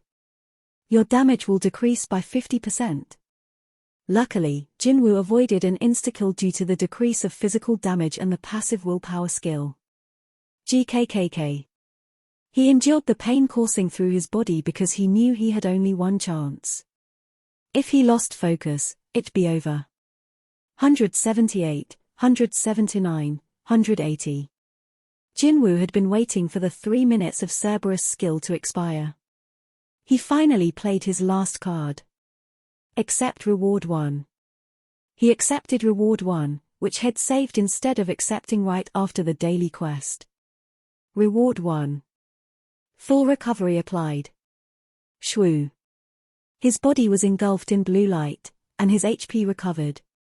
HP 3, 6023, 602. His wounded shoulder immediately healed. It's now or never. Jinwoo's eyes flashed. No matter how agile his opponent was, it wouldn't be able to avoid attacks at this distance. Jinwoo wrapped his left arm around Cerberus' neck and stabbed Kasaka's venom fang straight into the middle of its throat. SHHHK SHHHK SHHHK. Its rage state appeared to have expired, and it started struggling to escape Jinwoo's hold. Yip yip yip yip yip. But Jinwoo held it in a death grip. He tightened his hold the more Cerberus struggled. He stabbed the neck countless times. SHHHK, SHHHK, SHHHK. Yip, yip HNN. In a last-ditch effort, Cerberus bit Jinwoo, but the victor had already been decided. SHHHK, SHHHK. Yip yip. Kasaka's venom fang cut into Cerberus' neck and sliced down to its chest. SHHHK, SHHHK, SHHHK. Cerberus stopped flailing as much. HNNNN. Finally, its head dropped to the side. Ping. You have defeated Hell's Gatekeeper Cerberus. You have leveled up. You have leveled up. You have leveled up. You have leveled up. Jinwoo's level went up by 4 all at once. The battle had been that difficult. Jinwoo let go of Cerberus' neck only after seeing its body go limp. The creature's lifeless form dropped to the ground. Whump. Jinwoo put his hands on his knees. Phew. He exhaled a big sigh of relief. A monster that could use a skill. If he hadn't had his secret weapon, there was no doubt he would have been killed. He got chills just thinking about it. Oh, right items. Would they be worth all the effort Jinwoo had gone through? After catching his breath, Jinwoo extended his hand to Cerberus. Ping. You have discovered item Warden's Collar. Would you like to acquire it? You have discovered item Castle Door Key. Would you like to acquire it? You have discovered item Cerberus Fangs. Would you like to acquire it? Acquire all. The steel collar that was around Cerberus' neck, a grey key, and 3 fangs appeared on the ground. Item Warden's Collar. Acquisition difficulty A. Category Collar. Agility 20, Perception 20. Item Castle Door Key. Acquisition difficulty A. Category Key. This key unlocks the door to the demon's castle. You can acquire this only when you kill the gatekeeper. Item Cerberus Fangs. Acquisition difficulty None. Category Miscellaneous. Ooh. Jinwoo's eyes lit up. The collar will increase the stats of agility and perception by 20 points. The collar was an amazing item. The acquisition difficulty was a rank. That was the highest level among all the items Head acquired thus far. Well, killing the dog wasn't easy, so there was no way it would be a low acquisition difficulty. But Jinwoo hesitated to put on the collar. It was a dog collar consisting of a metal band with spikes on it. He closed his eyes and debated whether to wear it, before deciding he should at least try it on. As he held it up to his neck to put it on, a message popped up. Ping. Would you like to put on item Warden's Collar? After pondering it some more, Jinwoo responded rather unenthusiastically. Sure. The choker slowly vanished. You have put on item Warden's Collar. Huh? Jinwoo quickly called up the stat screen. Stats. Strength 60. Stamina 39. Agility 80. Intelligence 37. Perception 67. Available ability points 0. Physical damage reduced by 20%. Whoa. Agility and perception had actually gone up by 20 points. The boost had been applied immediately. It looked like the item wasn't visible when it was worn. Jinwoo was relieved he didn't have to walk around with a dog collar around his neck. Next, the fangs. Jinwoo pulled up the shop. Cerberus fangs, which were miscellaneous items, sold for 15,000 gold each. He had 3 fangs, so Head made 45,000 gold. Balance 562,362 gold. Why is this miscellaneous item worth so much? It was a good way to estimate the difficulty level of the dungeon. This meant that the level of the demon's castle was just that high. However, that wasn't particularly bad news for him. Head made 4 times more money from killing one monster here versus the instance dungeon at Hapjeong Station, where Head grinded all day. If he kept saving gold at this rate, it wouldn't be long before he could purchase some of the more expensive items in the shop. If I can clear this dungeon. Jinwoo looked up at the flaming tower. FWWWOOM. The top part was covered in fog. He wouldn't know what was inside until he actually went in. He shook his head. Not yet. Head barely defeated the gatekeeper using a quest reward coupled with the buff from his title. He couldn't even guess what dangers awaited him behind the door. He would withdraw for today. Still, one thing was for sure. As the description said, the castle door key was definitely what he wanted. It truly was a blessed mystery box. Leveling up, items, and gold. This place provided everything he could hope for. When the time was right, he would acquire them all. But that time wasn't today. He was a little disappointed, but he put the grey key into his inventory. I'll be back. He'd be back soon, for sure. Jinwoo walked away with a smile on his face. A few days passed quietly. Jinho called Jinwoo once a day to report his progress. Head called exactly 3 times since their last meeting. Boss, it's me, Jinho. Get to the point. Yes, sir. It looked like Jinho had been able to recruit people with no problem. He kept asking Jinwoo to wait just a little longer because the squad was almost ready. I guess he's worried I might ditch him. But Jinwoo couldn't just wait around and do nothing, so he visited the Hunter's website today as well. He kept searching for strike squads, but none wanted an A-rank hunter. Had gotten lucky on that first day. Dongseok's ulterior motive aside, had enabled Jinwoo to join a strike squad for the first time. Because of what he did, I was able to make money, level up, and obtain a new skill. Should Jinwoo be thankful to him? Jinwoo snickered. At this point, he didn't care if he came across more Lizardesk scam hunters. He couldn't find a freelance job, the association wasn't calling him, and there were no more instance dungeon keys. All he was doing now was passing the time. Grumble. Is it already time to eat? Jinwoo stopped his online search and went to the kitchen to fill his empty stomach. PWWWP. The fridge was empty. Had been so preoccupied with everything that had happened in the past few days that had forgotten to go grocery shopping. He should probably get that done today. He yawned as he closed the fridge door. One of the very few good things about his apartment building was that it was near a large supermarket. Jinwoo left home in comfortable clothes. It was a 10-minute walk. He soon arrived at the store. As he entered, he scanned the whole place. It wasn't as busy as had expected, though that was most likely due to the lack of sales at the time. He grabbed a basket and slowly went around the store. Jinwoo had gotten used to doing household chores, including grocery shopping, after he became the head of the family when his mother was hospitalized. There's not much worth buying today. He stared at some items on display and debated what to make for dinner. Sung, how are you doing? Jinwoo turned toward the friendly voice. Who could that be? Had detected a hunter in the vicinity thanks to his high perception stat, but he hadn't paid any attention to it because lots of people, including hunters, shopped there. He didn't expect said hunter to talk to him. Moreover, he didn't expect said hunter to know him.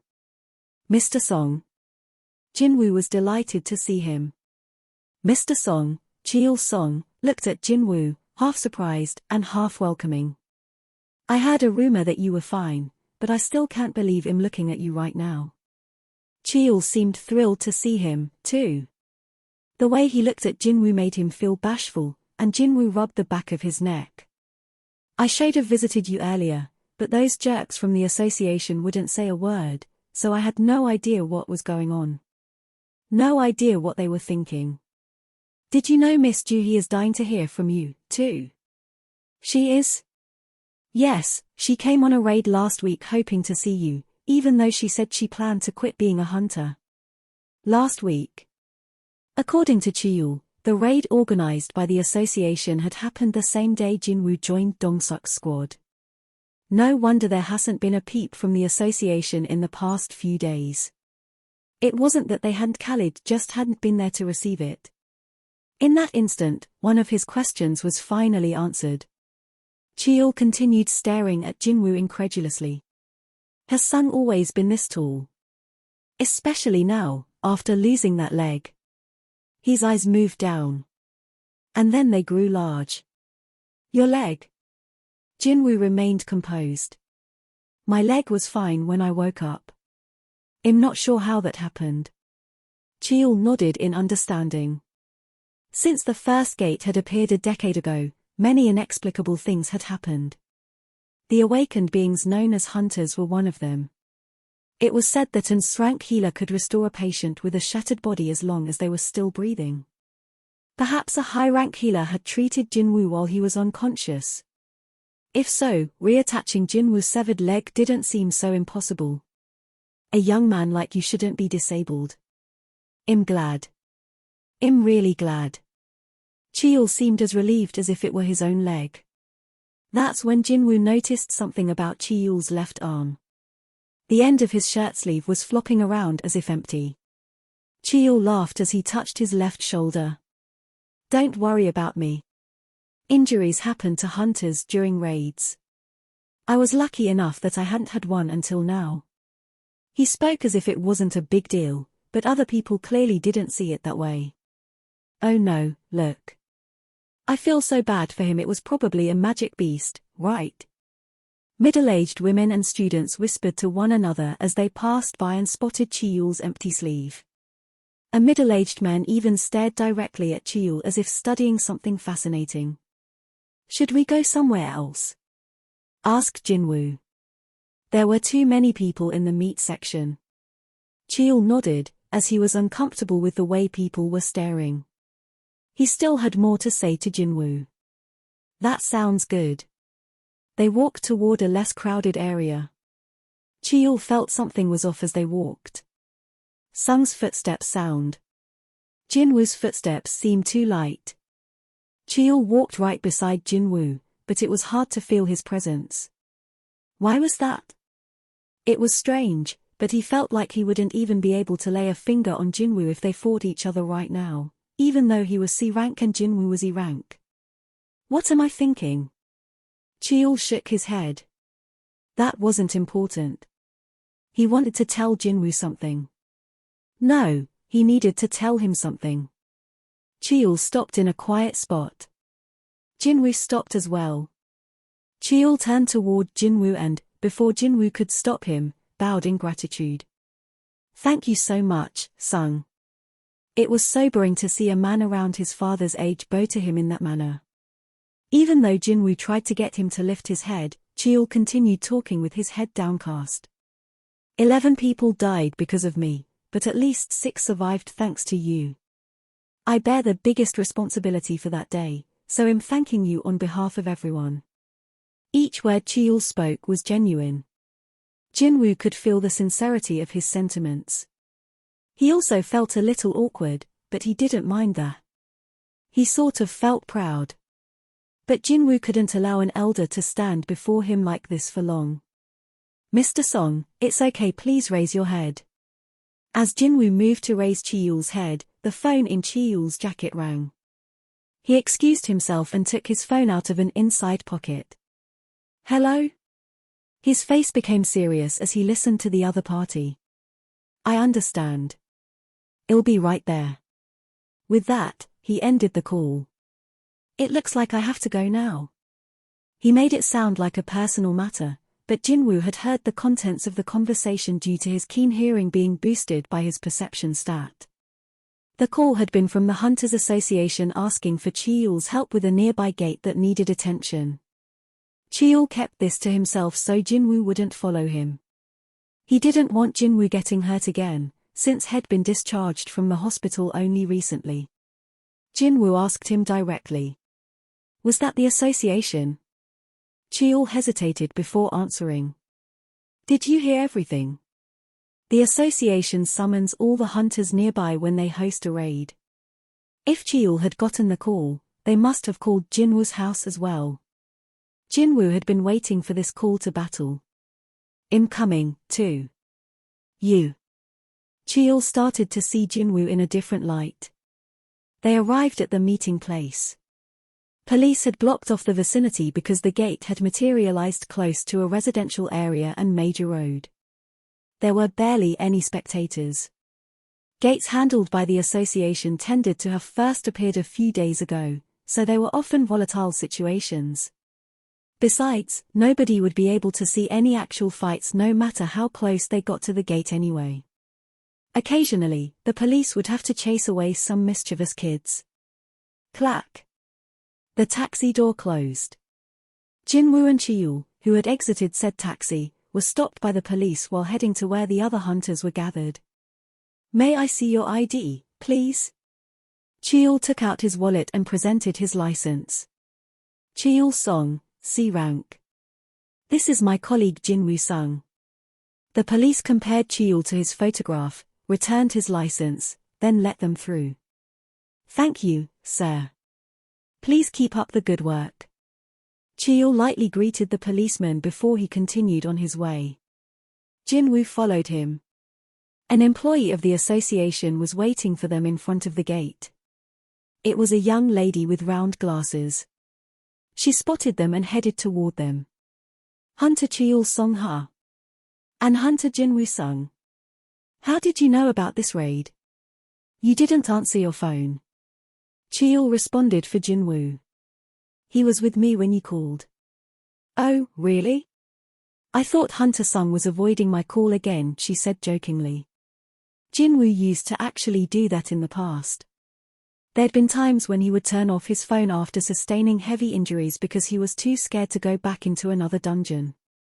However, regulations stated that if he ignored the association's call 3 times, he could be kicked out, so he'd drag himself back there eventually.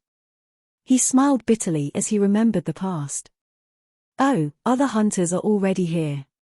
Please go ahead and mingle. She pointed to where hunters were gathered. Shed said hunters, but there were only 2 others there. Since that big incident, attendance had been low. On the way here, Cheol had explained to Jinwoo that on top of many hunters getting killed, several had also decided to retire after sustaining injuries. And one of them was Joo-hee. Jinwoo looked around, but he didn't see Joo-hee. As he and Cheol approached, the other 2 hunters avoided making eye contact as if they were embarrassed. Jinwoo's eyes narrowed. They should be, to be honest.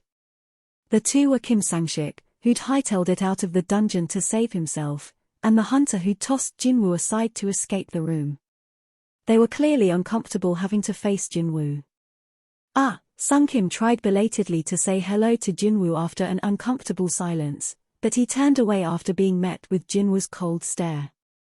He kept his mouth shut tight and, after observing the group, quietly left his place. He cocked his head in confusion as he peeked at Jinwoo from a distance. Is that really the same Jinwoo-sung? His eyes look like some kind of beast, I tell you. It gave him chills, and he got goosebumps on his arms as well. Jinwoo reigned in his murderous glare. Fortunately, Kim was more perceptive than Jinho. After making eye contact with Jinwoo once, Head decided to keep his distance. Jinwoo hoped that Head continue doing that. Sung. Cheol stood beside Jinwoo, smiling as he spotted something. There she is. Jinwoo turned his head in the direction Cheol was looking. Even before Head completely turned around. Jinwoo. Something soft collided with him. Joo-hee? As Jinwoo stood flustered, she looked him over, fighting back tears. Are you okay? Are you hurt anywhere? Oh, your leg, how did your leg? Her eyes grew wide as she looked back and forth between Jinwoo's face and leg. Cheol had been just as surprised as she was, but her reaction was more overt. Right. My leg. That's, Jinwoo was about to make up a story when.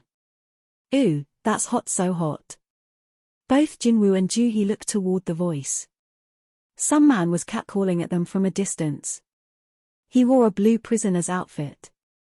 Are they shooting a movie nearby? As Jinwoo looked on curiously, a man in a suit emerged from the passenger side of a van. He chided the one in the prisoner's outfit. Shut up. The prisoner looked away, acting like he hadn't done anything wrong, but when the man in the suit turned back to the van, he took the opportunity to wink at Joo-hee. Jinwoo frowned. Soon, 2 more people came out of the van. Both of them were male as well. Strangely, all of them wore the same prisoner's uniform and had on handcuffs. The man in the suit led the 3 men in the prisoner's outfits toward the association employee. She greeted him happily. You're finally here. My apologies. There was traffic. The man in the suit started signing the paperwork she handed him. While he was doing that, she addressed all the hunters. These probational prisoners will join you in today's raid. The hunters were stunned. Kim stepped forward. Probational prisoners? Are you telling us to do a raid with criminals? Hunters convicted of a crime have a choice. They can fully serve their prison term or they can decrease their jail time by cooperating with the association. Most of them chose to shorten their sentences, and those were called probational prisoners. The employee of the association kept bowing in apology. I'm sorry. I'm really sorry, but this area is very low on hunters. The association has already said there isn't much choice currently. But you needn't worry, since a member of the surveillance team will also go with you.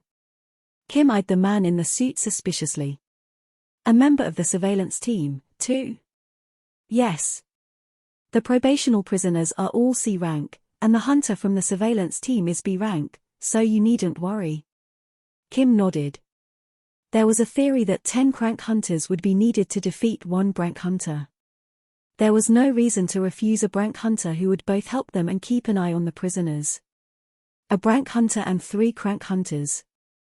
Jinwoo felt like something was off as he looked at the hunter from the surveillance team and the probational prisoners. Something isn't right. He sensed hostility from them. Was this a result of his perception stat? Or was he worrying too much about nothing? In any case, an inexplicable uneasiness came over Jinwoo. He whispered to Joo-hee. You shouldn't come on this raid. She looked up at him. What about you? He responded to her question with his own. And if I go? Then I'm going, too. Her expression made it clear she would follow him no matter what. I know it's because she's worried about me, but... Jinwoo knew from experience how stubborn Joo-hee could be when she had that particular expression. I guess it'll be okay as long as I stick with her. Head defeated Dong-suk's squad, which had 5 crank hunters, all by himself. Jinwoo nodded. Okay, then. The surveillance team member stood in front of the hunters after finishing up the paperwork. As I believe you've already been told, I'm Tae-sik Kang from the surveillance team. I'll keep a close eye on the prisoners, so please do not worry about them. Tae-sik waved the prisoners over. They trudged to him and put their hands out. He swiftly unlocked their handcuffs with practiced fluidity. Damn, that was uncomfortable. We're not slaves. How can they drag us around like this? The freed prisoners complained while rubbing their wrists. Tae-sik ignored them and turned to the hunters. Who is going to lead the way? Cheol, who had always been the de facto leader, raised his hand halfway. Tae-sik nodded. Understood. Cheol entered the gate first, and the others followed him one by one. Shall we go? Jinwoo also went in with Joo-hee. She gingerly held onto his sleeve, perhaps because she was still traumatized from the last incident. The majority of magic beasts in this dungeon were goblins. Goblins were classified as the weakest among humanoid magic beasts. The level of the dungeon wasn't high. Keek. Kek. Jinwoo had always found it easy to deal with these creepy little creatures, even before the system. He fought them cautiously. Skreek. Keek. Cheol and Joo-hee were awestruck by the way Jinwoo was fighting better than they'd ever expected. Wow. Even though Jinwoo was trying to hold back most of his combat power, there was still a clear difference. Joo-hee approached him. Have you been working out? I've been running every day. Running? She looked doubtful, but at least he wasn't lying. More importantly, my experience isn't going up at all. Skreek. Experience will not increase because the enemy's level is too low. Kark. Experience will not increase because the enemy's level is too low. Jinwoo looked disappointed. The message about the goblin's level being too low kept repeating over and over. What's the point? On top of that, the essence stones from the goblins were of the lowest quality. Jinwoo looked around.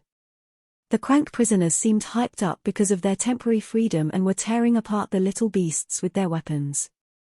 Keek. Skreek keek.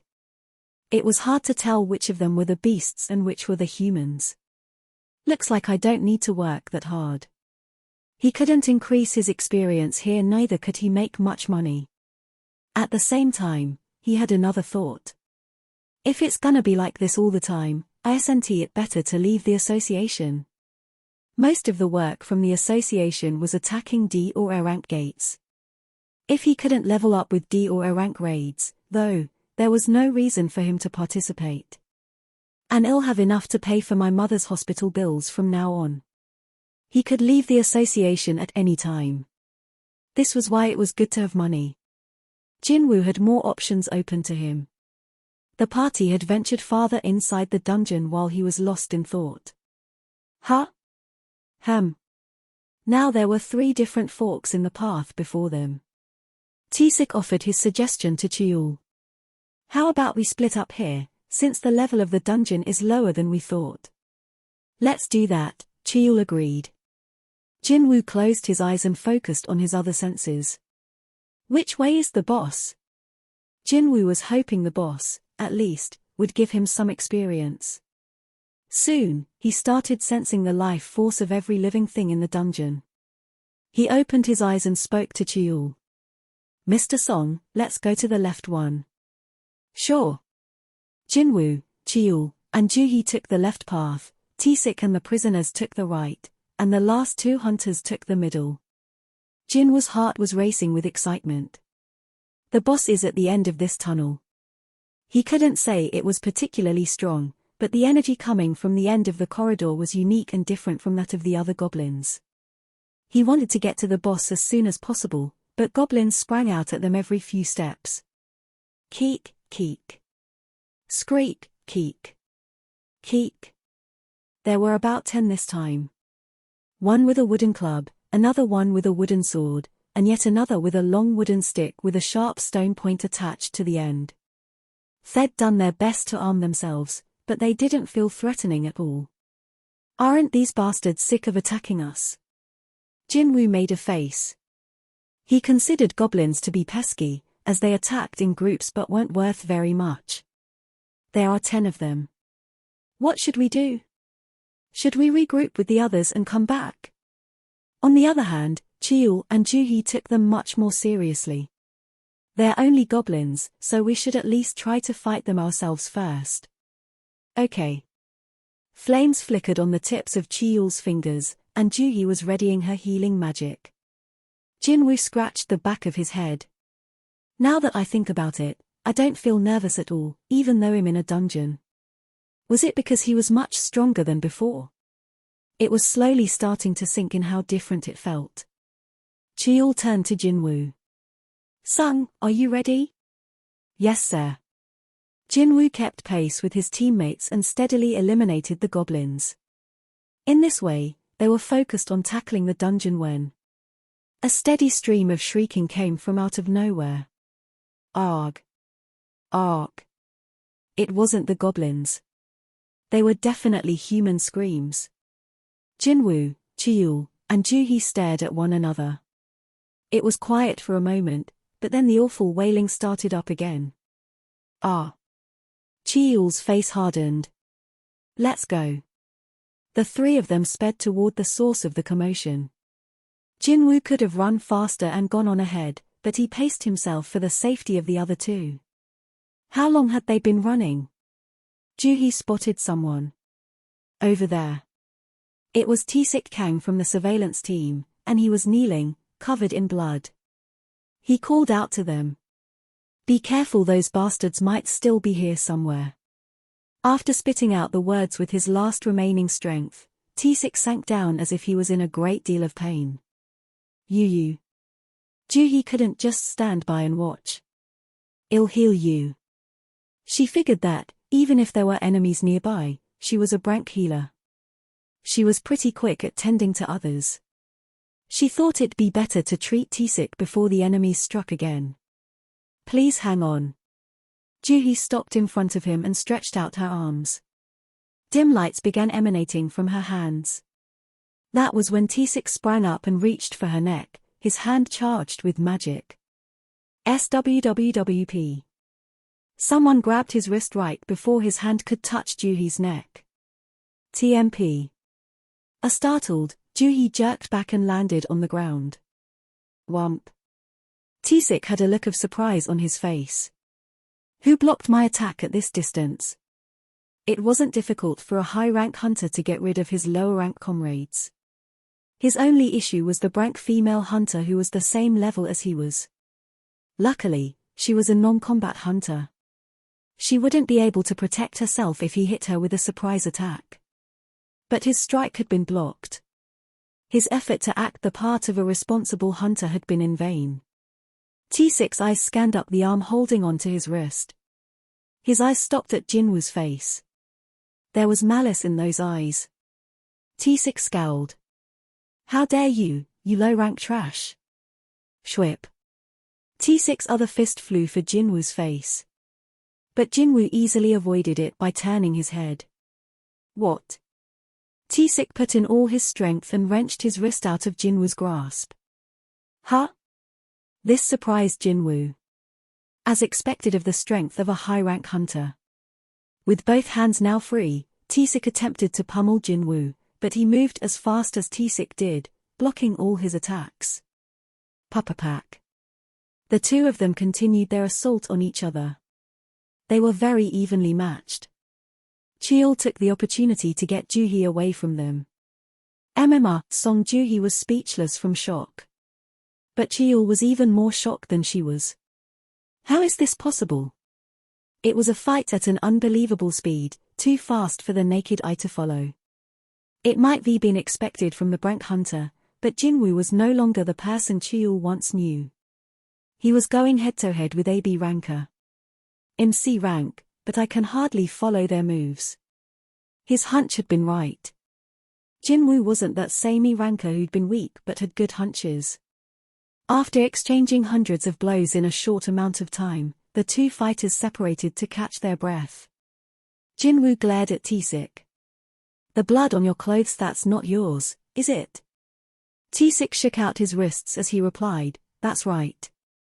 This is the blood of those bastards.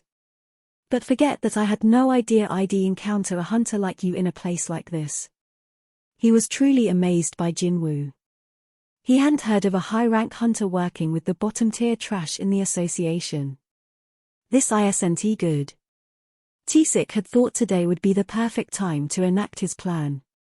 He hadn't anticipated such an unexpected complication. His curiosity got the best of him. Who are you? What's your rank?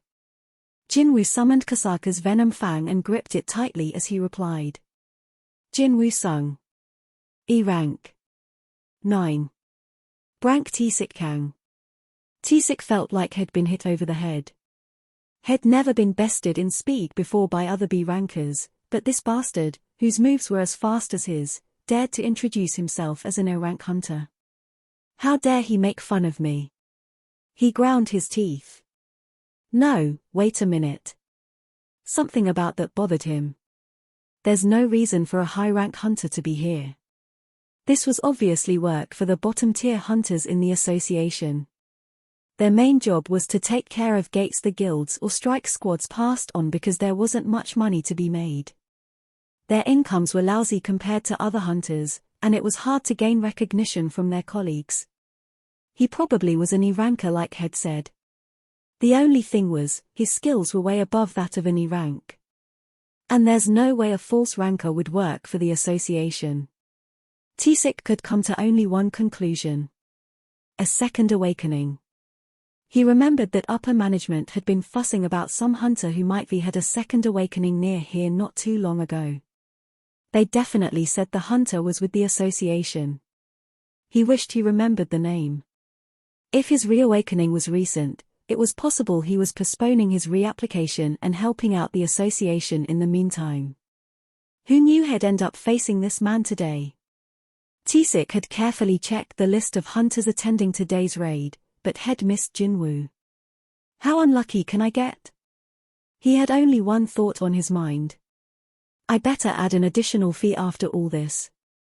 He licked his lips as he thought back to when this had all started. A few days earlier, in a cafe near the Hunters Association headquarters, T6 got straight to business as soon as he sat down. Why did you want to meet with me? The middle-aged man opposite him looked gaunt. Didn't he say he was the president of some company? T6 had never met this older man before, but the guy had kept calling and begging to meet with him, so T6 had decided to spare a little of his time. The man mumbled as if he was talking to himself. I've heard that what happens in the dungeon stays in the dungeon. T6 could barely make out what he was saying. What are you talking about? These are all my savings. The man handed T6 his bank statement without preamble. Tsik looked back and forth at the man and the document, then checked the balance. It indicated there was 2 billion won in the account. Why are you giving me this? The man avoided his eyes when Tsik regarded him suspiciously. The bastard who violated my daughter is among the prisoners you are in charge of. My daughter hung herself, and my wife is still in the hospital from the shock. The older fellow continued while fighting back tears. That son of a bitch will be free in a few years without any further consequences. How can I sleep at night knowing that? When the man looked up again, his face was full of sorrow and anger. I believe you already understand what I'm requesting of you at this point. The man bowed his head again. I beg you, sir. The two sat in silence. Tsik was in deep thought as he leaned back against his chair. After a long pause, he finally opened his mouth. Do you know why I decided to become part of the association's surveillance team? Sorry? The man looked up. Tsik continued his explanation. A rank hunter is classified as a high-rank hunter, so I sometimes get scouted by a large guild. But do you know why I keep working for the surveillance team for a smaller income? I don't know. Tsik grinned. I enjoy fighting humans much more than magic beasts. For that reason, the surveillance team was the perfect place for Tsik. He was legally allowed to beat up hunters. And sometimes when that happened, there'd be instances where he accidentally killed them. Accidentally. He repressed his smile. Stamping out bugs is the easy part. But in dungeons, there are also other hunters along with those bugs. Now, I see them as insects as well, but do others see them that way? The man looked disappointed, because Tsik sounded like he was about to reject him. He felt like his world was crashing down around him. But Tsik spoke again with a smirk on his face, as if he was laughing at his would benefactor. This money plus an extra 1 billion to get rid of the other hunters. Can you do that? He'd need more than 3 billion won to face off against a reawakened hunter now that his life was at risk. The self-proclaimed A-rank hunter was watching him with keen eyes. He looked like he would attack instantly if he saw a single opening. Tsik swallowed hard. He's a challenging opponent. Still, he was confident he could win. Even before he'd awakened as a hunter, Tsik rarely lost in a head-to-head battle. He could win, but it wouldn't be an easy fight. He needed to alter his plan a bit. Just then, the A-rank hunter posed a question. Why did you kill those prisoners? Those bastards raped a girl, and her father asked me to. I didn't kill any humans. Those bastards were animals who had to be put down. I merely disposed of some wild dogs that hurt people.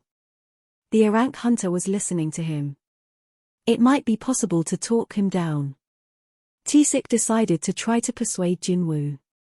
Regardless of how things have turned out, I don't want to kill you guys. Can you just forget what happened today? Promise me that, and I won't lay a finger on you. Of course, Tsik had no intention of leaving any survivors. When he thought about it, he could get injured if he fought Jinwoo head-on, so he considered getting rid of them one by one later when he had the chance. However, the A-rank hunter snorted. You should have said all that before you attacked us. Now you want us to pretend like nothing's happened after your attacks failed. He wasn't wrong. Tsik also snickered at the absurdity of the situation. So this is how it goes down in the end, huh? Then he'd have to give it all he had. Tsik's eyes turned feral. His sharp gaze scanned his opponent from top to bottom. His forehead twitched. Where did he get that dagger? The A-rank hunter had acquired a dagger at some point. Well, I guess it doesn't matter. It wasn't important where he'd gotten the weapon, but rather what kind of weapon it was. Tsik finished his quick analysis. With his speed and choice of a dagger, this guy was a damage dealer who preferred to get as close to his opponents as he could. His specialty was probably assassination. Coincidentally, that was exactly what Tsik was. But the other had reawakened only recently. He could easily overwhelm him with his experience. The rookie probably couldn't even use his skill properly. It'll teach you a thing or two. Tisik laughed at the Arank hunter while producing a knife from his waist. Can you do this? Tisik vanished with the stealth skill. The Arank hunter looked around, clearly taken aback. His panic was obvious. Of course he'd be like that. The stealth skill didn't just make someone invisible. The body, any sound, and even scent, it all disappeared at once. That was the beauty of stealth. Among assassin class hunters, only a select few could use this skill. No matter the hunter's rank, one had to be lucky enough to receive stealth when they were first awakened. Time to end this now. In a flash, Tisik was at the Arank hunter's back. The man was completely exposed. It's over. Head thought this was going to be a tougher fight, but it was too easy. Had his opponent been prepared for the stealth skill, it wouldn't have ended this quickly. The difference in their experience was key in determining who won or lost here. Die. Tisik thrust his knife toward the Arank hunter's ribs.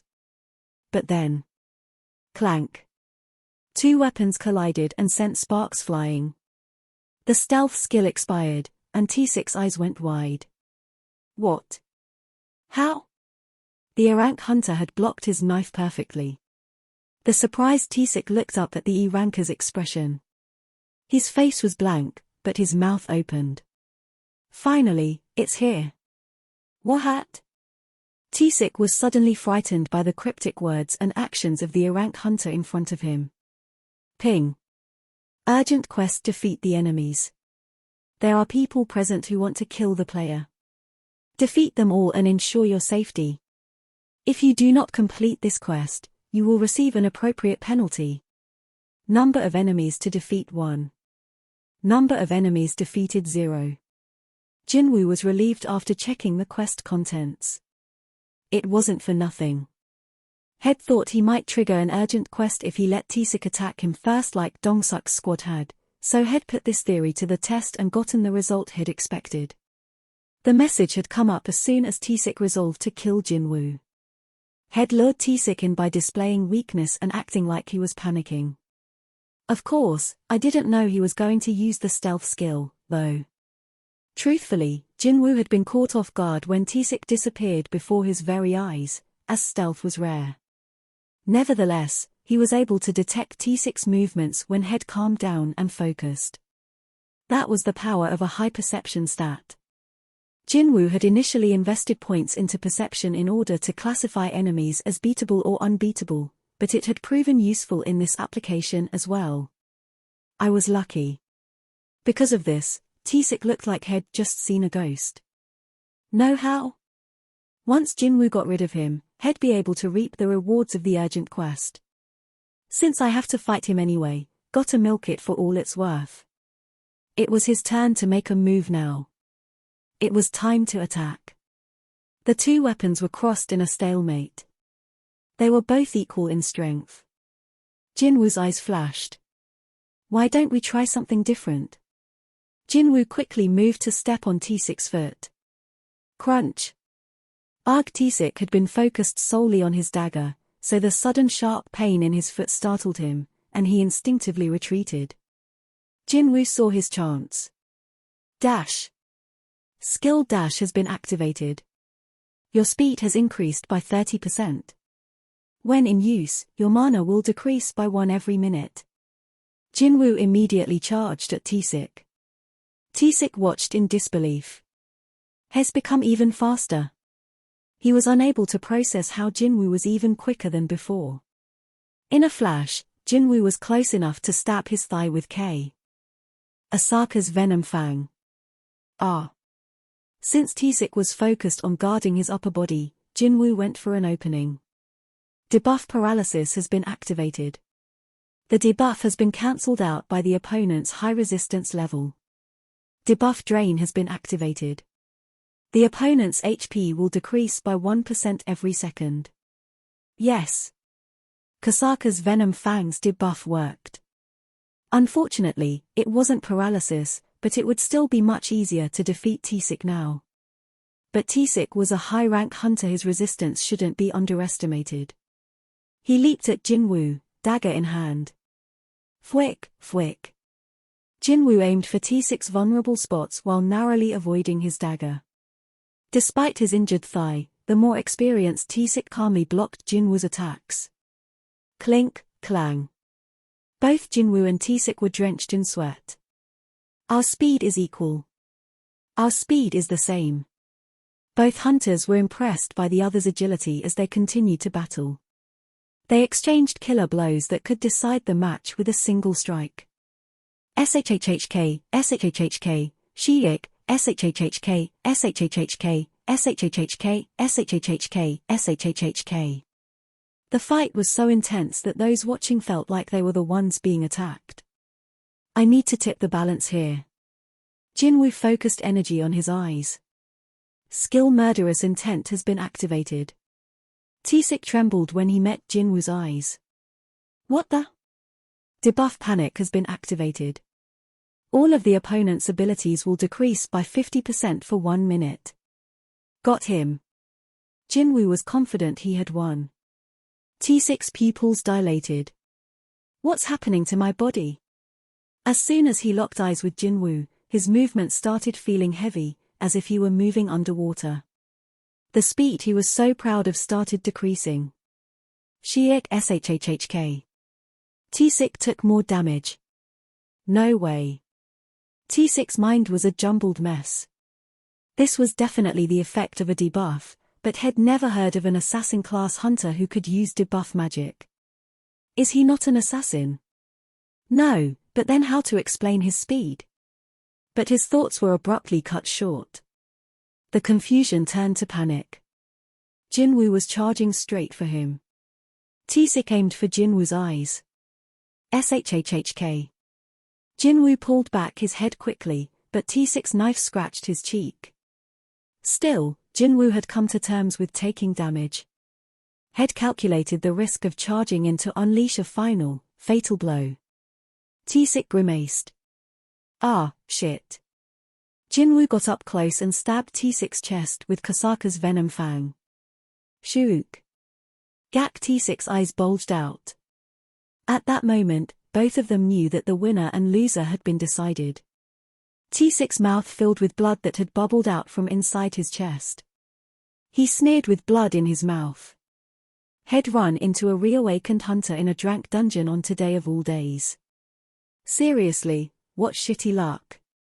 The knife dropped from his hand. Panting, T6 leaned his head toward Jinwoo and whispered something.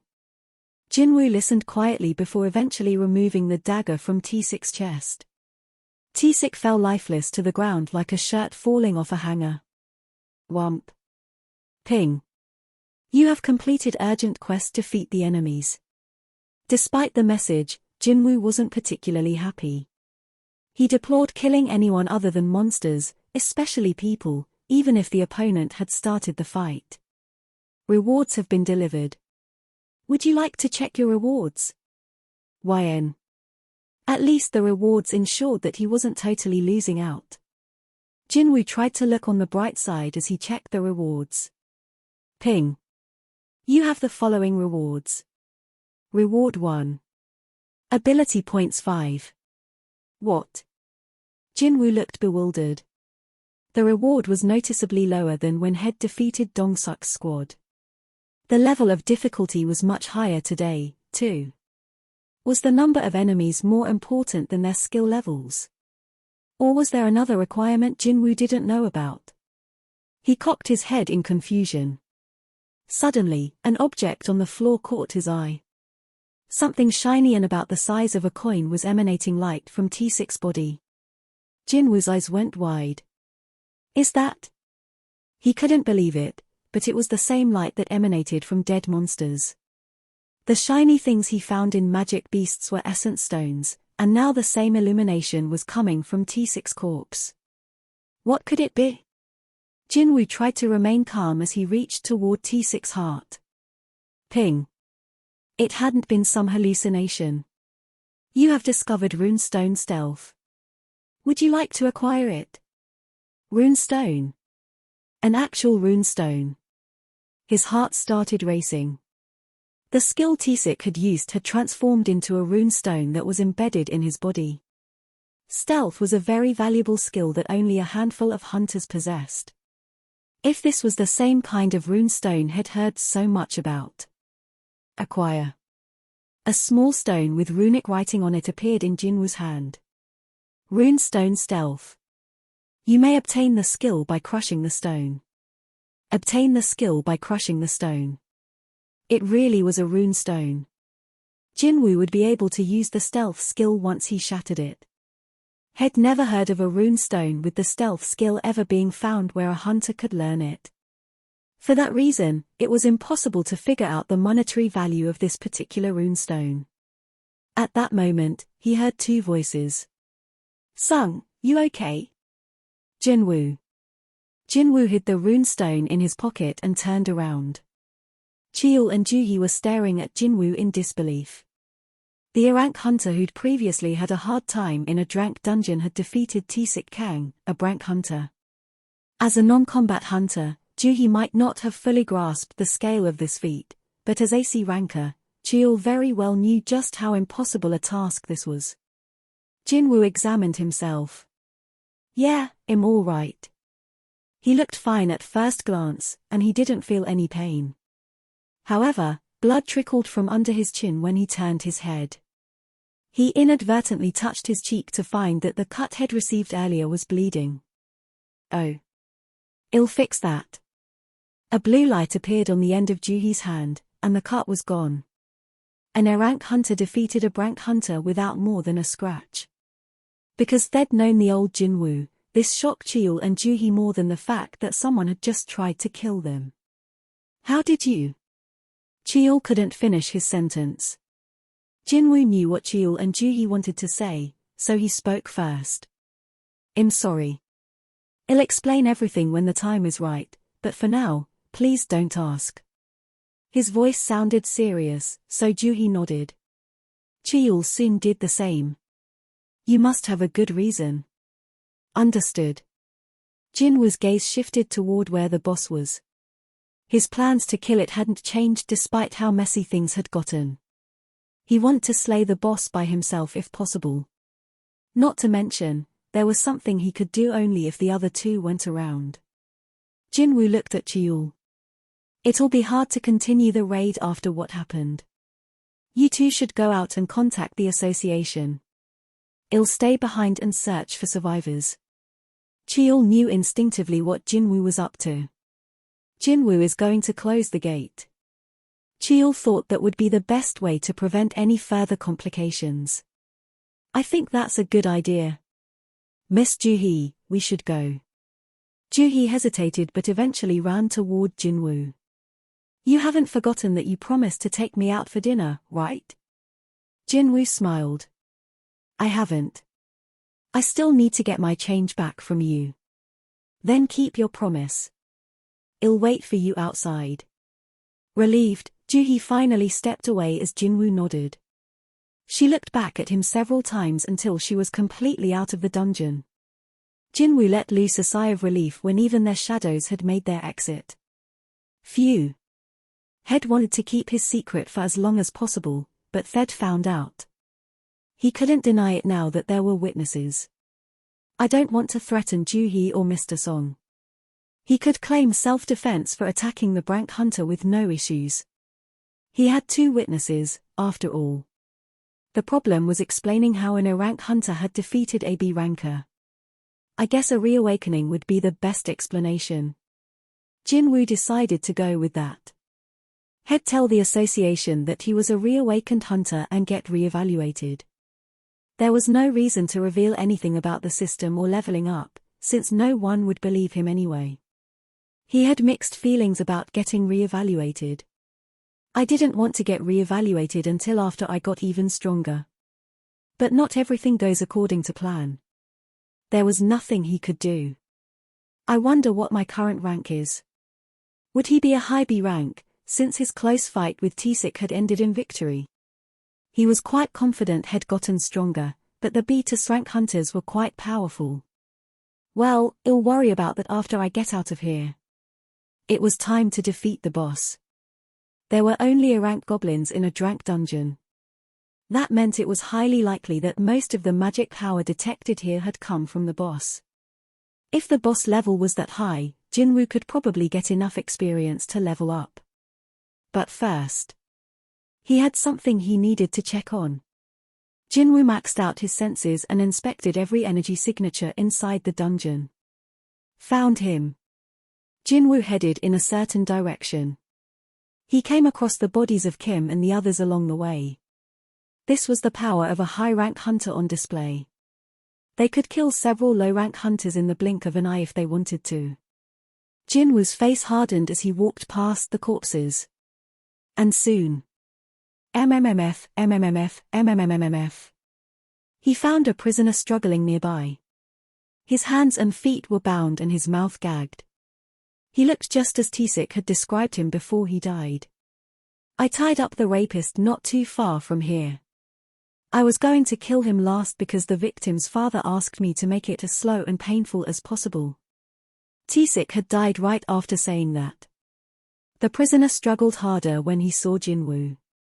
It seemed like he was asking him to hurry and untie him. MMMF, MMMF. Upon closer inspection, it was the creep who had harassed Juhi earlier. The prisoner breathed hard and opened his eyes wide as Jinwoo took the gag out of his mouth. Huff, huff, huff, that crazy bastard Tisik Kang, he killed everyone, I swear he did. Where is he? You have blood on your clothes. Did he try to get you, too? Instead of responding, Jinwoo looked up and straight ahead. The boss was in that direction. The prisoner spoke more urgently. Get me out of this first. We need to run away before Tisik comes back. Fuck, I can't break this rope cause it's got magic. Do you have any tools? Why aren't you talking? Can you hear me? Forgetting his predicament, the prisoner was getting angry at the bottom-tier hunter who kept ignoring him. Jinwoo, expressionless, finally opened his mouth. The boss is right over there. What? The prisoner was confused. It seems stronger than other drank bosses, so I'm wondering what its patterns of attack are. The prisoner couldn't stand it any longer and raged at Jinwoo. What the hell are you on about? For fuck's sake. Jinwoo calmly continued with what he wanted to say. Let me ask you something. Do you remember the girl you raped? What? Who are you talking about? Are you related to a victim? Jinwoo's eyebrow twitched. The prisoner asked Jinwoo who he was talking about instead of answering yes or no. This indicated that there were more than one or two victims. A hunter can be a monster if they want to because they have the power. This piece of trash had used his power to violate women. Jinwoo's resolve hardened. He spoke coldly while looking down at the prisoner. I've heard enough. What? MMMF. Jinwoo gagged him before the man could say anything else. He gripped one of the prisoner's ankles and started leisurely walking toward the boss lair. MMMF, MMMF, MMMF. The convict screamed bloody murder as he was dragged. His eyeballs bulged. His struggles had no effect on Jinwoo, who kept at it until they arrived at the lair. MMMF, MMMF. A group of hobgoblins, which were known for liking the entrails of living humans, was milling around the room. MMMF, MMMF, MMMF. The prisoner realized what Jinwoo was planning. He shook his head and screamed after seeing the group of hobgoblins. His pants became stained with a yellow liquid. Woo-woo. Jinwoo drew a deep breath and then threw the convict toward the group of hobgoblins. MMMMFFF. Kiki. Kiki. Kiki. After smelling the fresh meat, all the hobgoblins pounced on their prey and started ripping at the leather clothes covering his midsection. MMMMMMF. The eyes of the struggling prisoner turned red as the veins in them popped. MMMFMMM. The hobgoblins kept feasting even after he lost consciousness. How did it feel to be eaten alive by those grotesque monsters? With a scowl on his face, Jinwoo searched for the boss. There it is. A huge hobgoblin that was most likely the boss was sitting arrogantly in one corner. With all its minions preoccupied with the bait, it was an opportune time to engage. Dash. In a flash, Jinwoo zipped past the lackeys and appeared in front of the boss. Keek. Startled, the boss hobgoblin tried to get up quickly, but its head tumbled to the ground before it could lift its body. Wood. It rolled away slowly. Ping. You have defeated the master of the dungeon. You have leveled up. Oh, right. He belatedly remembered the rune stone after severing the boss head. I could have learned and used the stealth skill to approach it instead of using that guy as bait. Jinwoo clicked his tongue as he surveyed the prisoner's remnants, which he could no longer tell was a human body. But he felt no remorse. Oh well. The operation had been a success. After losing their master, the hobgoblins didn't know what to do with themselves, which made it easier to deal with them. Kiki. Kiki. Kiki. The beasts ran away from Jinwoo, but he made quick work of them. Kiki. After he killed the last one, he received the message that was always welcome. You have leveled up. It went up again. This surprise brightened Jinwoo's mood. He cleaned the blood from Kasaka's venom fang and collected all the essence stones from the hobgoblin's cadavers. After putting the dagger and the essence stones in his inventory, he called up the stat screen. Ping. Name Jinwoo Sung. Job none. HP 5114. Fatigue 0. Level 27. Title Wolf Assassin. MP 548. Stats. Strength 72. Stamina 43. Agility 82. Intelligence 39. Perception 69. Available ability points 5. Physical damage reduced by 20%. Skills. Passive skill unknown LV max, willpower LV.1. Active skill -LV.1, murderous intent LV.1. Item equipped. Warden's collar A. Jinwoo was already close to level 30. He hadn't expected much after dealing with the goblins near the dungeon entrance, but had leveled up twice, once from killing the boss hobgoblin and the other from slaughtering the rest of the hobgoblins. Fortunately for him, the strongest ones had been in the boss lair. Although I can't call that luck, can I? Had known which of the 3 paths to take as well as the difficulty level of the boss lair. If low-level hunters had entered the boss lair overconfident after easily defeating the goblins, that wouldn't have ended well. Unlike goblins, hobgoblins weren't as easy to deal with. Hunters sometimes run into hobgoblins in a dungeon where goblins are, but it was rare to see so many hobgoblins in one group. Dungeons were unpredictable that way. Situations that appeared fortunate for one person could be desperate for someone else. The only shield that could truly protect hunters in any dangerous situation was strength. That was why Jinwoo wanted to be strong. Surviving a dungeon was one thing, but what if there was a dungeon break near the hospital where his mother was? What if he happened to run into a magic beast while on a walk and was attacked? And magic beasts weren't the only problem. Hunters could be just as dangerous. Organizations meant to regulate hunters could only do so much. Jinwoo had to have the strength to protect himself. There is a limit to how strong hunters can be. But there was no limit for Jinwoo. Theoretically, he could keep getting stronger as long as he kept leveling up and obtaining items. Jinwoo had even found a new way to get stronger today. Rune stones. He took the stone out of his pocket. The information about it appeared in a hologram as it did with other items. Rune stone stealth. You may obtain the skill by crushing the stone. To ordinary people, it looked like a little pebble with weird writing on it, but hunters of all levels would kill to get their hands on one. A high-rank hunter could use it for themselves, and a low-rank hunter could sell it for an exorbitant price to a high-rank hunter. A rune stone with a rare skill like stealth could yield a huge payday. It would easily fetch a minimum of several 1 billion won in an official auction and even more on the black market. There was one simple reason it was worth more on the black market. There would be no official record of who bought it or for how much. Possessing a special skill no one knew about was equivalent to having a powerful secret weapon. Like Tisik had hidden his stealth skill. Jinwoo would have basically been offering Tisik his back if his perception stat hadn't been so high. Jinwoo got chills just thinking about it. Selling is out of the question. I can make money anytime. Jinwoo shouldn't be tempted by the possibility of getting rich quick. Right now, the important thing was getting stronger. Of course, it went without saying how important a rare and useful skill like stealth was. I can't believe this pebble is worth the same as a few houses or no, a few buildings. Jinwoo did something he'd never dreamed in the past that he'd do. The rune stone was easy to crush when he channeled some power into his grip. KRRK. The red light emanating from the cracks of the broken rune stone began surrounding him. It felt like he was receiving recovery magic.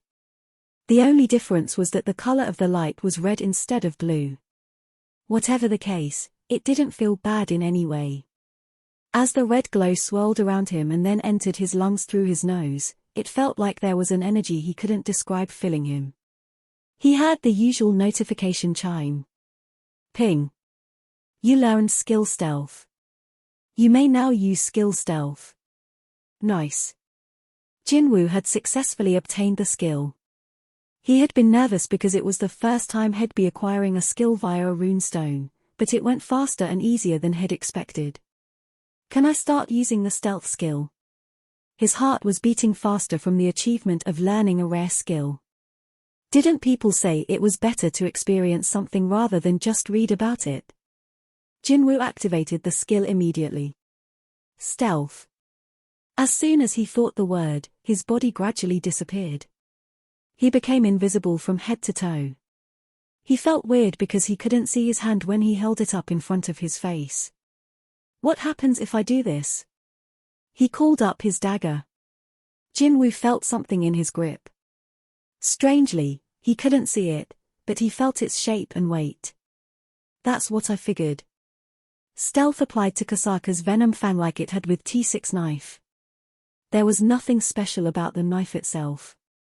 What else can the stealth skill be applied to?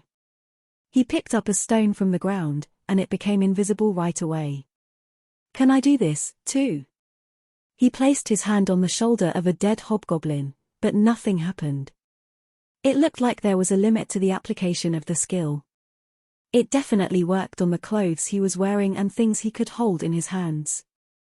Just then, skill stealth was deactivated due to a lack of mana. What? Stealth suddenly stopped working. It was only a few seconds, but it drained all my mana. Taken aback, Jinwoo quickly checked the information for the skill, as he'd only been experimenting with it by moving his body around. Skills. Passive skill unknown LV max, willpower LV.1. Active skill -LV.1, murderous intent LV.1, stealth LV.1. He wanted more information about the stealth skill. More text appeared before his eyes. Ping. Skill stealth LV.1. Active skill. 200 mana required. For a time, the user will be invisible, and their presence cannot be detected. Stealth consumes 10 mana per second while in use. Activation takes 200 mana and then 10 mana for every second. No wonder his mana had depleted so quickly. MP 7548. His gauge looked pathetic with only 7 mana left. It really emptied it out. The maximum mana Jinwoo could currently possess was around 550. Each use of the stealth skill would last about 35 seconds. If he used mana for another skill, he wouldn't be able to use stealth for the full 35 seconds. If I think about it, T6 also only used the stealth skill for a few seconds. Now Jinwoo understood why. T6 hadn't had enough magic power to use it for any longer. If this was the case for a high-rank hunter like T6, it would be pointless for a low-rank hunter to even learn the skill. Mana's the problem. He'd invested ability points on every stat except intelligence, but his mana had never increased. That meant he'd have to increase his intelligence stat in order to increase his mana levels. Should I start increasing intelligence, then? However, it felt like a waste to use ability points on non-combat stats just because he wanted to use a skill a little longer. Intelligence is too ineffective compared to other stats. Strength, stamina, agility, and perception. He'd experienced firsthand how efficient all these were. He got noticeably stronger as the stats went up. But he couldn't tell if anything changed when his intelligence stat increased. Even though it's already 4 times as much as the base stat when I was level 1. The only change seemed to be that his mana reserves rose. That was it. It didn't feel like it was worth actively investing points into. Seems like a waste. Other stats manifested in his actual flesh and blood. He concluded that he should keep leveling up until he had enough mana. He'd spend his ability points on better stats. Speaking of ability points, he still had 5 from the urgent quest. He debated using them for intelligence but eventually distributed 3 points to strength and 2 points to stamina. Stats: Strength 75. Stamina 45. Agility 82. Intelligence 39. Perception 69. Available ability points 0. Physical damage decreased 20%. It definitely looks cleaner when these numbers are multiples of 5. Jinwoo was smiling in satisfaction when rumble. The quakes were getting stronger, and he couldn't ignore them anymore. Has it been an hour already? There was no time to lose. Jinwoo closed the stat screen. He'd purposefully waited until the gate was about to close, but he'd be stuck inside the dungeon forever if he waited any longer. He took one last look around the boss lair before exiting. I already grabbed the essence stones. He hadn't forgotten anything. Once he confirmed this, Jinwoo quickly made his way to the entrance. Rumble. The dungeon was shaking even harder than earlier, as if warning him that it was about to close. His timing was impeccable. Members of the surveillance team had just arrived. When they saw Jinwoo strolling out of the gate, their eyes widened. "Sir, are there any other survivors?" "No." "OOF." Their faces looked somber. 9 people had gone in, but only 3 had come out alive. This was a disaster. They had to be in a difficult position as employees of the association with multiple incidents happening in this area. They want to search for more survivors, but that was a no-go because the gate had already closed. Jinwoo had purposefully waited inside until the gate was almost shut for this very reason. I couldn't let them find out there were survivors. The only evidence was the testimony of the 3 who had made it out alive. The employee who'd already been on the scene sounded torn as she spoke. The surveillance team received a phone confession from the president of Jumgang Industries just now. Cheol took one step forward. The president of Jumgang Industries. His daughter was the victim of one of the prisoners, and he hired T-Sik Kang to murder the offender. When the president of Jumgang Industries had heard that T-Sik had succeeded in killing the offender, he'd simply confessed to everything. "The truth is I killed that prisoner, though." The police had tracked down the president, and the association had come here.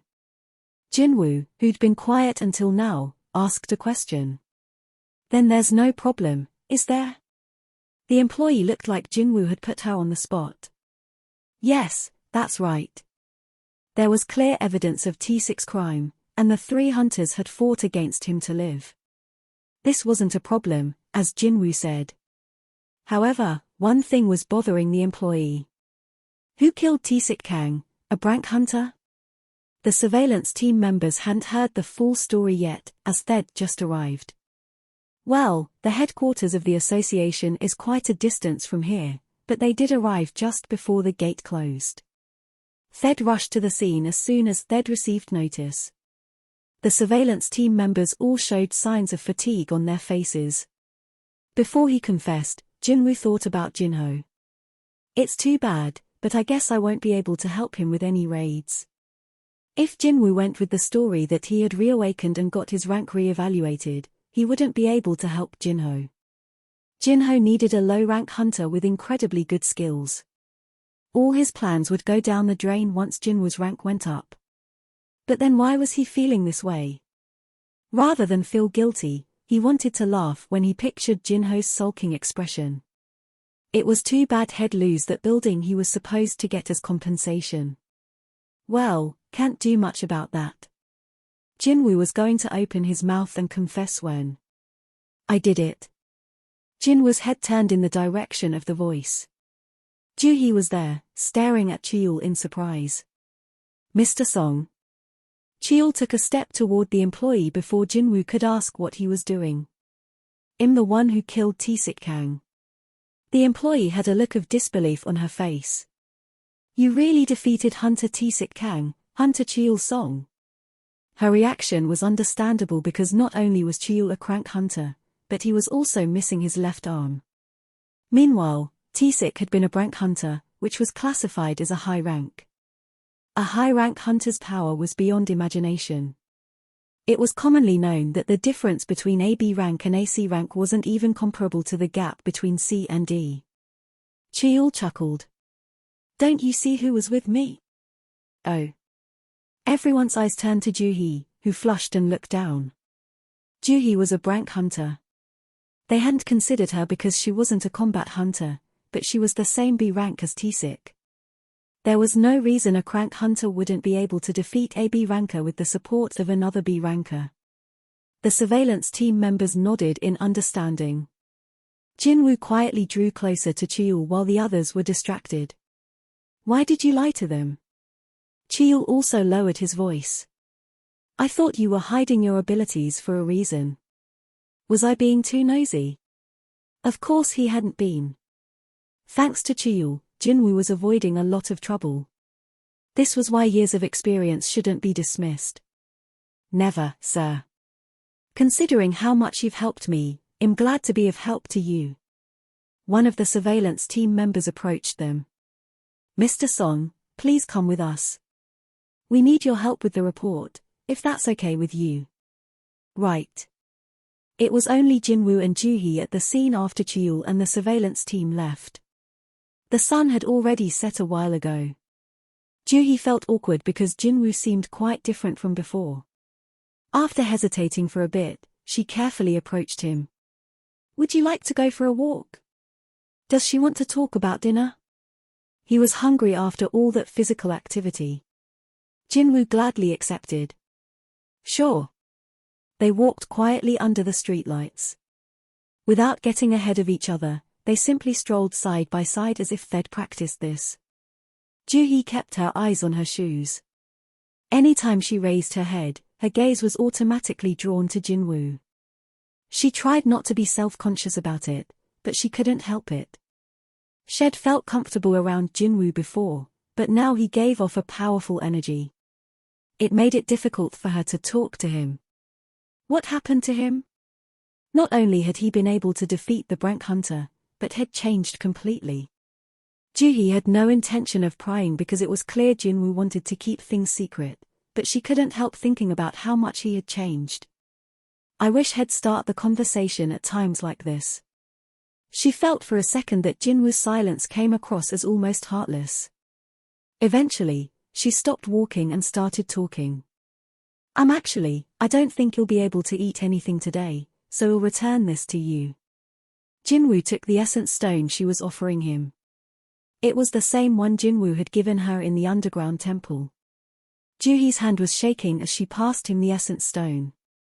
That incident wasn't all that long ago and she witnessed yet another one today.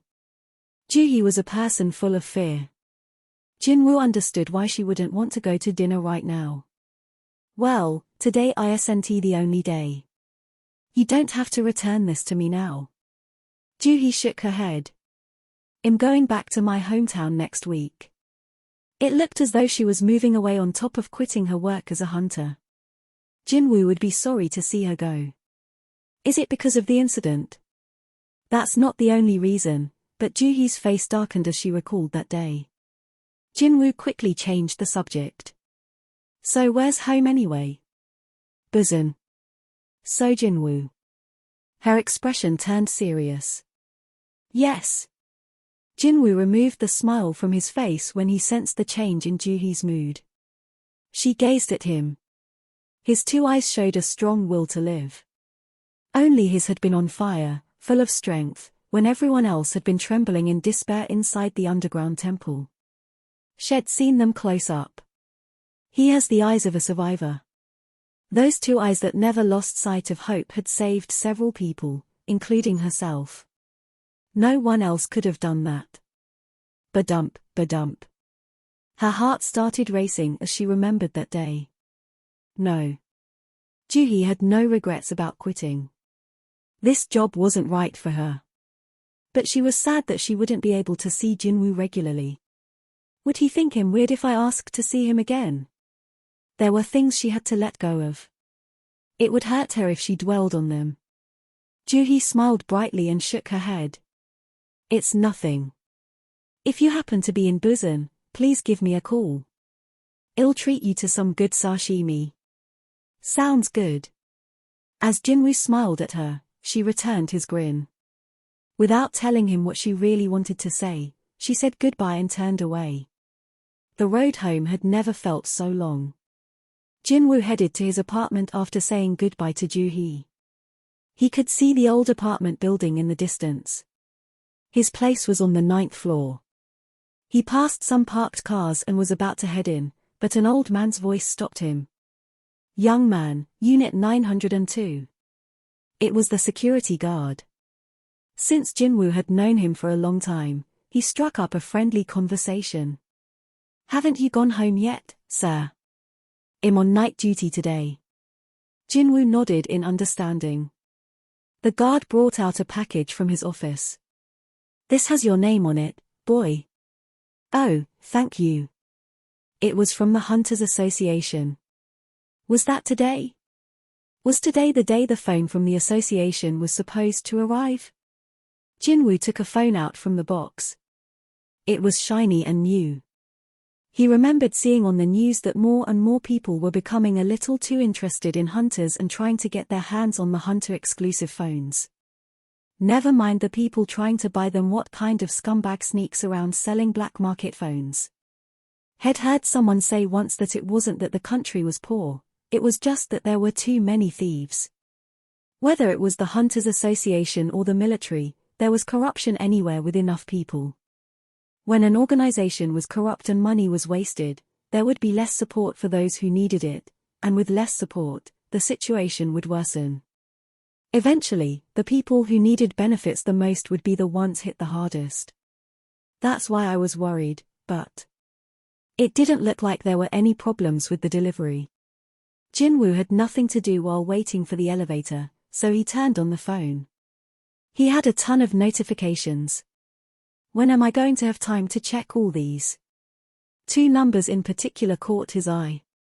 Neither looked familiar. One had called him many times, and the other had texted a lot. I don't know anyone who would try this hard to reach me.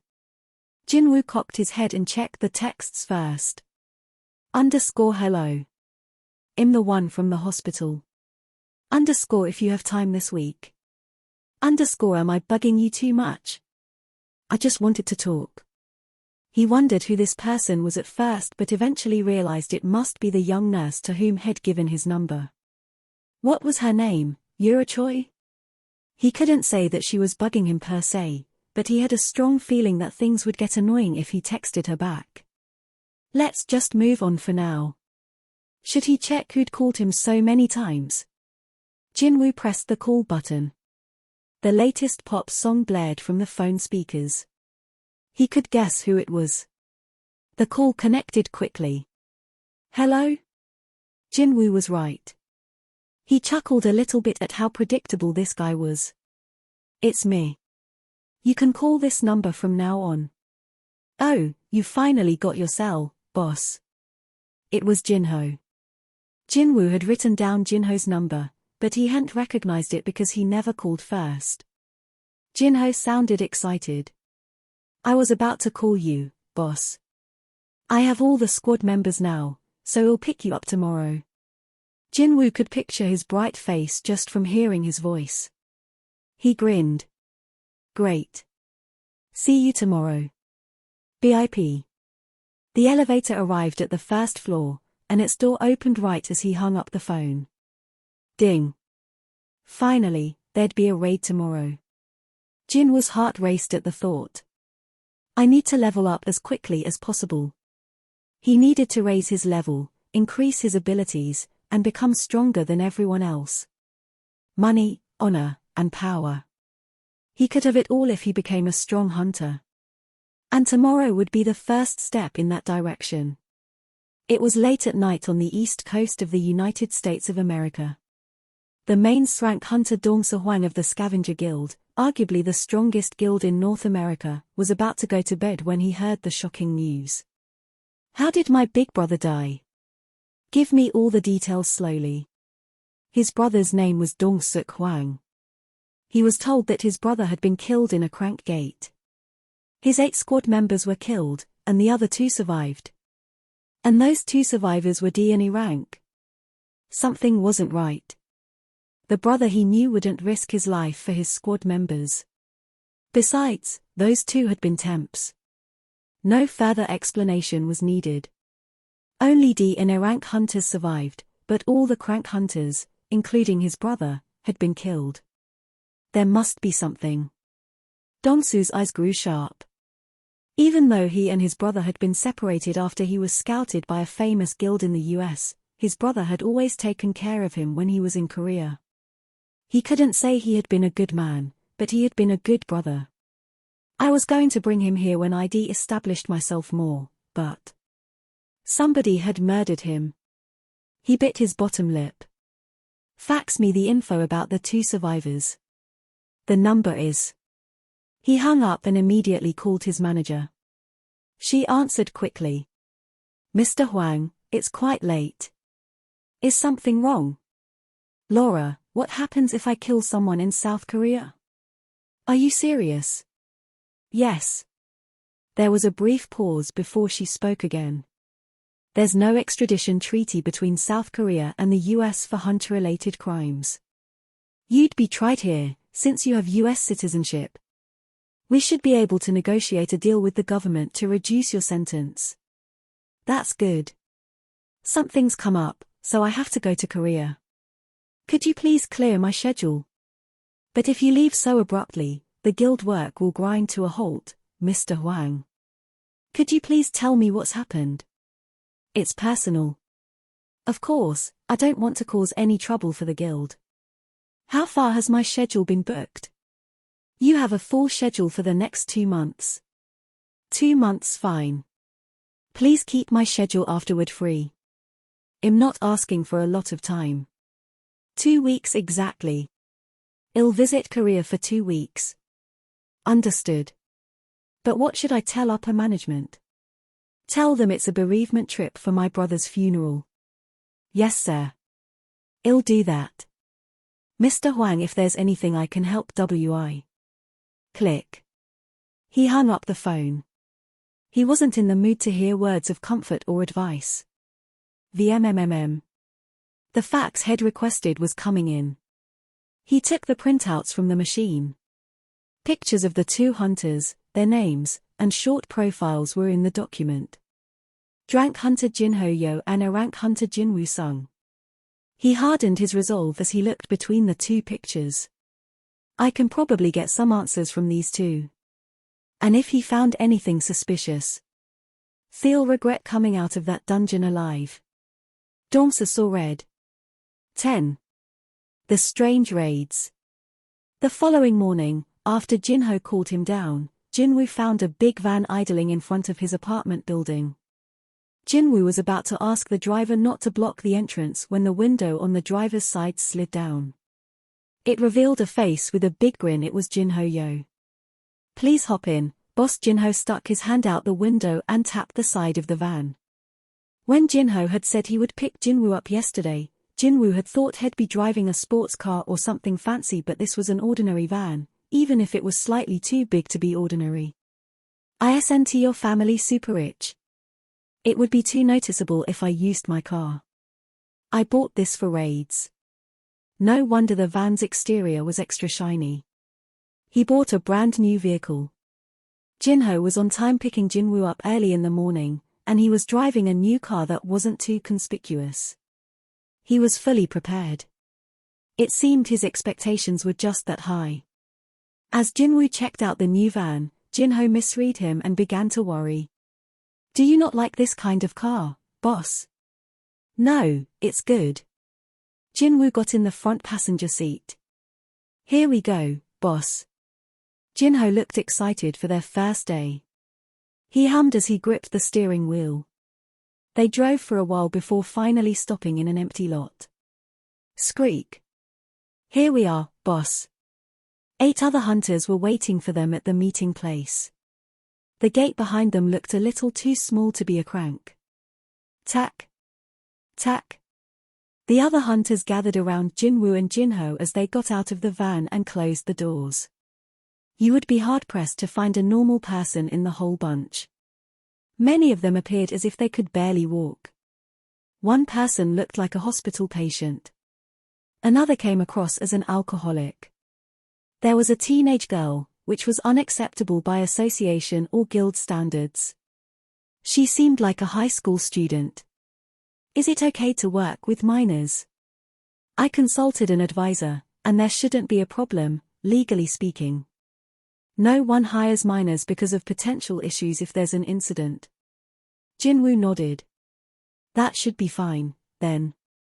Only Jinwoo himself and Jinho would be entering the gates anyway, so there would be absolutely no chance of any mishaps. These people were here solely to meet a quota. 10 party members were needed in order to attack a crank gate. For that reason, Jinho had recruited these 8 hunters. Naturally, these individuals knew their purpose for being here very well. They were hunters who were licensed but couldn't work for various reasons and were having a difficult time making a living. The majority of the applicants had been in that same boat. Jinho stepped forward. "I'm Jinho-yo, the leader of this raid, and this is Hunter Jinwoo-sung, who will go inside the dungeon with me. All you have to do is wait for us near the gate." One of the hunters cautiously raised their hand. Will we really get paid 3 million won for doing that?" There was no need to hunt or even go inside the dungeon, and yet they'd get paid 3 million won per raid. It sounded too good a deal for simply putting their names on the record saying that they'd attended. It made the hunters feel uneasy, and they were wary of being involved in some kind of scam. It wasn't like Jinho was Robin Hood giving money to the poor. The terms haven't changed. Jinho put authority in his voice. His eyes were serious. "But you can't reveal anything you see or hear here. As per the contract, if you break our non-disclosure agreement, the penalty is 10 times what you were paid." The hunters murmured to one another. What would those 2 be doing in the dungeon that required those terms? The other 8 were curious but couldn't ask. That was part of the confidentiality agreement. You may not inquire about events that occur in the dungeon. Jinwoo didn't want people to know his strength, so for the sake of his plan to become a guild master, Jinho had made sure the squad members would keep their mouths shut. The hunters murmured among themselves instead of asking Jinwoo and Jinho questions. But can those 2 even clear crank dungeons by themselves? They don't look like strong hunters. If they have the abilities to clear a crank gate on their own, wouldn't it be better for them to join a guild and raid higher-level dungeons? That's right. Even though they all had their doubts about Jinwoo and Jinho, no one mentioned wanting to withdraw from the squad.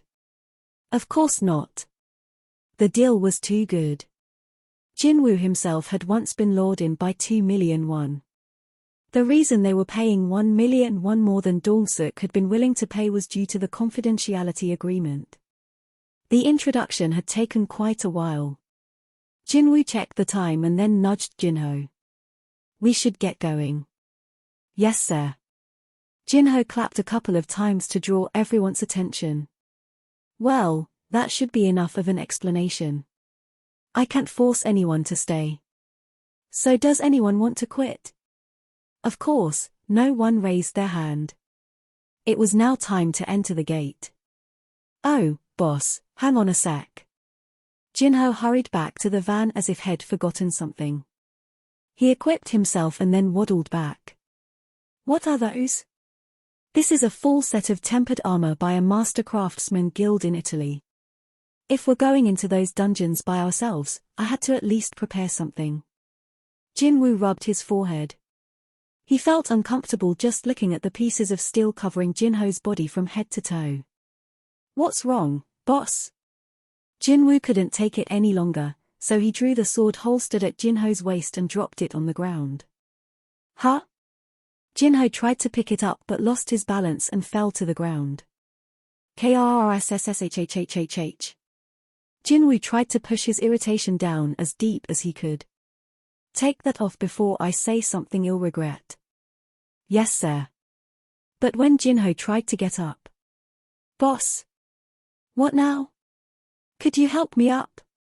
Jinwoo sighed deeply at Jinho's outstretched hands. Is this okay, boss? That's fine. They eventually agreed that Jinho could keep the helmet. Jinho leaped through the gate with a self-satisfied look on his face. Jinwoo plodded along after him. Once they were inside, the other hunters gathered near the entrance one by one. One of them vocalized their concern. They didn't seem all that strong to me. Another agreed as they watched the gate. I know. The first two obsolete party members having opened the floor, the remainder started freely speaking their minds. What's gonna happen if those two suddenly die in the dungeon? At least we got the advance, so. That's true. Wait, what did those two say their names were? Let's see. A man with a cast on his leg took out his phone and did a search. Jinho Yo, Jinwoo Sung. Another hunter helped support him, though it could be because he looked wobbly or maybe because the other was impatient and wanted to look over his shoulder at the search results. What? The squad leader is D rank. Everyone was shocked by that, but the next search result was even more shocking. And the other guy is E rank. Isn't a crank dungeon dangerous for an E rank hunter to even enter? A D ranker and an E ranker raiding crank dungeons. Is that even possible? Plus, the squad leader doesn't have any record of previous raids. Are those young people? This was basically a suicide mission. The association had a reason for enforcing a rule that required a minimum of 10 people to attack a crank gate. TSK. A grey-haired man took out a cigarette. The blind courage of youth kills the youth. The smoke from his cigarette rose into the air. The hunters grew quiet. They felt uncomfortable because it seemed like they'd helped someone die. No one wanted to see anyone, even a stranger, perish before their very eyes or, to be exact, inside the gate before their very eyes. But that wasn't all, was it? They also regretted the fact that there would be no more money. Even though they'd received their compensation in advance, they could have made a lot more if they were able to attend 18 more raids as per the contract. It was too bad, but the possibility of those two coming back was extremely low. Shouldn't we report this, at least? You're right. And what if some of the blame falls on our heads? Right at that moment. VVVMMMM. Jinwoo and Jinho exited the gate. Huff, huff, huff. Jinho was gasping for breath. They looked tired and were emitting steam. Oh. They escaped safely, at least. That's a relief. The hunters gladly welcomed back Jinwoo and Jinho. They assumed the two had run into problems at the entrance and barely managed to get away, given how briefly they were gone. But they were wrong. The hunters' expressions began changing when they heard someone shout, "Thief gate is closing." What? Everyone turned around to look. Oh my God. Look. Did they kill the boss? As a gate was wont to do after the boss was killed, this gate was beginning to disappear. The 8 hunters appeared stunned, but Jinwoo paid no heed to how they stared at him and spoke quietly. Where's the next one? It's about an hour from here, boss. Let's go. Jinwoo and Jinho started walking toward the van. Dumbfounded, the other hunters watched them go. Jinho realized his contractees weren't following and turned around. Let's hurry up, everyone, no time to waste, we've got 2 more gates to go. The hunter's jaws hit the ground. Porf. Gui Wan-yoon, the grey-haired man, didn't even realize the cigarette had fallen out of his gaping mouth. Those 2 are going for another raid after wiping out a crank dungeon by themselves. Gui Wan wasn't alone in this sentiment. The others were all thinking the same thing. Are they even human? Day 1. Gra. A bunch of zombies came after Jinwoo and Jinho. Boss, they're coming. Got it. Jinwoo maneuvered through the zombie horde with ease. Zombies' heads hit the ground wherever he passed. The enemy count dropped quickly, and soon there was only 1 left. SHHHK. Gark. The usual chime rang the instant Jinwoo stabbed the last zombie in the chest. Ping. You have leveled up. Jinho had stayed back but was now applauding excitedly. Boss, that was amazing. Essence stones. Oh, yes. Jinho took out a bag and started collecting all the essence stones. Suddenly more notification alarms went off following the level up notification. Ping. You learned skill advanced dagger wielding LV.1. Ping. You learned skill fatal strike LV.1. Ping. The level of skill dash has increased. Jinwoo's face brightened. I have new skills. It had been a while. Jinwoo gladly called up the skill info screen. Skills. Passive skill unknown LV max, willpower LV.1, advanced dagger wielding LV.1. Active skill dash LV.2, murderous intent LV.1, stealth LV.1, fatal strike LV.1. Had used the dash skill often enough that it had upgraded to level 2. And there were 2 new skills called advanced dagger wielding and fatal strike as new passive and active skills, respectively. Skill dash LV.2. Active skill. 5 mana required. When activated, your speed increases by 40%. When in use, your mana will decrease by 1 every minute. The speed's been upgraded. It had increased from 30% to 40% and 10% could make a huge difference, since Jinwoo used this skill often. Skill advanced dagger wielding LV.1. Passive skill. 0 mana required. For daggers only. Your skill with a dagger has increased due to wielding it for a long time. Damage increased by 33% when equipping a dagger. More damage when wielding a dagger since had been using one as his main weapon up until now, had received a skill specifically for it. Now using other weapons won't be as effective. In other words, using a dagger was just that effective when attacking. This was a great advantage because he didn't have any intentions of changing weapons for a while. Had grown to like Kasaka's Venom Fang, since had gotten quite used to it. And the last one. Jinwoo scanned it with interest. Skill Fatal Strike LV.1. Active skill. 70 mana required. For daggers only. You've learned how to attack more efficiently. You can locate an opponent's weak points and deal fatal damage. This was also a dagger-only skill. A way to attack efficiently. Now that he thought about it, Head felt a similar feeling cleaning up that last zombie as Head felt when he delivered the final blow to T-Sick. It was thrilling, so to speak. He could tell instinctively that the fight was over as soon as he stabbed them with the dagger. I guess that was stabbing a fatal spot. He couldn't believe that something Head just so happened to succeed in doing had become a skill, and he could now use it whenever he wanted. Jinwoo's heart was racing. He didn't have many ways to attack other than swinging a dagger, so learning the skill Fatal Strike was like rain during a drought. Yes. Head leveled up and learned some new skills. This was the best start ever. Day 2. You have leveled up. You have leveled up. Jinwoo's hunting speed had become much faster with the new attack skill. You have leveled up.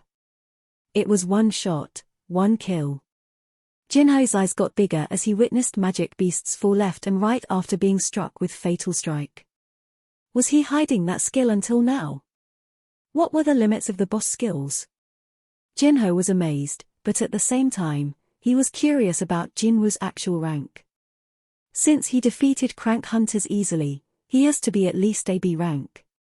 Jinho couldn't imagine dealing with the fallout if he asked Jinwoo directly, so the only thing he could really do was watch Jinwoo with his mouth open. But there was a problem with hunting so quickly. You cannot use the skill because you do not have enough mana. You cannot use the skill because you do not have enough mana. Jinwoo frowned. Again. To give himself more mana, he took out the mana potion he'd purchased from the shop. What's that, boss? Jinho was curious about the potion. It wasn't the first time he'd witnessed Jinwoo doing something amazing, but he couldn't help asking about the blue elixir he'd seen Jinwoo drink sometimes. This? Jinwoo stalled by reading info about the mana potion. Item mana potion. Acquisition difficulty E. Category consumable. Liquid that recovers mana. Recovers 500 mana when you drink it. You may keep it in the inventory, but it cannot be transferred to another person. The description said he couldn't give it to another person. What would happen if I shared this with someone else? Jinwoo's curiosity was piqued. He handed the potion over to Jinho, but the mana potion disappeared from Jinho's hand as quietly as it had appeared. Is this magic, boss? That's why I can't transfer it. Jinwoo had discovered something new. A non-transferable item would disappear if someone else touched it. Then what happens if they don't touch it? Jinwoo called up the shop and bought another potion, but it wasn't the mana potion he usually bought. This red liquid was a healing potion. The potion quietly appeared in Jinwoo's hand when he finalized the purchase. B-boss, that's amazing. The liquid changed to red. Jinho seemed to think it was some kind of party trick that the mana potion had disappeared and the healing potion had reappeared in its place. Jinwoo had changed potions for a simple reason. I want to find out if they'll work on other people. Jinwoo had Jinho lower his body. Open your mouth. And look up. Like this, boss? Perfect. Stay still just like that. Jinwoo tilted the bottle with the potion in it. Soon, the red liquid poured down Jinho's throat. SHHHWWWSH. Jinho's eyes widened. Huh? What is this, boss? I suddenly have so much energy. Jinho had been tired from having to carry a heavy bag for a long time, but the color returned to his face in an instant. Jinwoo was satisfied with the results. It works if I transfer the potion like this. This was good to know. If there were wounded hunters, he could treat them like this even without a healer. This could help Jinwoo a lot in the future. If you get tired, let me know. There's more where that came from. Jinwoo wasn't doing this just to be nice. If the butler slowed down because of fatigue, the hunter would slow down as well, which would inconvenience Jinwoo personally. That was Jinwoo's ultimate motive, but Jinho interpreted the act very differently. B-boss. Let's go. Jinho was moved, and with tears in his eyes, he followed behind Jinwoo, who had proven to him that he had his back and was not only powerful but a class act. Day 3. Oh, please take this, boss. Jinho dug through his bag of weapons and pulled out a bank statement for Jinwoo. What's this? It's the money from selling the essence stones from the last 2 days. Jinwoo wasn't particularly thrilled that Jinho hadn't done this earlier instead of now, when they were in a dungeon infested with magic beasts. But that feeling didn't last long. Jinwoo stared at the number. 600 million won? That was the huge number written on the statement. You're giving me all the money from selling the essence stones? Jinho nodded. Yes, sir. I'm not doing raids because I need the money. Plus, you're the one who killed all the magic beasts anyway. How could I shamelessly ask you to share the rewards? Jinho's eyes sparkled like a child waiting to be praised. Wow, look at this kid. Jinwoo felt Jinho's attitude toward him changing since they'd started working together. Before, it had felt like Jinho was forcing himself to do whatever Jinwoo asked when they'd first met. But now, Jinho was acting more like a young colleague, one who followed around a senior he admired. He's got some cute sides to him. Jinwoo tried to hold back a grin. Can I really take it all? Do you think I, Jinho-yo, am the kind of guy who'd say something I don't mean, boss? Jinwoo waved the statement in the air and laughed. Okay. Thank you for this. Thank you, boss. Jinho gave a deep, 90-degree bow. It was hard to tell who'd given money to whom. Meanwhile, outside the dungeon the squad members had gotten the hang of waiting around.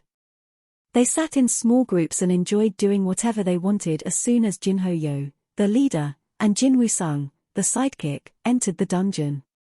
The largest group usually played the popular card game Go Stop.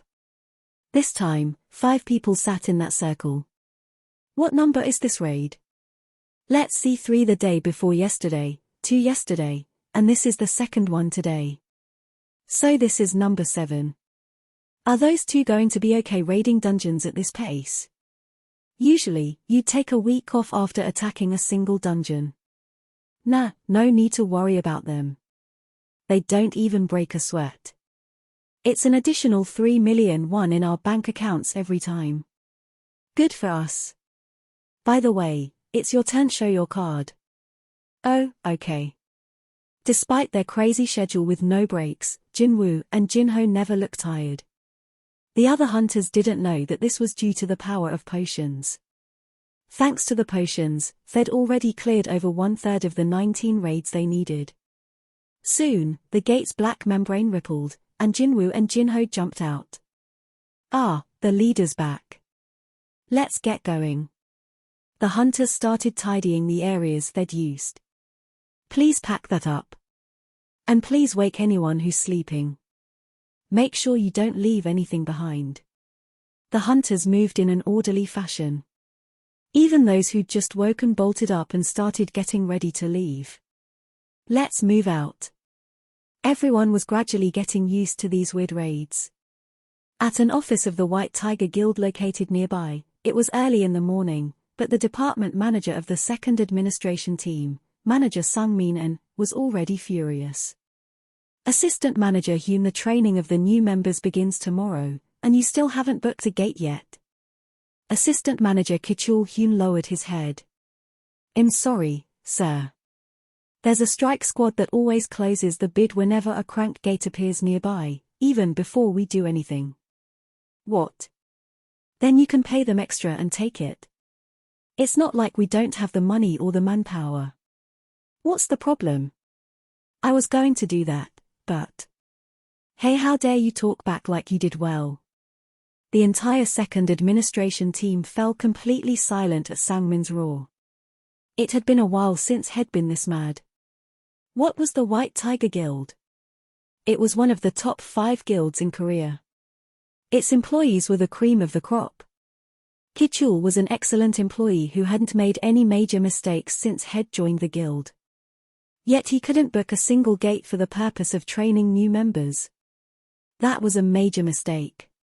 The first administration team managed the schedule for the hunters in the guild, and the second administration team that Sung-min was in charge of recruited new members and trained them. Please look at this, Manager and Kichul presented his laptop as he fought back tears. Seriously? Sung-min was about to scream some more, but his jaw dropped at the numbers on the screen. 250 million won? There are idiots who'd pay 250 million won for a permit to raid a crank gate. He was rendered speechless. The maximum profit from a crank gate ran about 200 million won. Paying any more than that would be a significant loss. Originally, the price was about 70 million won, but they paid 250 million for the attack permit when I tried to buy it for 100 million won. Sung-min now understood why Kichul had felt so wronged when he'd blown up at his subordinate. Who the fuck are these bastards? Tak. Sungmin typed quickly, and the search results soon came up. As Kichul had said, a specific strike squad kept buying up all the crank gate permits for ridiculous amounts of money at an outrageous speed. The crazy bastards. This was the territory of the White Tiger Guild. Sungmin initially considered the possibility of another guild messing with them.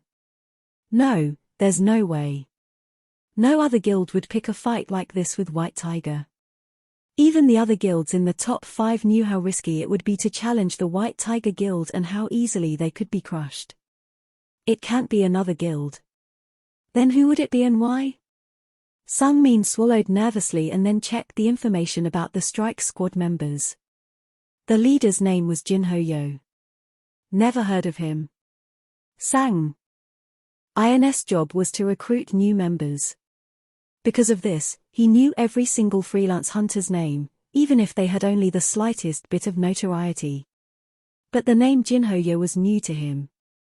Putting him aside for now, he slowly scrolled down the list of members to see if he recognized any of them.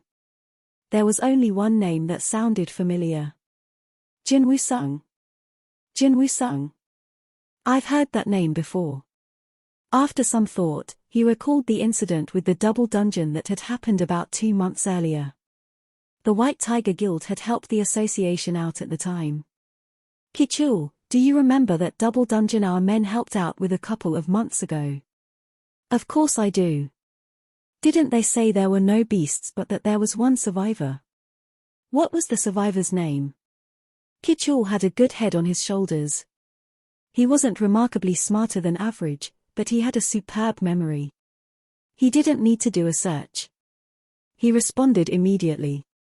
Jin Woo-sung, a rank hunter. I knew it. Sangmin's suspicions had been proven correct. He knew instinctively that something was up. His gut had never been wrong before about this kind of thing. He shouted at everyone. Stop what you're doing and scrape together any and all information you can on Jin Ho-yo the Drank Hunter and Jin Woo-sung the Rank Hunter right now. Excellent employees exceed expectations in a pinch. Elites are called elites for a reason. Therefore, the information came pouring in. In truth, there was nothing particularly special about Jin Ho-yo. He was quite ordinary except for the fact that he was the second son of Myung Han-yo, the chairman of Yojin Construction. But Jin Woo-sung was different. There were 3 incidents, including the double dungeon, that he came out of unharmed. Kichul confirmed this. Yes, even though he is just an A-rank hunter. Jin Woo and Jin Ho had initially met at Jin Ho's first raid. And only those 2 had survived. The 2 of them had then formed a strike squad and were clearing dungeons at a terrifying speed of 2 to 3 dungeons per day. Something is fishy here. What are they doing? Well, wait. Rumor has it that Chairman Myung Han-yo has been reaching out to rank hunters lately. Yes, there is that rumor. And Jin Ho-yo is his son. Chairman Yo was trying to form a guild.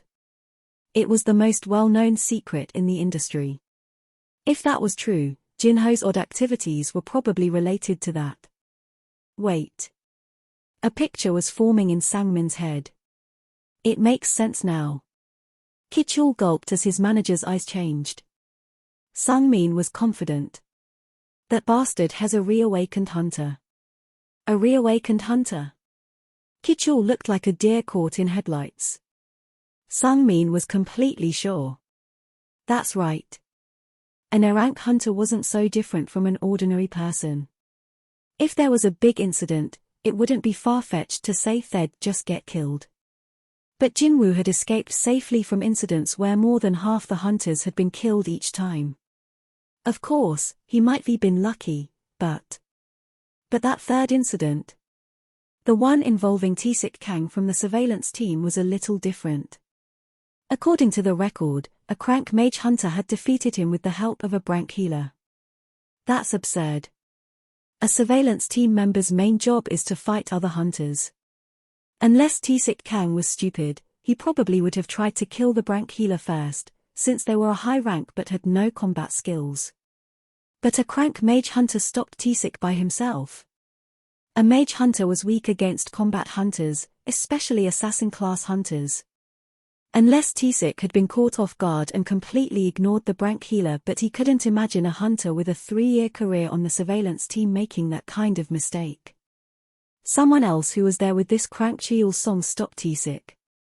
Sungmin didn't have any evidence, but he was absolutely certain about his suspicion. Jinwoo Sung had experienced a second awakening and become a high-rank hunter.